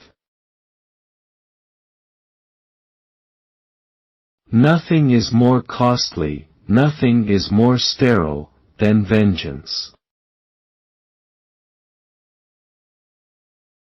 Give me the facts, and I will twist them the way I want, to suit my argument. Power will go to the hands of rascals, rogues, freebooters. All Indian leaders will be of low-caliber men of straw. They will have sweet-tongued silly hearts. They will fight amongst themselves for power. India will be lost in political squabbles. A day would come when even air water would be taxed in India. Socialism needs to pull down wealth, liberalism seeks to raise up poverty. Socialism would destroy private interests, liberalism would preserve them by reconciling them with public right. Socialism would kill enterprise, liberalism would rescue enterprise from the trammels of privilege and preference. Socialism assails the preeminence of the individual, liberalism seeks to build up a minimum standard for the mass. Socialism exalts the rule, liberalism exalts the man. Socialism attacks capitalism, liberalism attacks monopoly. If you're not a liberal at 20, you have no heart. If you're not a conservative at 40, you have no brain. Without execution, thinking is mere idleness. A man is about as big as the things that make him angry. The price of greatness is responsibility. We see nothing but good and hope in a richer, freer, more contented European commonalty. But we have our own dreams and our own task. We are with Europe, but not of it. We are linked, but not comprised. We are interested and associated, but not absorbed. A nation which has forgotten its past can have no future. The arts are essential to any complete national life. The state owes it to itself to sustain and encourage them. Ill fares the race which fails to salute the arts with the reverence and delight which are their due. At the bottom of all the tributes paid to democracy is the little man, walking into the little booth, with a little pencil, making a little cross on a little bit of paper. No amount of rhetoric or voluminous discussion can possibly diminish the overwhelming importance of the point. Mr. Churchill, to what do you attribute your success in life? Conservation of energy. Never stand up when you can sit down. And never sit down when you can lie down. Don't talk to me about naval tradition. It's nothing but rum, sodomy, and the lash. The fact that in Mohammedan law every woman must belong to some man as his absolute property, either as a child, a wife, or a concubine, must delay the final extinction of slavery until the faith of Islam has ceased to be a great power among men. We are with Europe, but not of it. We are linked, not combined. We are interested and associated, not absorbed. And should European statesmen address us in the words that were used of old, "Shall I speak for thee to the king or the captain of the host?" we should reply with the Shunammite woman, "Nay, sir, for we dwell among our own people." Fear is a reaction. Courage is a decision. Mr. Churchill, you're drunk. Mr. Churchill, and you, Lady Astor, are ugly. As for my condition, it will pass by the morning. You, however, will still be ugly. Everyone is in favor of free speech. Hardly a day passes without its being extolled, but some people's idea of it is that they are free to say what they like, but if anyone else says anything back, that is an outrage. The fascists of the future will be the anti-fascists. The positive thinker sees the invisible, feels the intangible, and achieves the impossible. Success is the ability to continue to move through total disaster. Many forms of government have been tried, and will be tried in this world of sin and woe.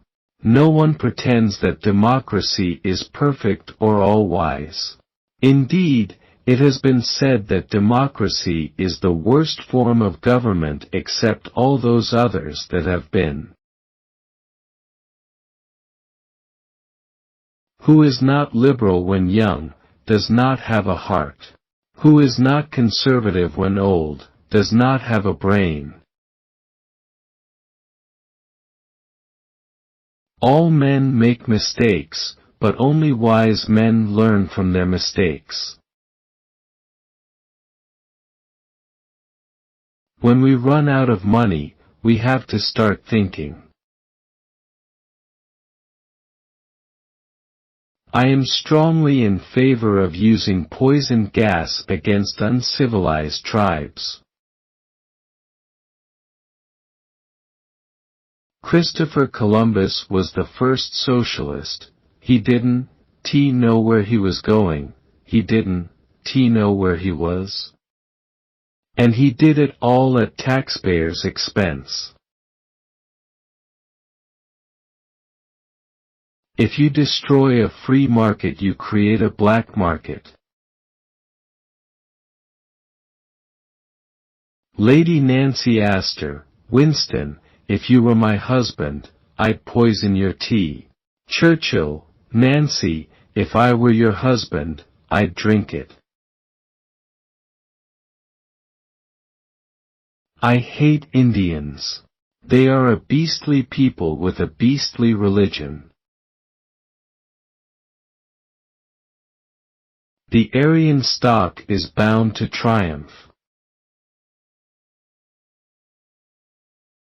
This truth may be unfashionable, unpalatable, no doubt unpopular, but, if it is the truth, the story of mankind shows that war was universal and unceasing for millions of years before armaments were invented or armies organized.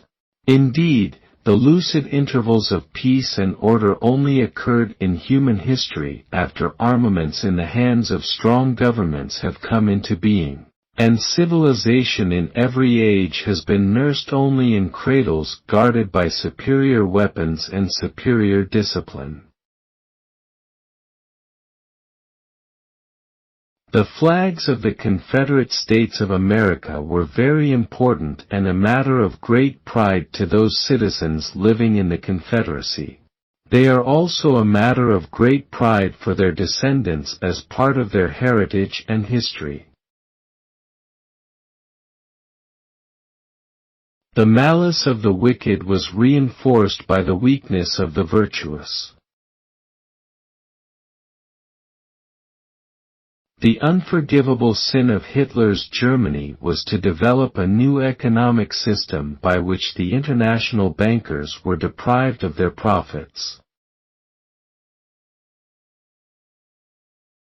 Never engage in a battle of wits with an unarmed man. Golf is a game whose aim is to hit a very small ball into an ever smaller hole, with weapons singularly ill-designed for the purpose.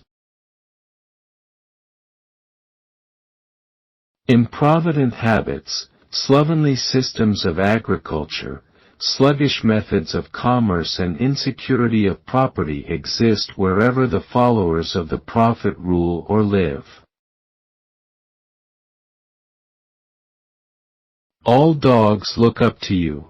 All cats look down on you. Only the pig looks at you as an equal.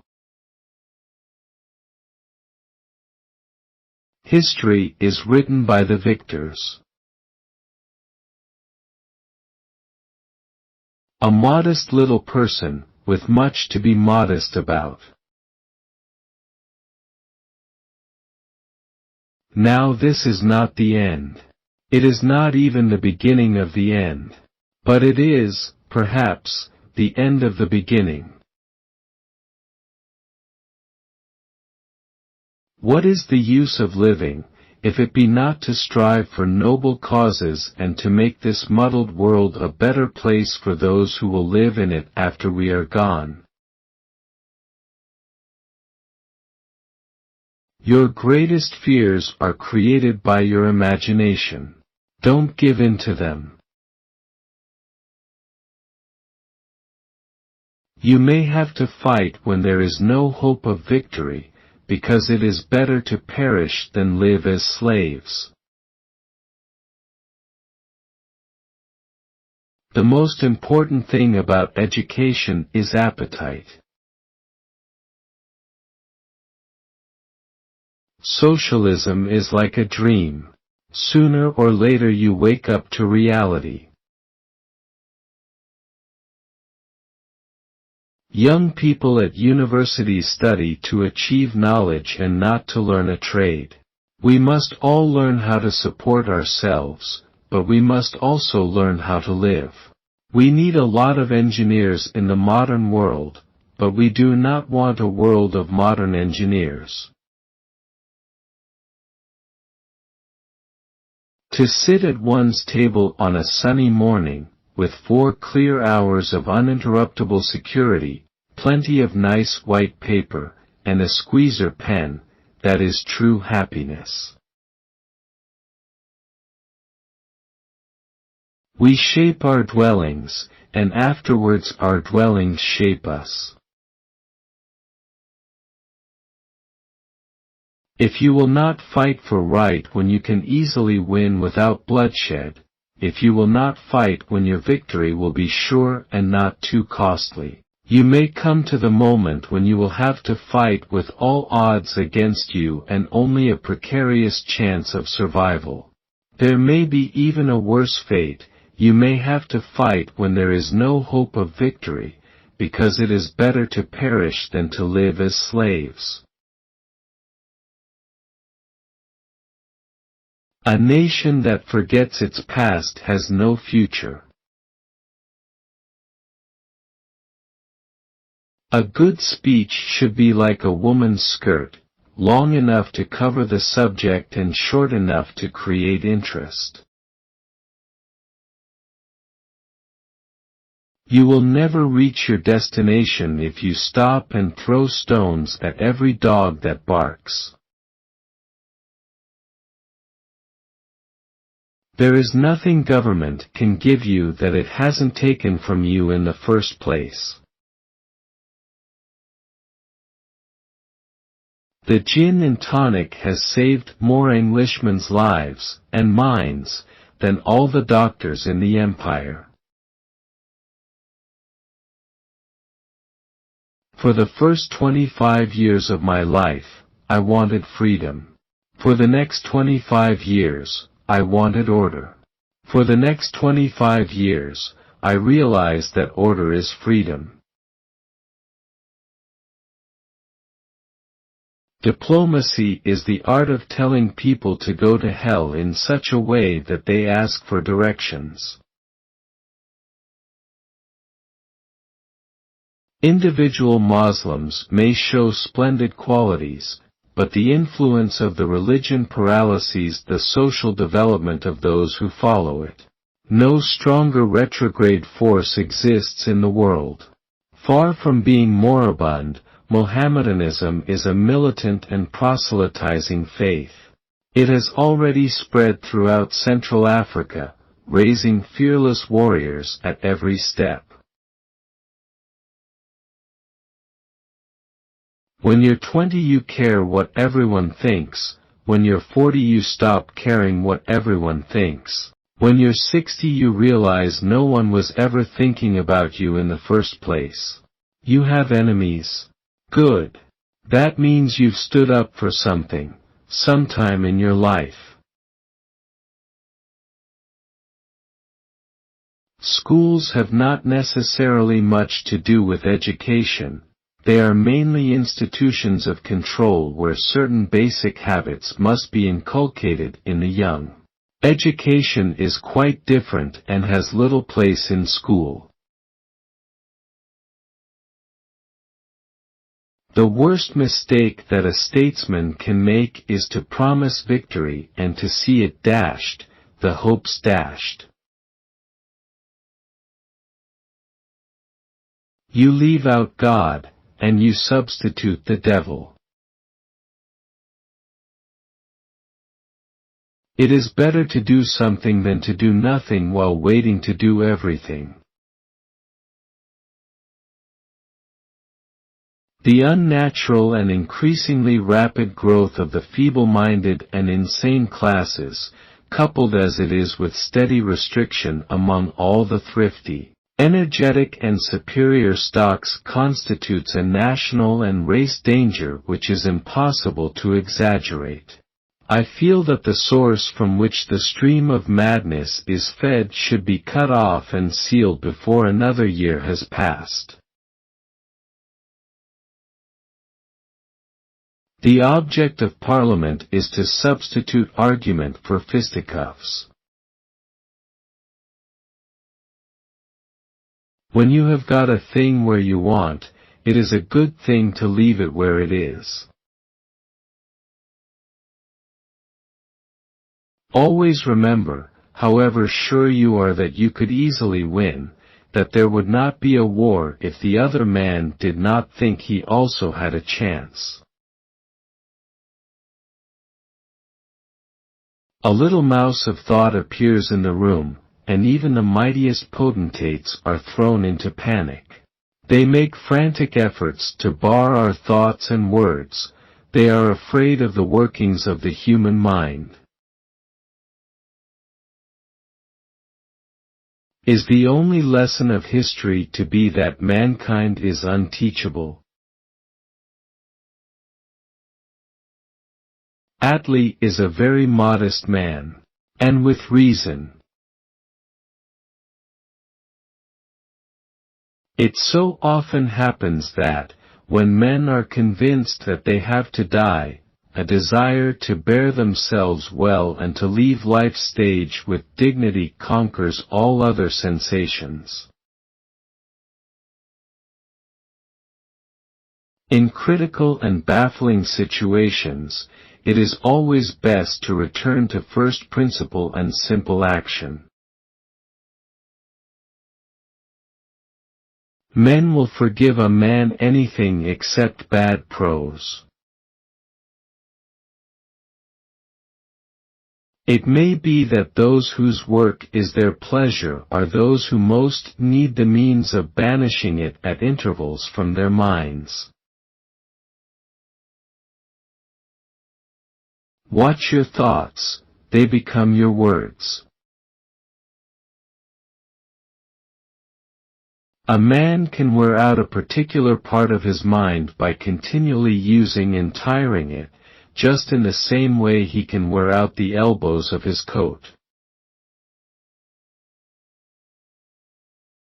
We were not made by nature to work, or even to play, from 8 o'clock in the morning till midnight. We ought to break our days and our marches into two. Painting is the same kind of problem as unfolding a long, sustained interlocked argument. It is a proposition commanded by a single unity of conception. In battles, two things are usually required of the commander-in-chief: to make a good plan for his army and, secondly, to keep a strong reserve. A heightened sense of the observation of nature is one of the chief delights that have come to me through trying to paint. There is no better exercise than to study and devour a picture, and then, without looking at it again, to attempt the next day to reproduce it. The vistas of possibility are only limited by the shortness of life. I do not presume to explain how to paint, but only how to get enjoyment. The painter wanders and loiters contentedly from place to place, always on the lookout for some brilliant butterfly of a picture which can be caught and carried safely home. Painting is a companion with whom one may walk a great part of life's journey. The cultivation of a hobby and new forms of interest is a policy of first importance to a public man. Leave to the masters of art trained by a lifetime of devotion the wonderful process of picture building and picture creation. Go out into the sunlight and be happy with what you see. Watch your habits, they determine your character. Unteachable from infancy to tomb, there is the first and main characteristic of mankind. I trust and believe that this college, this seed that we have sown, will grow to shelter and nurture generations who may add most notably to the strength and happiness of our people, and to the knowledge and peaceful progress of the world. The mighty oak from an acorn towers, a tiny seed can fill a field with flowers. The facilities for advanced education must be evened out and multiplied. No one who can take advantage of a higher education should be denied this chance. You cannot conduct a modern community except with an adequate supply of persons upon whose education, whether humane, technical, or scientific, much time and money have been spent. Books, in all their variety, offer the human intellect the means whereby civilization may be carried triumphantly forward. The most formidable people in the world, and now the most dangerous, people who lay down the doctrine that every frontier must be the starting out point for invasion. If this Long Island story of ours is to end at last, let it end only when each one of us lies, choking in his own blood upon the ground. My hope is that the generous instincts of unity will not depart from us, so that we become the prey of the little folk who exist in every country and who frolic alongside the juggernaut car of war to see what fun or notoriety they can extract from the proceedings. I have not made any arrogant, confident, boasting predictions at all. On the contrary, I have stuck hard to my blood, toil, tears and sweat, to which I have added muddle and mismanagement, and that, to some extent I must admit, is what you have got out of it. Far be it from me to paint a rosy picture of the future, but I should be failing in my duty if, on the other side, I were not to convey the true impression that this great nation is getting into its war stride. We are really doing our very best. There are no doubt many mistakes and shortcomings. A lot of things are done none too well. Some things that ought to be done have not yet been done. But Britain's effort has justly commanded the wonder and admiration of every friendly nation in the world. If we could get out of this jam by giving up Malta and Gibraltar and some African colonies, I would jump at it. But the only safe way is to convince Hitler that he cannot beat us. If I were the 1st of May, I should be ashamed of myself. No more let us alter or falter or palter. From Malta to Yalta, and Yalta to Malta. He sees with amazement that our defeats are but the stepping stones to victory, and that all his victories are stepping stones to ruin. It was apparent to me that this bad man saw quite clearly the shadow of slowly and remorselessly approaching doom, and he railed at fortune for mocking him with the glitter of fleeting success. Baldwin oftentimes stumbles over the truth, but he always picks himself up and hurries on as if nothing had happened. All the great things are simple.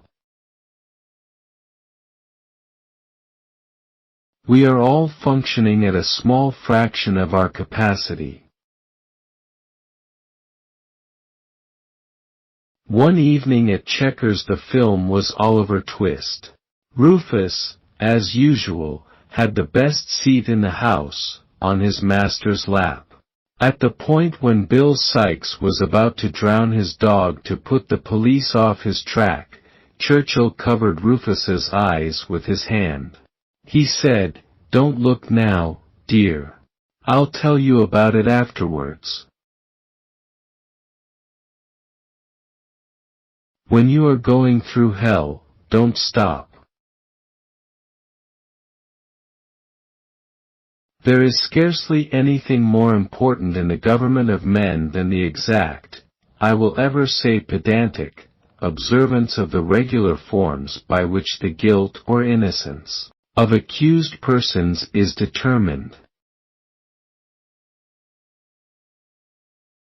I'd rather spend half an hour in the company of a top carpenter, than 3 hours in the company of an average brain surgeon.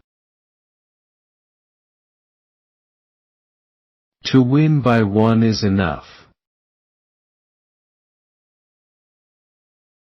The people of Asia were slaves, because they had not learned how to pronounce the word no. Logic is a poor guide compared with custom. Everyone threw the blame on me, they nearly always do. I suppose, they think I shall be able to bear it best. Science should be on tap, not on top. The English never draw a line without blurring it. Maybe when it seems the entire world is shouting no. Your day will go the way the corners of your mouth turn. Never run away from anything. Never. I have watched this famous island descending incontinently, fecklessly, the stairway which lead to a dark gulf. The water was not fit to drink. To make it palatable, we had to add whiskey. By diligent effort, I learned to like it. We ought to have saints' days to commemorate the great discoveries which have been made for all mankind, and perhaps for all time or for whatever time may be left to us. Nature is a prodigal of pain. I should like to find a day when we can take a holiday, a day of jubilation when we can fake good Saint Anesthesia and chaste and pure Saint Antiseptic. I should be bound to celebrate, among others, Saint Penicillin. Should Britain fail, then the entire world would sink into the abyss of a new dark age made more sinister by the lights of perverted science. The Dark Ages may return, the Stone Age may return on the gleaming wings of science, and what might now shower immeasurable material blessings upon mankind may even bring about its total destruction. Beware. I say, time may be short, referring to the discovery of atomic energy. There is no limit to the ingenuity of man if it is properly and vigorously applied under conditions of peace and justice. So long as I am acting from duty and conviction, I am indifferent to taunts and jeers. I think they will probably do me more good than harm. Human beings are of two classes, those whose work is work and whose pleasure is pleasure, and those whose work and pleasure are one. There is something going on in time and space, and beyond time and space, which, whether we like it or not, spells duty. Keep calm and carry on. If I was your wife, sir, I'd poison you. Madam, if you were my wife, I'd let you. The only thing wrong with Christianity is the lack of suffering. Here is the answer which I will give to President Roosevelt. Give us the tools, and we will finish the job. This movement among the Jews is not new. This worldwide conspiracy for the overthrow of civilization and for the reconstitution of society on the basis of arrested development, of envious malevolence, and impossible equality, has been steadily growing. It has been the mainspring of every subversive movement during the 19th century. I do not admit that a great wrong has been done to the Red Indians of America, or the black people of Australia, by the fact that a stronger race, a higher grade race, has come in and taken its place. You create your own universe as you go along. The stronger your imagination, the more variegated your universe. When you leave off dreaming, the universe ceases to exist. The cat does more for the war effort than you do. He acts as a hot water bottle and saves fuel and power. This revelation of the secrets of nature, long mercifully withheld from man, should arouse the most solemn reflections in the mind and conscience of every human being capable of comprehension. We must indeed pray that these awful agencies will be made to conduce to peace among the nations, and that instead of wreaking measureless havoc upon the entire globe, may become a perennial fountain of world prosperity. On July 17 there came to us at Potsdam the eagerly awaited news of the trial of the atomic bomb in the new Mexican desert. Success beyond all dreams crowded this somber, magnificent venture of our American allies. The detailed reports could leave no doubt in the minds of the very few who were informed that we were in the presence of a new factor in human affairs, and possessed of powers which were irresistible. Old men make war, young men fight and die. Islam is more dangerous in a man than rabies in a dog. Some civil servants are neither servants nor civil. We must recognize that we have a great inheritance in our possession, which represents the prolonged achievement of the centuries. That there is not one of our simple uncounted rights today for which better men than we are have not died on the scaffold or the battlefield. We have not only a great treasure, we have a great cause. Are we taking every measure within our power to defend that cause? There are bitter weeds in England.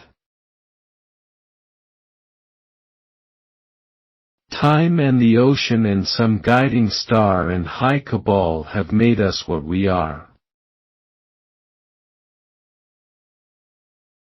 Success comes from continuing to strive, fail and learn without losing enthusiasm. Unless some effective supranational government can be set up and brought quickly into action, the prospects of peace and human progress are dark and doubtful. I did not like the man, Niels Bohr, when you showed him to me, with his hair all over his head. If you want to discover new oceans, you must first have the courage to leave shore. Already by 1900 I could boast I had written as many books as Moses. Success in life is the ability to move from one mistake to another without losing enthusiasm.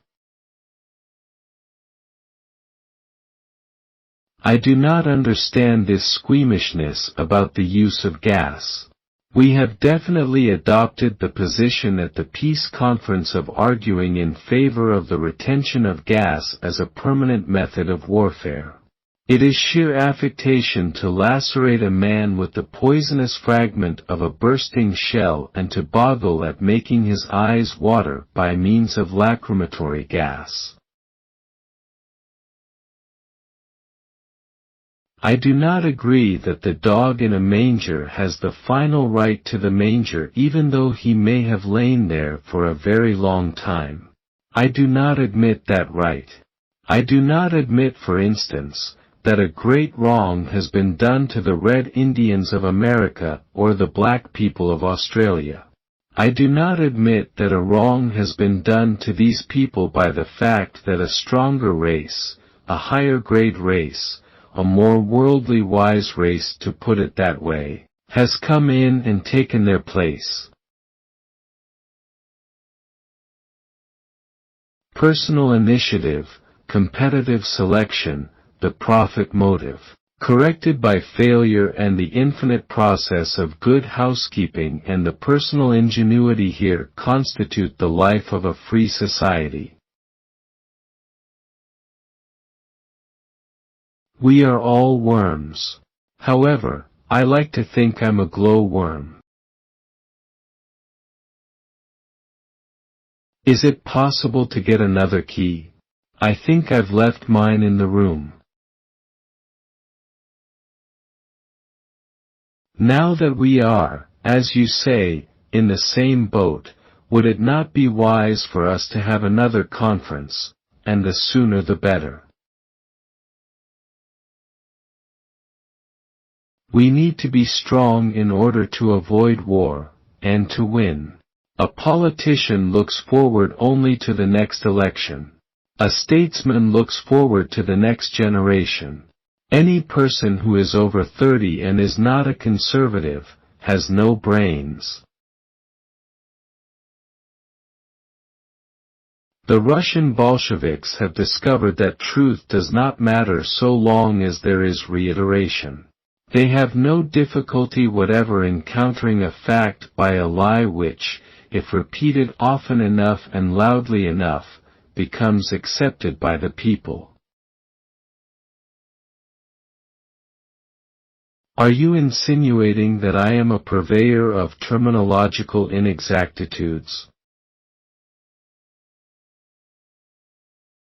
Personally, I think that private property has a right to be defended. Our civilization is built up on property, and can only be defended by private property.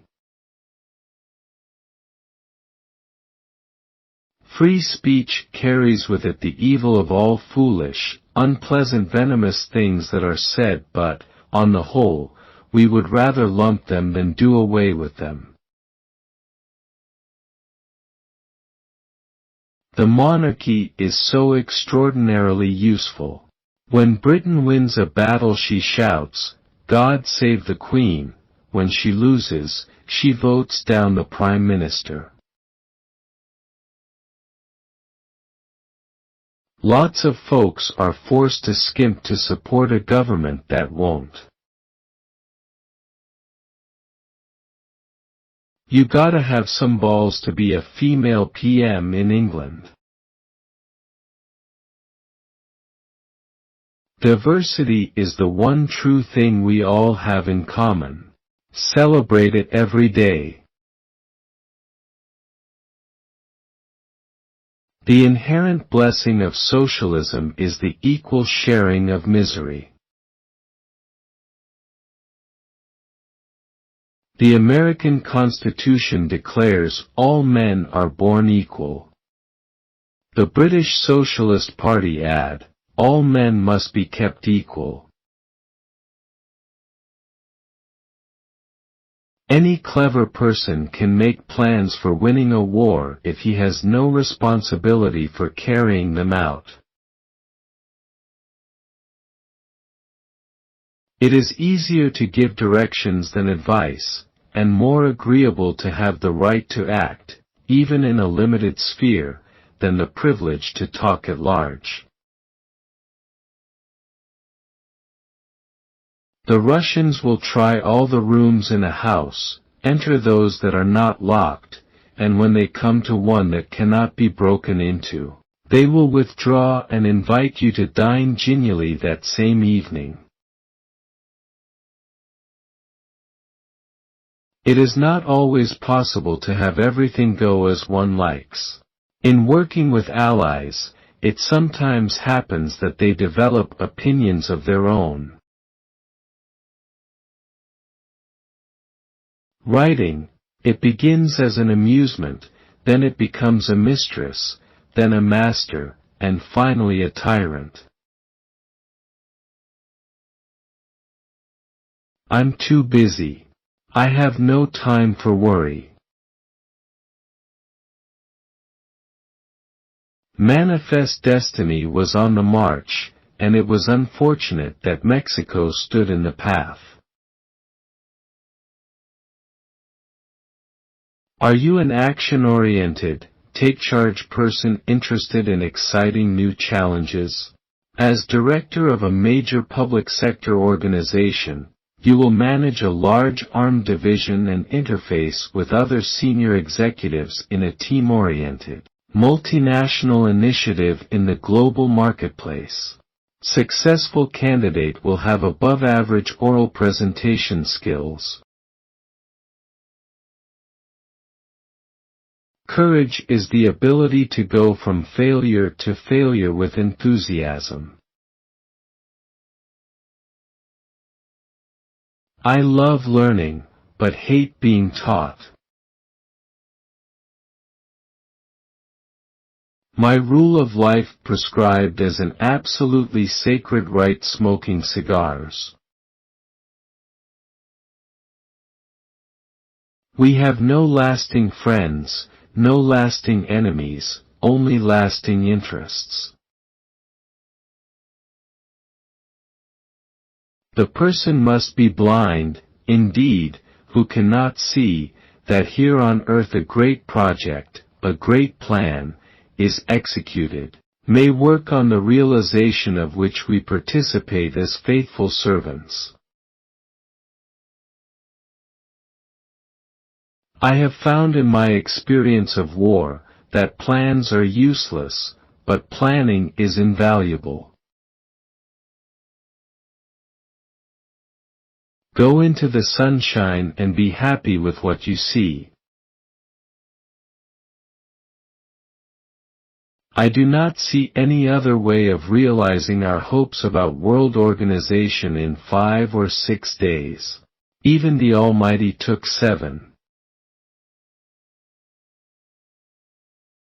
There is, therefore, wisdom in reserving one's decisions as long as possible and until all the facts and forces that will be potent at the moment are revealed. The only way a man can remain consistent amid changing circumstances is to change with them while preserving the same dominating purpose. There are plenty of good ideas, if only they can be backed with the power of action. Dear citizen, if you were my love, I'd stole your money.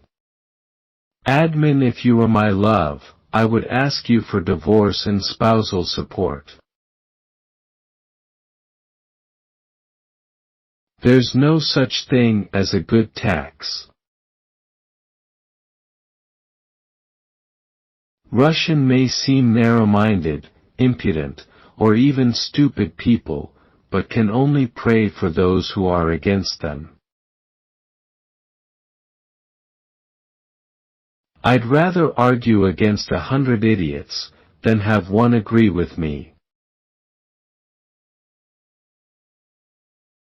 With integrity, nothing else counts. Without integrity, nothing else counts. Preparation is, if not the key to genius, then at least the key to sounding like a genius. Much, as war attracts me and fascinates my mind with its tremendous situations, I feel more deeply every year. What vile and wicked folly and barbarism it all is. Nobody wants to intervene in Russian affairs. Russia is a very large country, a very old country, a very disagreeable country inhabited by immense numbers of ignorant people largely possessed of lethal weapons and in a state of extreme disorder. Also, Russia is a long way off. The politician is asked to stand, he wants to sit, and he is expected to lie. I am not a bit afraid of Siegfried Sassoon. That man can think. I am afraid only of people who cannot think. If a woman has it, she doesn't need anything else, but if she doesn't have it, it doesn't matter what else she has. Fancy living in one of these streets, never seeing anything beautiful, never eating anything savory, never saying anything clever. I have had a number of threatening letters each week, some telling me the actual time and method of my death, and I don't like it. The Balkans produce more history than they can consume. People who are not prepared to do unpopular things and defy the clamor of the multitude are not fit to be ministers in time of difficulty. Peace will not be preserved by pious sentiments. Let us set up a standard around which the brave and the loyal can rally. It is wonderful how well men can keep secrets they have not been told. There is no purpose in living where there is nothing to do. It is sheer laziness not compressing thought into a reasonable space. Don't deliver an essay with so many points. No one can absorb it. Just say one thing. Of course, you can say the point in many different ways over and over again with different illustrations. It is always more easy to discover and proclaim general principles than it is to apply them. We shall come through. We cannot tell when, we cannot tell how, but we shall come through. If you travel the earth, you will find it is largely divided into two classes of people who say, I wonder why such and such is not done, and people who say, now who is going to prevent me from doing that thing? It was my ambition all of my life to be master of the spoken word. My mother always seemed to me like a fairy princess, a radiant being possessed of limitless riches and power. She shone for me like the evening star. I loved her dearly. Men often stumble onto the truth but then quickly dust themselves off and hurry away. Courage is the greatest virtue because it guarantees all the rest. My tastes are simple. I like only the very best. With the end of the Victorian era, we passed into what I feel I must call the terrible 20th century. Most of the world's work is done by people who don't feel very well. In Franklin Roosevelt there died the greatest American friend we have ever known, and the greatest champion of freedom who has ever brought help and comfort from the new world to the old. We would rather see London laid in ruins and ashes than that it should be tamely and abjectly enslaved. This is a war of the unknown warriors, but let all strive without failing in faith or in duty, and the dark curse of Hitler will be lifted from our age. To improve is to change. We make our buildings and afterwards they make us. They regulate the course of our lives. Achievement is not last, disappointment is not deadly, it is the mettle to proceed with that matters. Leadership is the intelligent use of power. Without victory there is no survival. Never stand so high upon a principle that you cannot lower it to suit the circumstances. Put together a seaman, soldier, and airman and what do you get? The sum of all fears. The person of truth must be covered with bodyguards of lies. Even fools are right sometimes. I do not understand this squeamishness about the use of gas. I am strongly in favor of using poison gas against uncivilized tribes. It is not necessary to use only the most deadly gases. Gases can be used which cause great inconvenience and would spread a lively terror and yet would leave no serious, permanent effects on most of those affected. There is only one answer to defeat, and that is victory. We are plunged in a long and grievous struggle. But all will come right if we all work together to the end. In my experience of large enterprises, I have found it is often a mistake to try to settle everything at once. Wealth, taste, and leisure can bring many things, but they do not bring happiness. Never flinch, never weary, never despair.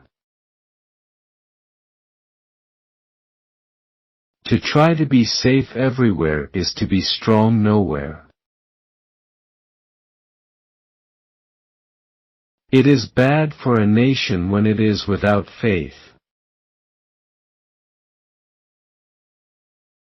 The trade unions are a long-established and essential part of our national life. We take our stand by these pillars of our British society as it has gradually developed and evolved itself, of the right of individual laboring men to adjust their wages and conditions by collective bargaining, including the right to strike. No one ever came to grief except honorable grief through riding horses. No hour of life is lost that is spent in the saddle. Young men have often been ruined through owning horses, or through backing horses, but never through riding them, unless of course they break their necks, which, taken at a gallop, is a very good death to die. Do what you like, but like what you do. Beware of driving men to desperation. Even a cornered rat is dangerous. Talking death seriously is one of the tragedies of youth. Our free trade plan is quite simple. We say that every citizen shall have the right to buy whatever he wants, wherever he wants, at his own good pleasure, without restriction or discouragement from the state. Failure should never go to heart and success should never go to head, both makes a person to fall in life. In order to become a great man, one must first be a great rascal. It would be an inconvenient rule if nothing could be done until everything can be done. To secure your historical standing, be sure you are the first to write about it. The very first thing the President, Truman, did was to show me the new presidential seal, which he had just redesigned. He explained, the seal has to go everywhere the President goes. It must be displayed upon the lectern when he speaks. The eagle used to face the arrows, but I have redesigned it so that it now faces the olive branches.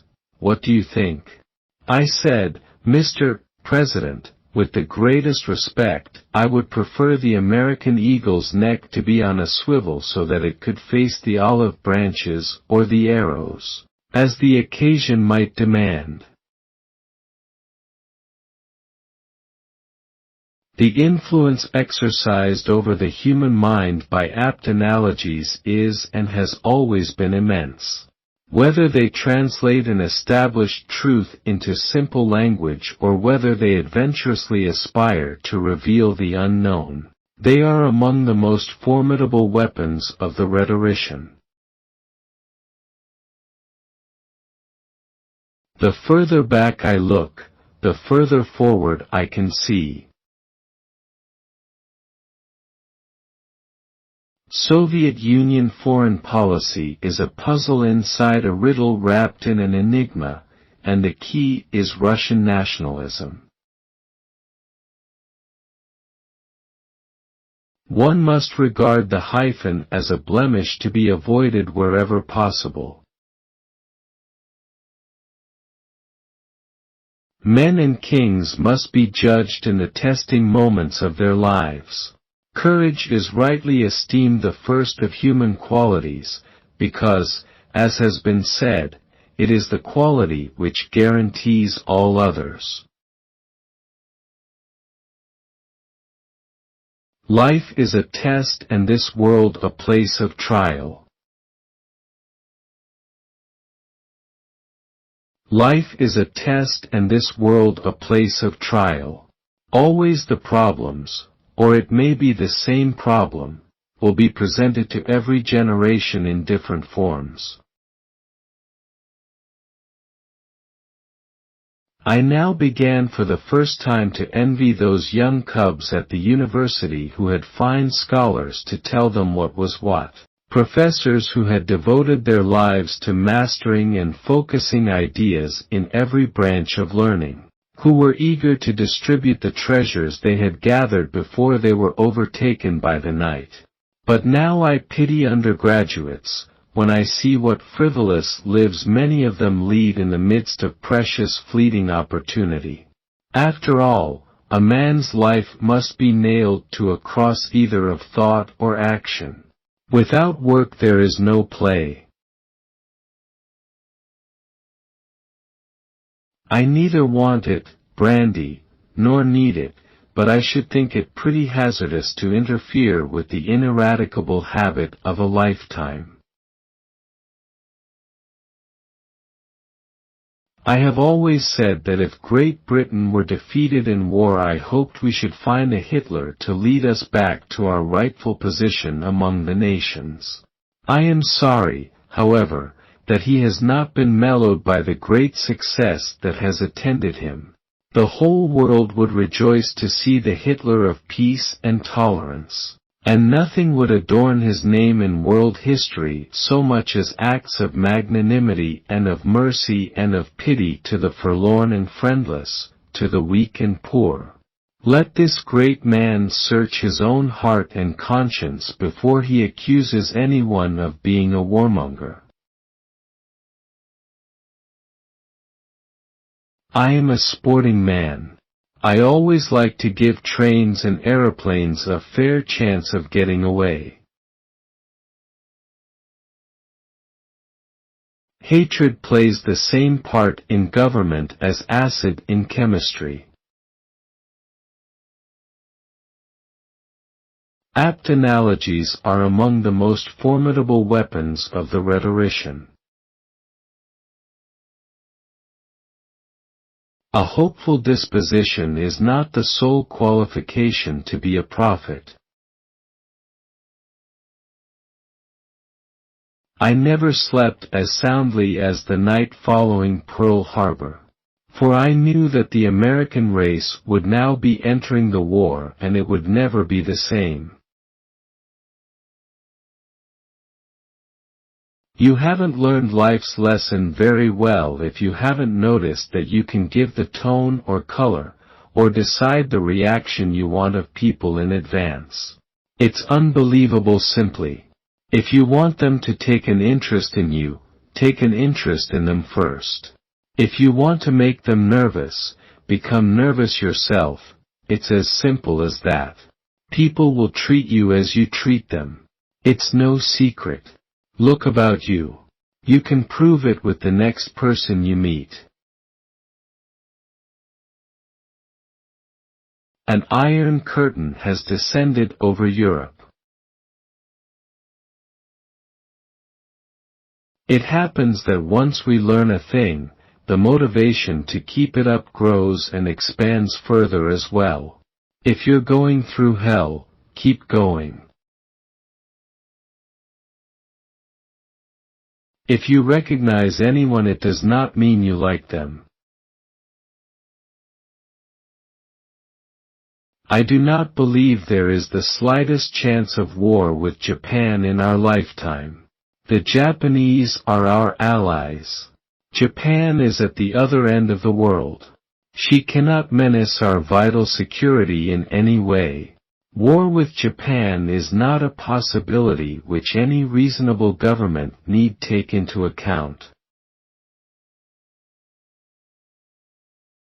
One cannot leap a chasm in 2 jumps. Millions who could not follow closely or accurately the main events of the war looked day after day in the papers for the fortunes of Mafeking, and when finally the news of its relief was flashed throughout the world, the streets of London became impassable, and the floods of sterling Cockney patriotism were released in such a deluge of unbridled, delirious joy as was never witnessed again till Armistice Night, 1918. Science has given to this generation the means of unlimited disaster or of unlimited progress. There will remain the greater task of directing knowledge lastingly towards the purpose of peace and human good. It is of no account, after all, the old bird does not fly far from his nest. I prefer to be right than consistent. Politics is like waking up in the morning. You never know whose head you'll find on the pillow. We are shaping the world faster than we can change ourselves, and we are applying to the present the habits of the past. The greatest advances in human civilization have come when we recovered what we had lost, when we learned the lessons of history. Let the children have their night of fun and laughter, let the gifts of Father Christmas delight their play. Let us grown-ups share to the full in their unstinted pleasures. I liked wine, both red and white, and especially champagne, and on very special occasions I could even drink a small glass of brandy. You do your worst, and we'll do our best.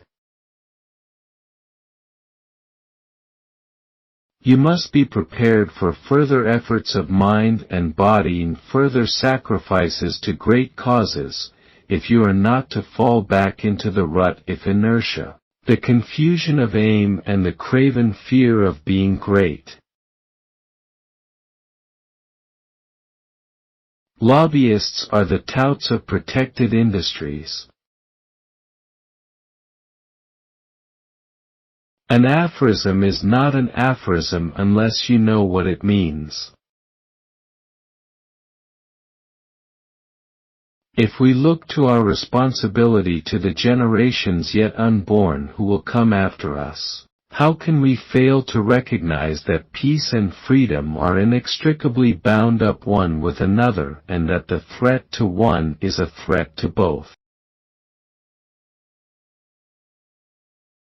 It is in the interest of the wage earner to have many other alternatives open to him than service under one all-powerful employer called the state. There is a treasure in the heart of every man if you can only find it. There is no sphere of human thought in which it is easier to show superficial cleverness and the appearance of superior wisdom than in discussing questions of currency and exchange. The first duty of a university is to teach wisdom, not trade, character, not technicalities. When I find a ladybug, I ask the butler to take it outside instead of killing it. An American diplomat is sometimes like a bull who carries his own china shop around with him. Safety and certainty in oil lie in variety, and variety alone. Air power is the most difficult of military force to measure or even express in precise terms. America can always be counted upon to do the right thing in the end, having first exhausted the available alternatives. Can a nation remain healthy? Can all nations draw together in a world whose brightest stars are film stars? We do not war with races primarily as such. Tyranny is our foe. Whatever trapping or disguise it wears, whatever language it speaks, be it external or internal, we must forever be on our guard, ever mobilized, ever vigilant, always ready to spring at its throat. In all this we march together. Not only do we march and strive shoulder to shoulder at this moment, under the fire of the enemy on the fields of war or in the air, but also in those realms of thought which are consecrated to the rights and the dignity of man.